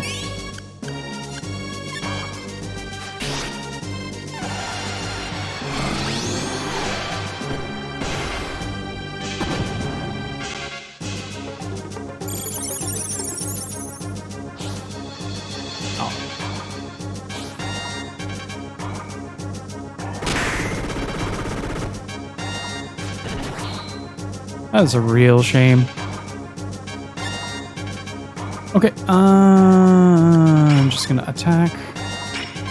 And keep attacking. Heal. Heal. And start imploding.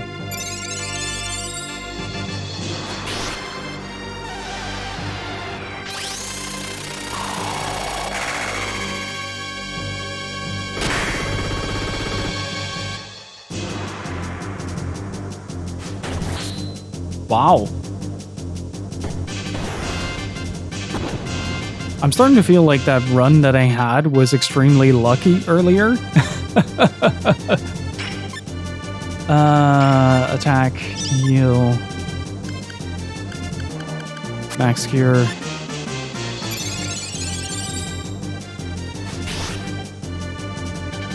Like, I'm woefully underprepared, but he's also doing a ton more missiles. He didn't do that the last time.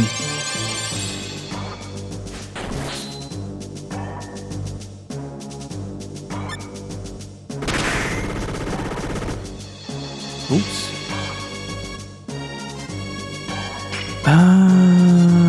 Nobly. Yeah, heal again and max cure melee. Does it pertain to the story, or is it just like a mechanic?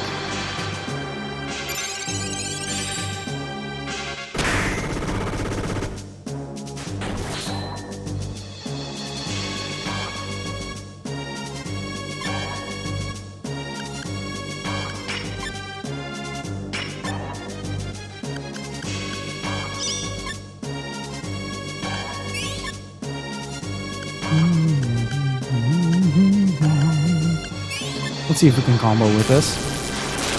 Let's see, no one the lightning pierce.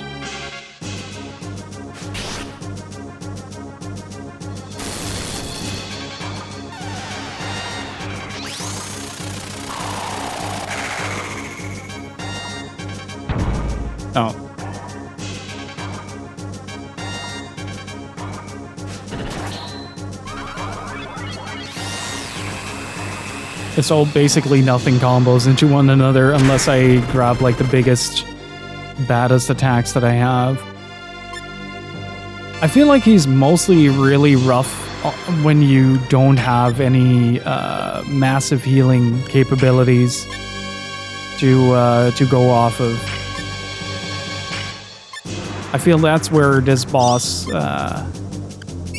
kind of becomes a struggle, just purely because of that. Yeah, that's the end of loot.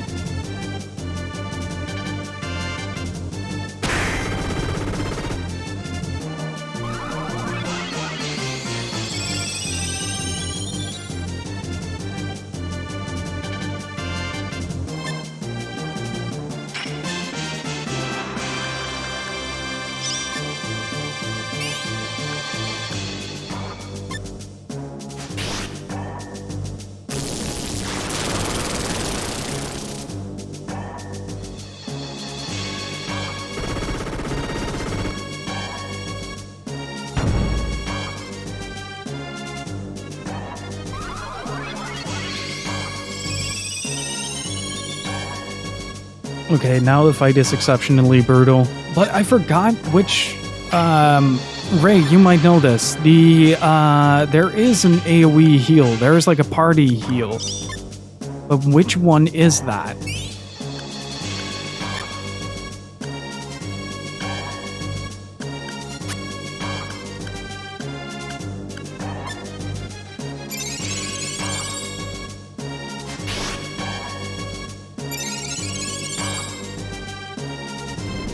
Hey, Zabobs, how's it going? Oh, that's it.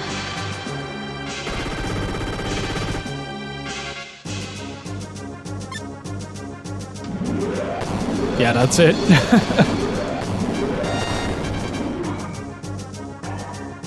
Okay, so, well, this isn't gonna work.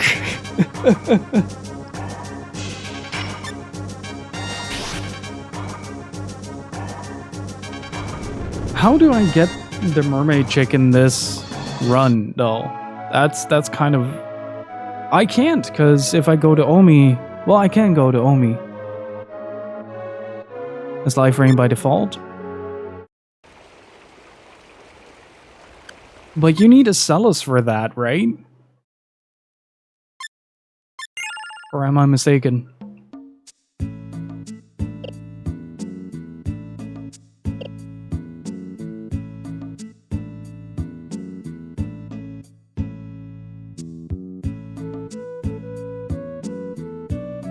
That is me asking out loud, yeah.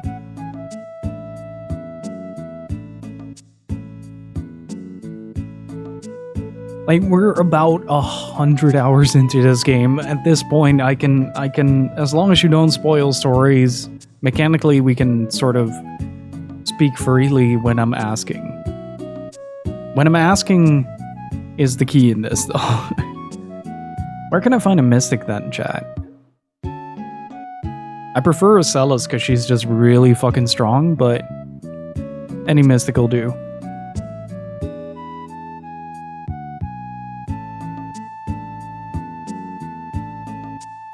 Hey, Foxhound, how's it going?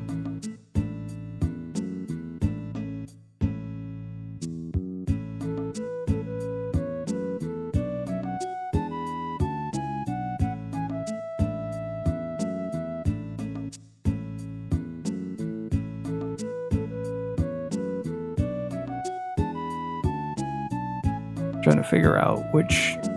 I don't think I ever had a... or had a Celis.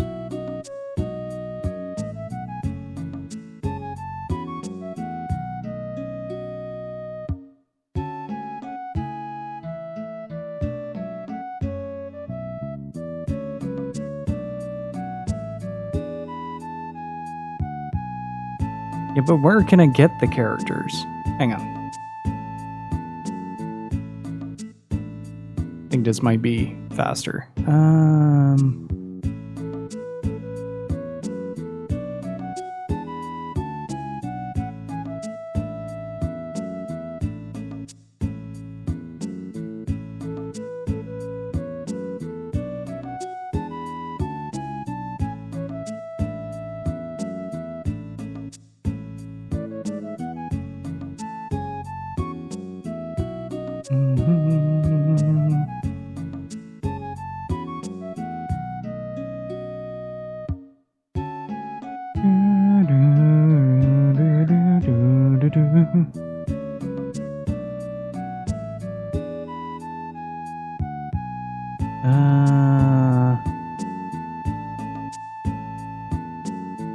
Well, he used to do that.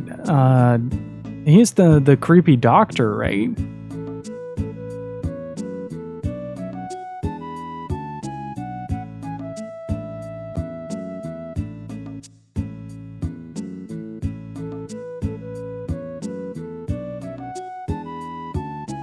Yeah, I know about Loot.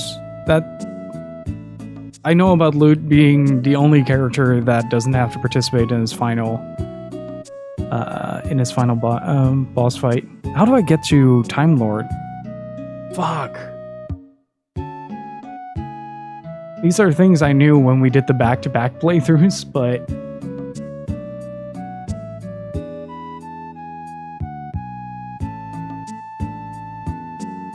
okay, reactivating his clock. Oh, how do I do that?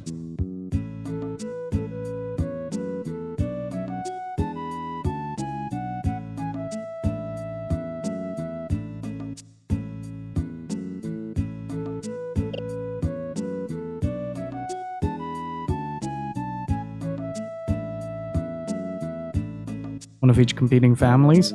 So I have a little problem with that as well. Right? We started the rune quest. Hey Bacon Wrath, T260 is made out of pure friendship. He is the best. So I started the rune quest, right? And for pretty much every quest to get to Despair, you need to talk to Annie, but she says stay back.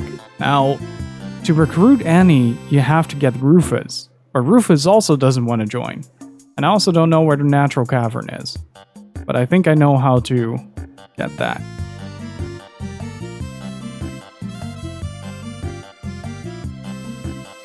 Because it was through the sewers.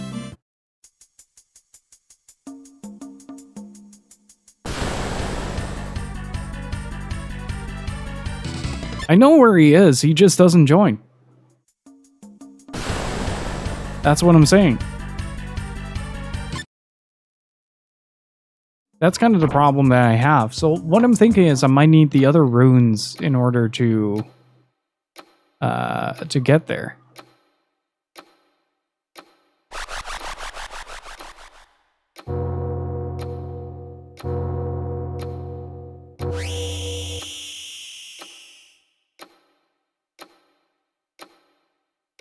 Can I enter now?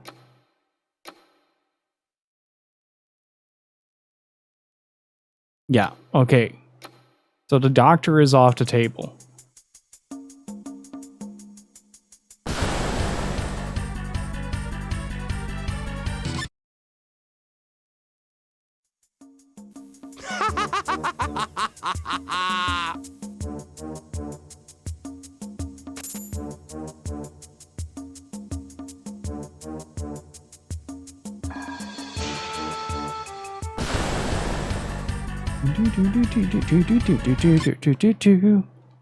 How's the aquarium coming along, Gypsy?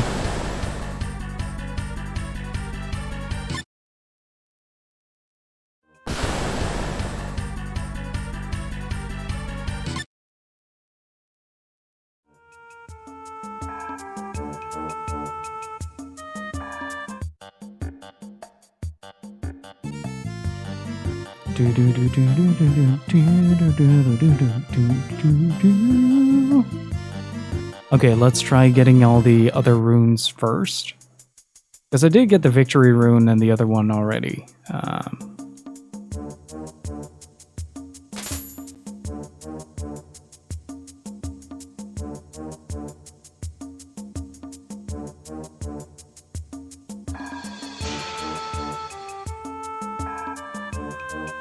Oh, this isn't the correct sewer.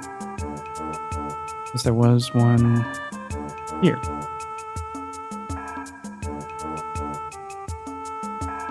This game is very finicky, but I also think that's part of its charm. Like, it's very easy to kind of throw your hands in the air with this game and say like, oh, this is not for me. But I feel like once you stick with it and really start to explore the mechanics and the gameplay in general, and kind of ignore the fact that the stories are not really that great. They're like these super short inserts, like almost like placeholders, if that makes sense. Or for something that is mostly thriving on gameplay. In that sense, it's a very modern aesthetic for a very old school RPG. I think that's really cool. Like, I think it really works to the game's benefit for kind of distinguishing it from everything else. It's one of the big things that I'm trying to do right now, for instance, is basically only thriving off of boss battles for stat increases to keep something called the battle rating low, and the battle rating determines how strong the enemies and the final boss are. So I'm gonna see how far I can push that in order to keep the boss as low as possible, and if not, I'm just gonna like be extremely overzealous in the amount of experience that I'm gonna grind. I think the last time I set out to play this game, we did a Celis run, and it ended up being one of the easiest fights in the game. Whereas, like, earlier with Elkaiser's battles, it kind of completely changed the flow of the game. In that sense, like, that fight became super tough. And because of that, it also became a lot of fun. And now I'm kind of trying to adhere to Loot's philosophy of live and let live, and kind of try to vibe my way through the playthrough. And it kind of gives some interesting results. Like, we haven't done much fighting, like much actual fighting. Instead, what we've mostly been doing is, yeah, we've been fighting bosses, but beyond that, there isn't a whole lot. Wait, the question is, which part was the natural cave? Was this the natural cave? Yeah. Okay. The only downside is, like, my knowledge of a game fades incredibly fast. Like, my intricate knowledge of where everything is located and stuff like that. So, I'm not looking for anything. I am trying to find a natural cavern to do the boss fight at the end. And in that sense, I'm kind of abusing the escape function to create like a sort of extra little bit of narrative for myself, and it's a lot of fun, honestly.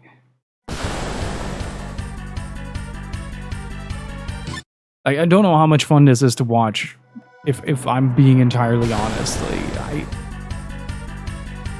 But it's pretty entertaining for me to see how far I can go with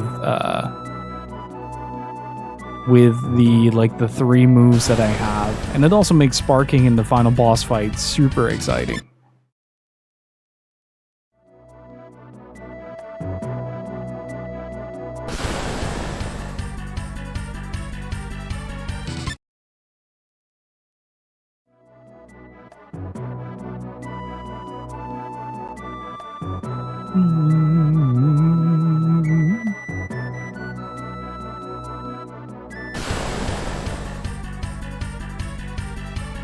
Though I do find it interesting that the battle rating isn't affected by fleeing.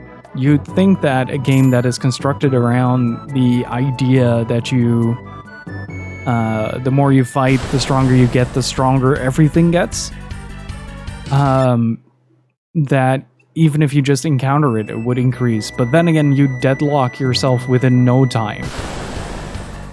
Like, you would literally be able to softlock a playthrough like that.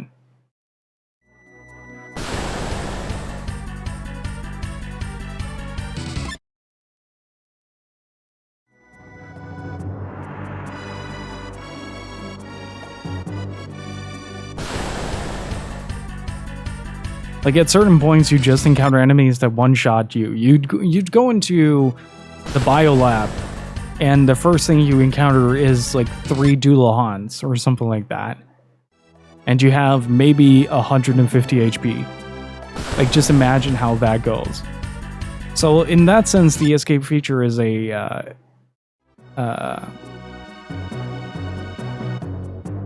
is kind of a blessing, and I'm just really curious how far I can take this idea, especially if there is a possibility that I can get the mermaid character.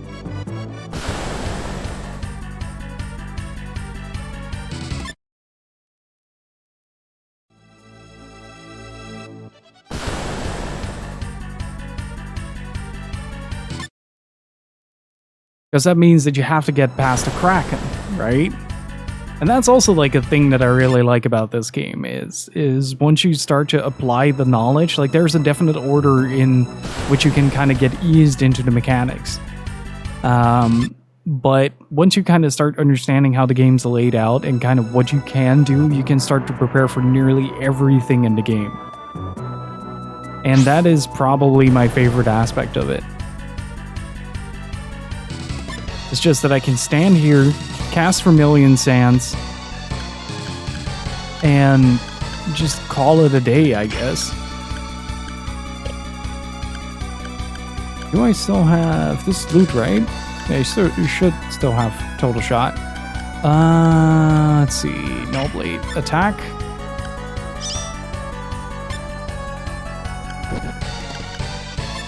Just roll something, I guess.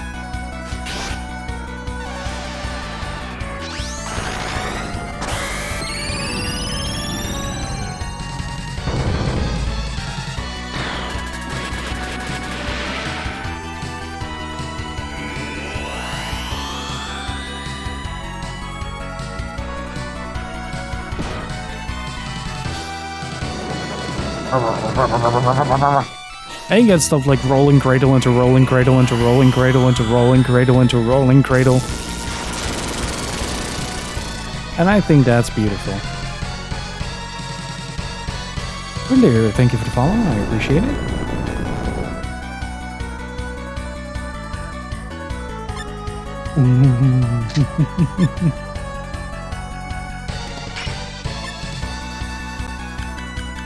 We must heal.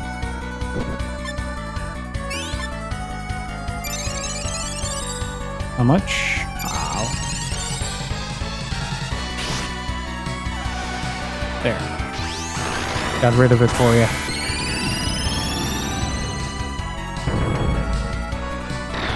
Nice. Boop. There's a got your nose moment.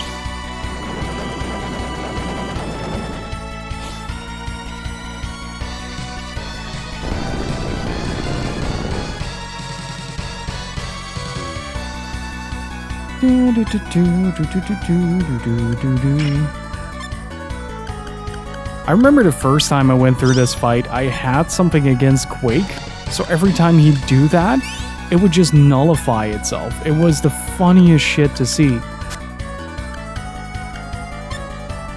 I think I gave everybody jet boots or something like that.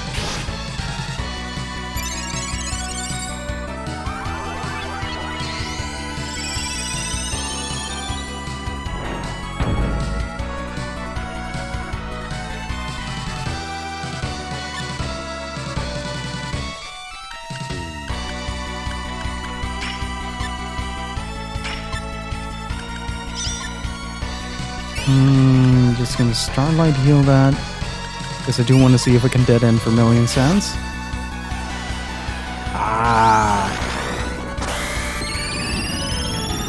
But understanding SaGa Frontier is definitely gonna require a few more playthroughs, to say the least. Like, this is a...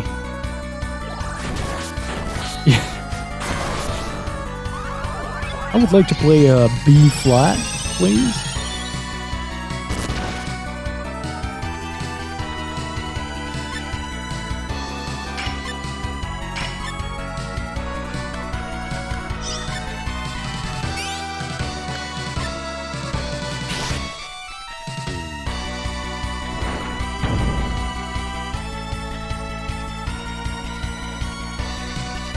I appreciate how he just falls over.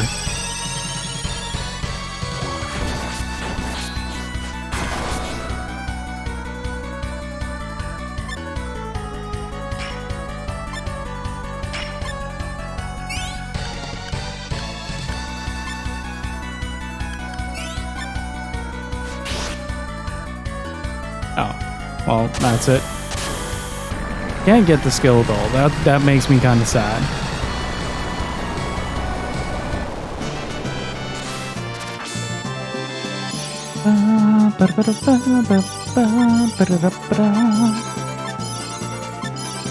Stunning shot. Wonder if that works on the robot.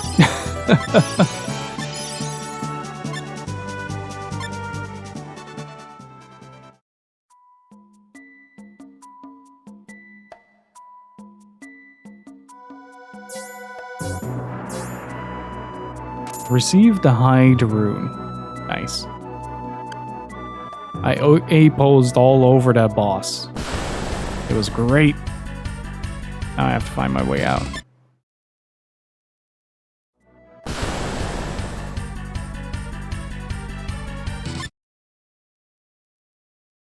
Okay, so we have light magic, and then we just need time magic, right?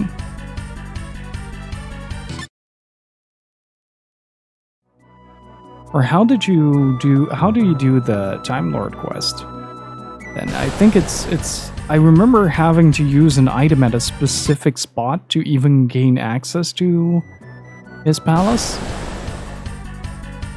And then we had a battle, and it was glorious. And then he gave me something, and that was also glorious. It was like, yeah, free shit.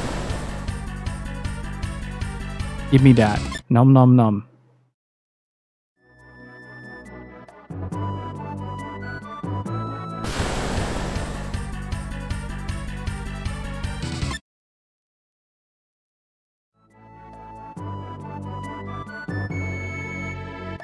Do do do do do do.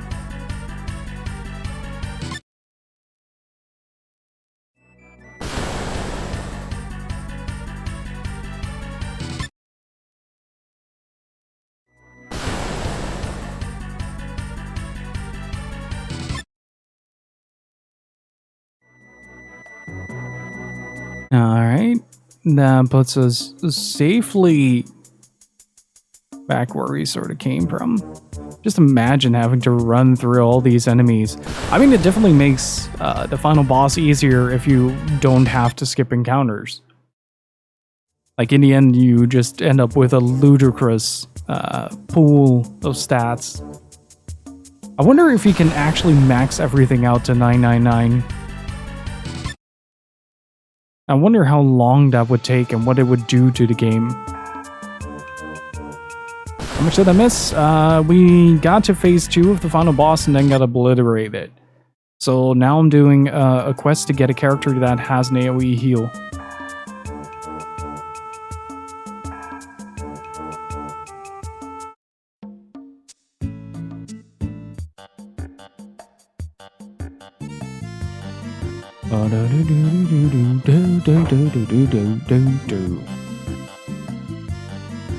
But I'm going to take a very short break. And I will be right back. Alright,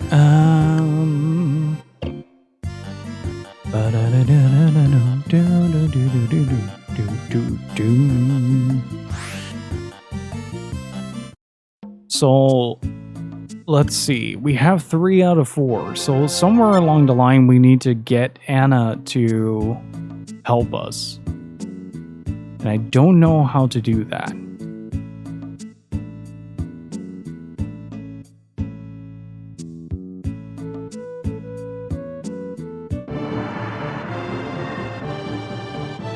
Wonder if you need an extra party slot.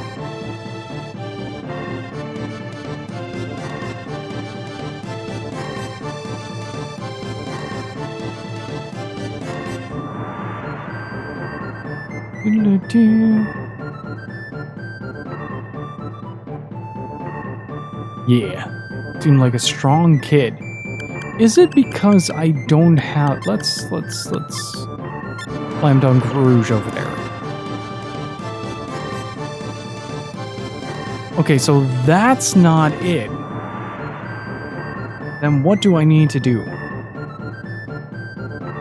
That's the question.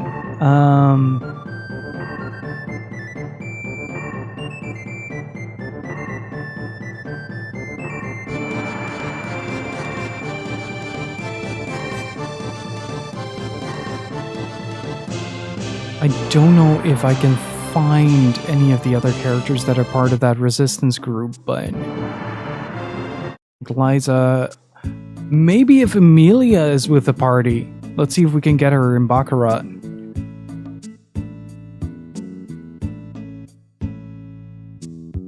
Bum bum bum bum bum bum bum bum bum bum bum bum bum bum bum bum bum.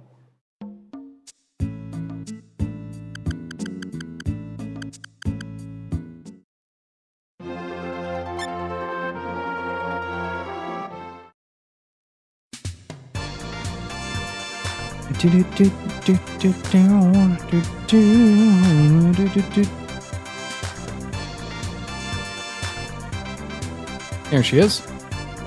Okay, so she doesn't join either.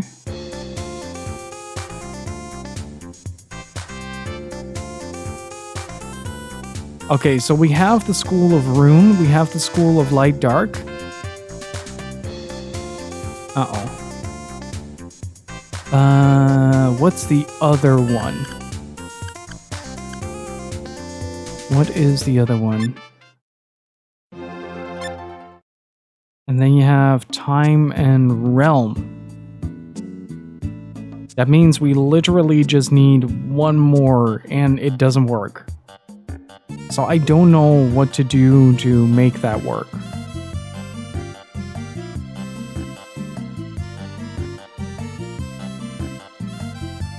Oh, there it is. I can take you to the Freedom Rune in Despair. Wanna hire me?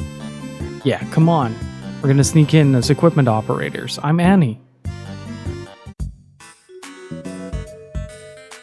Alright, going in. Is this the dungeon with the sick theme? No.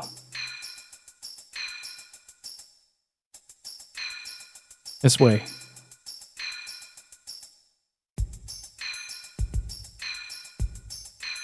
God, the background work in this game is so good.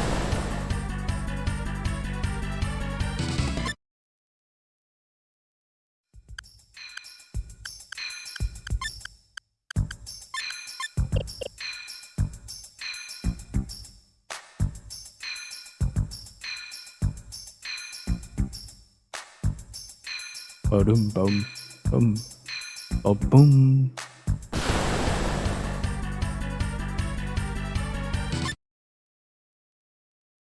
Yeah, this is a really good looking video game. This way.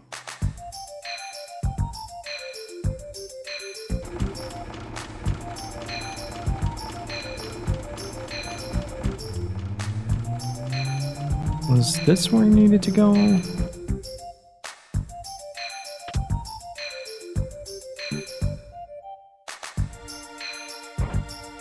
Looks the part.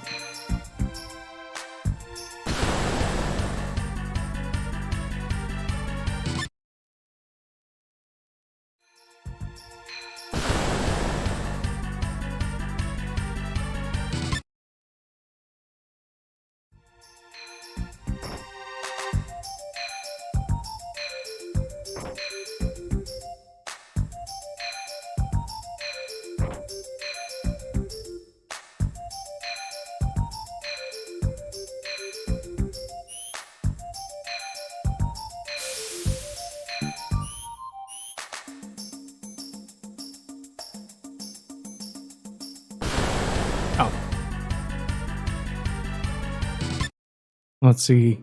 You know what I'm really curious about? I really want to know how Live Alive looks.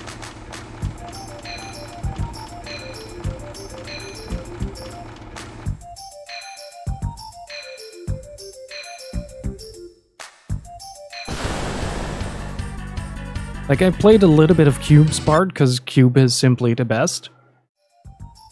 But seeing this makes me really excited to try out Live Alive again.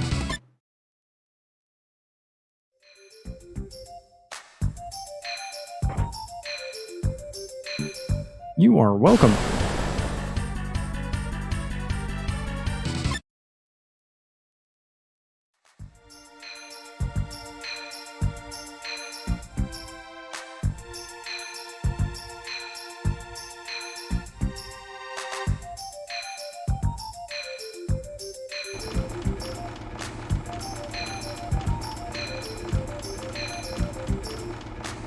Oh, that brings you back, doesn't it? Yeah.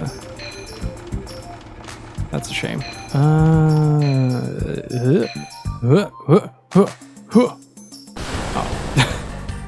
Between Xenoblade 3, Soul Hackers, and Persona 5, I won't have time to play Live Alive anytime soon. Really looking forward to it, though.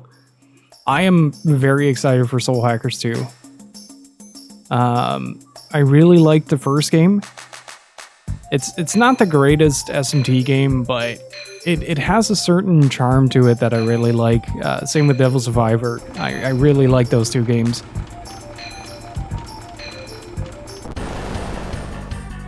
So I'm really looking forward to that one. It should come in later this week or later next week.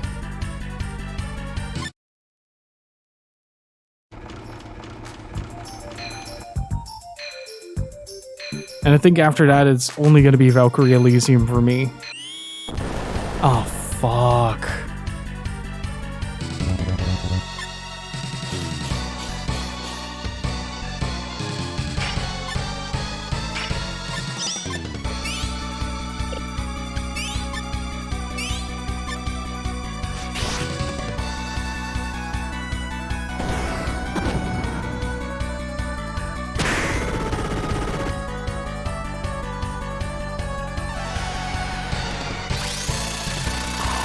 Alright, I'm gonna have to solve this.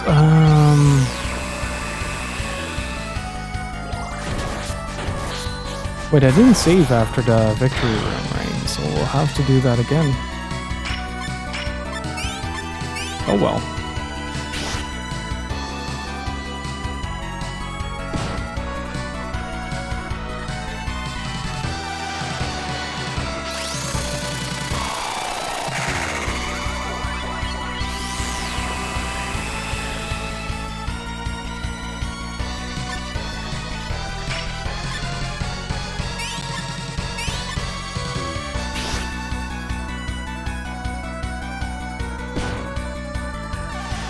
Very tenacious robot. Good lord.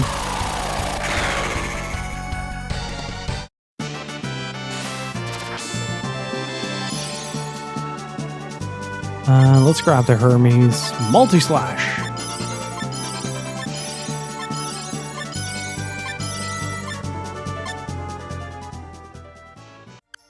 Wasn't there a helmet that I needed to wear for this?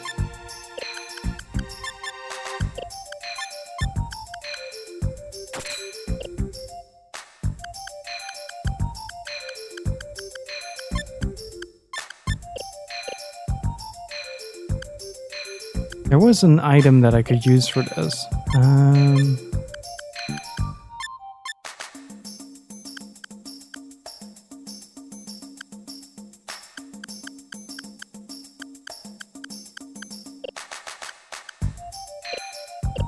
Yeah, I think we'll have to reset. Because I don't have that on me, I think. There was something that I had to do for this.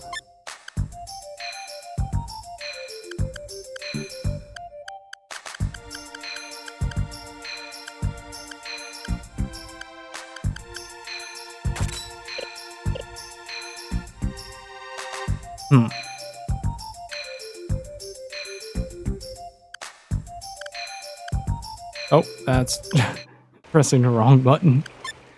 Ah, fuck. Whoa, that is a while back.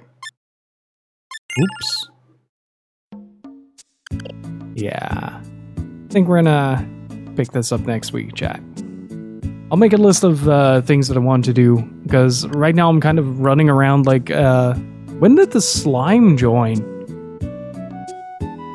Huh?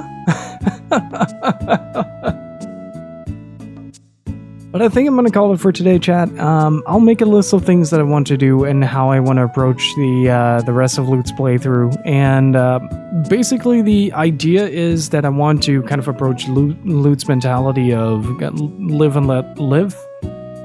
And try to see if we can make it through this with as little of a battle rating as possible. And yeah, thank you all so much for hanging out. And thank you all for the follows. And a massive thank you to Naru, Pure Rexford Beef, and Mrs. Rosa. Thank you so much for the subs. Really freaking appreciate it. I'll be back on Monday with more SaGa Frontier. We'll try to get through to the ending. Hopefully, I'll be able to formulate a plan that allows me to basically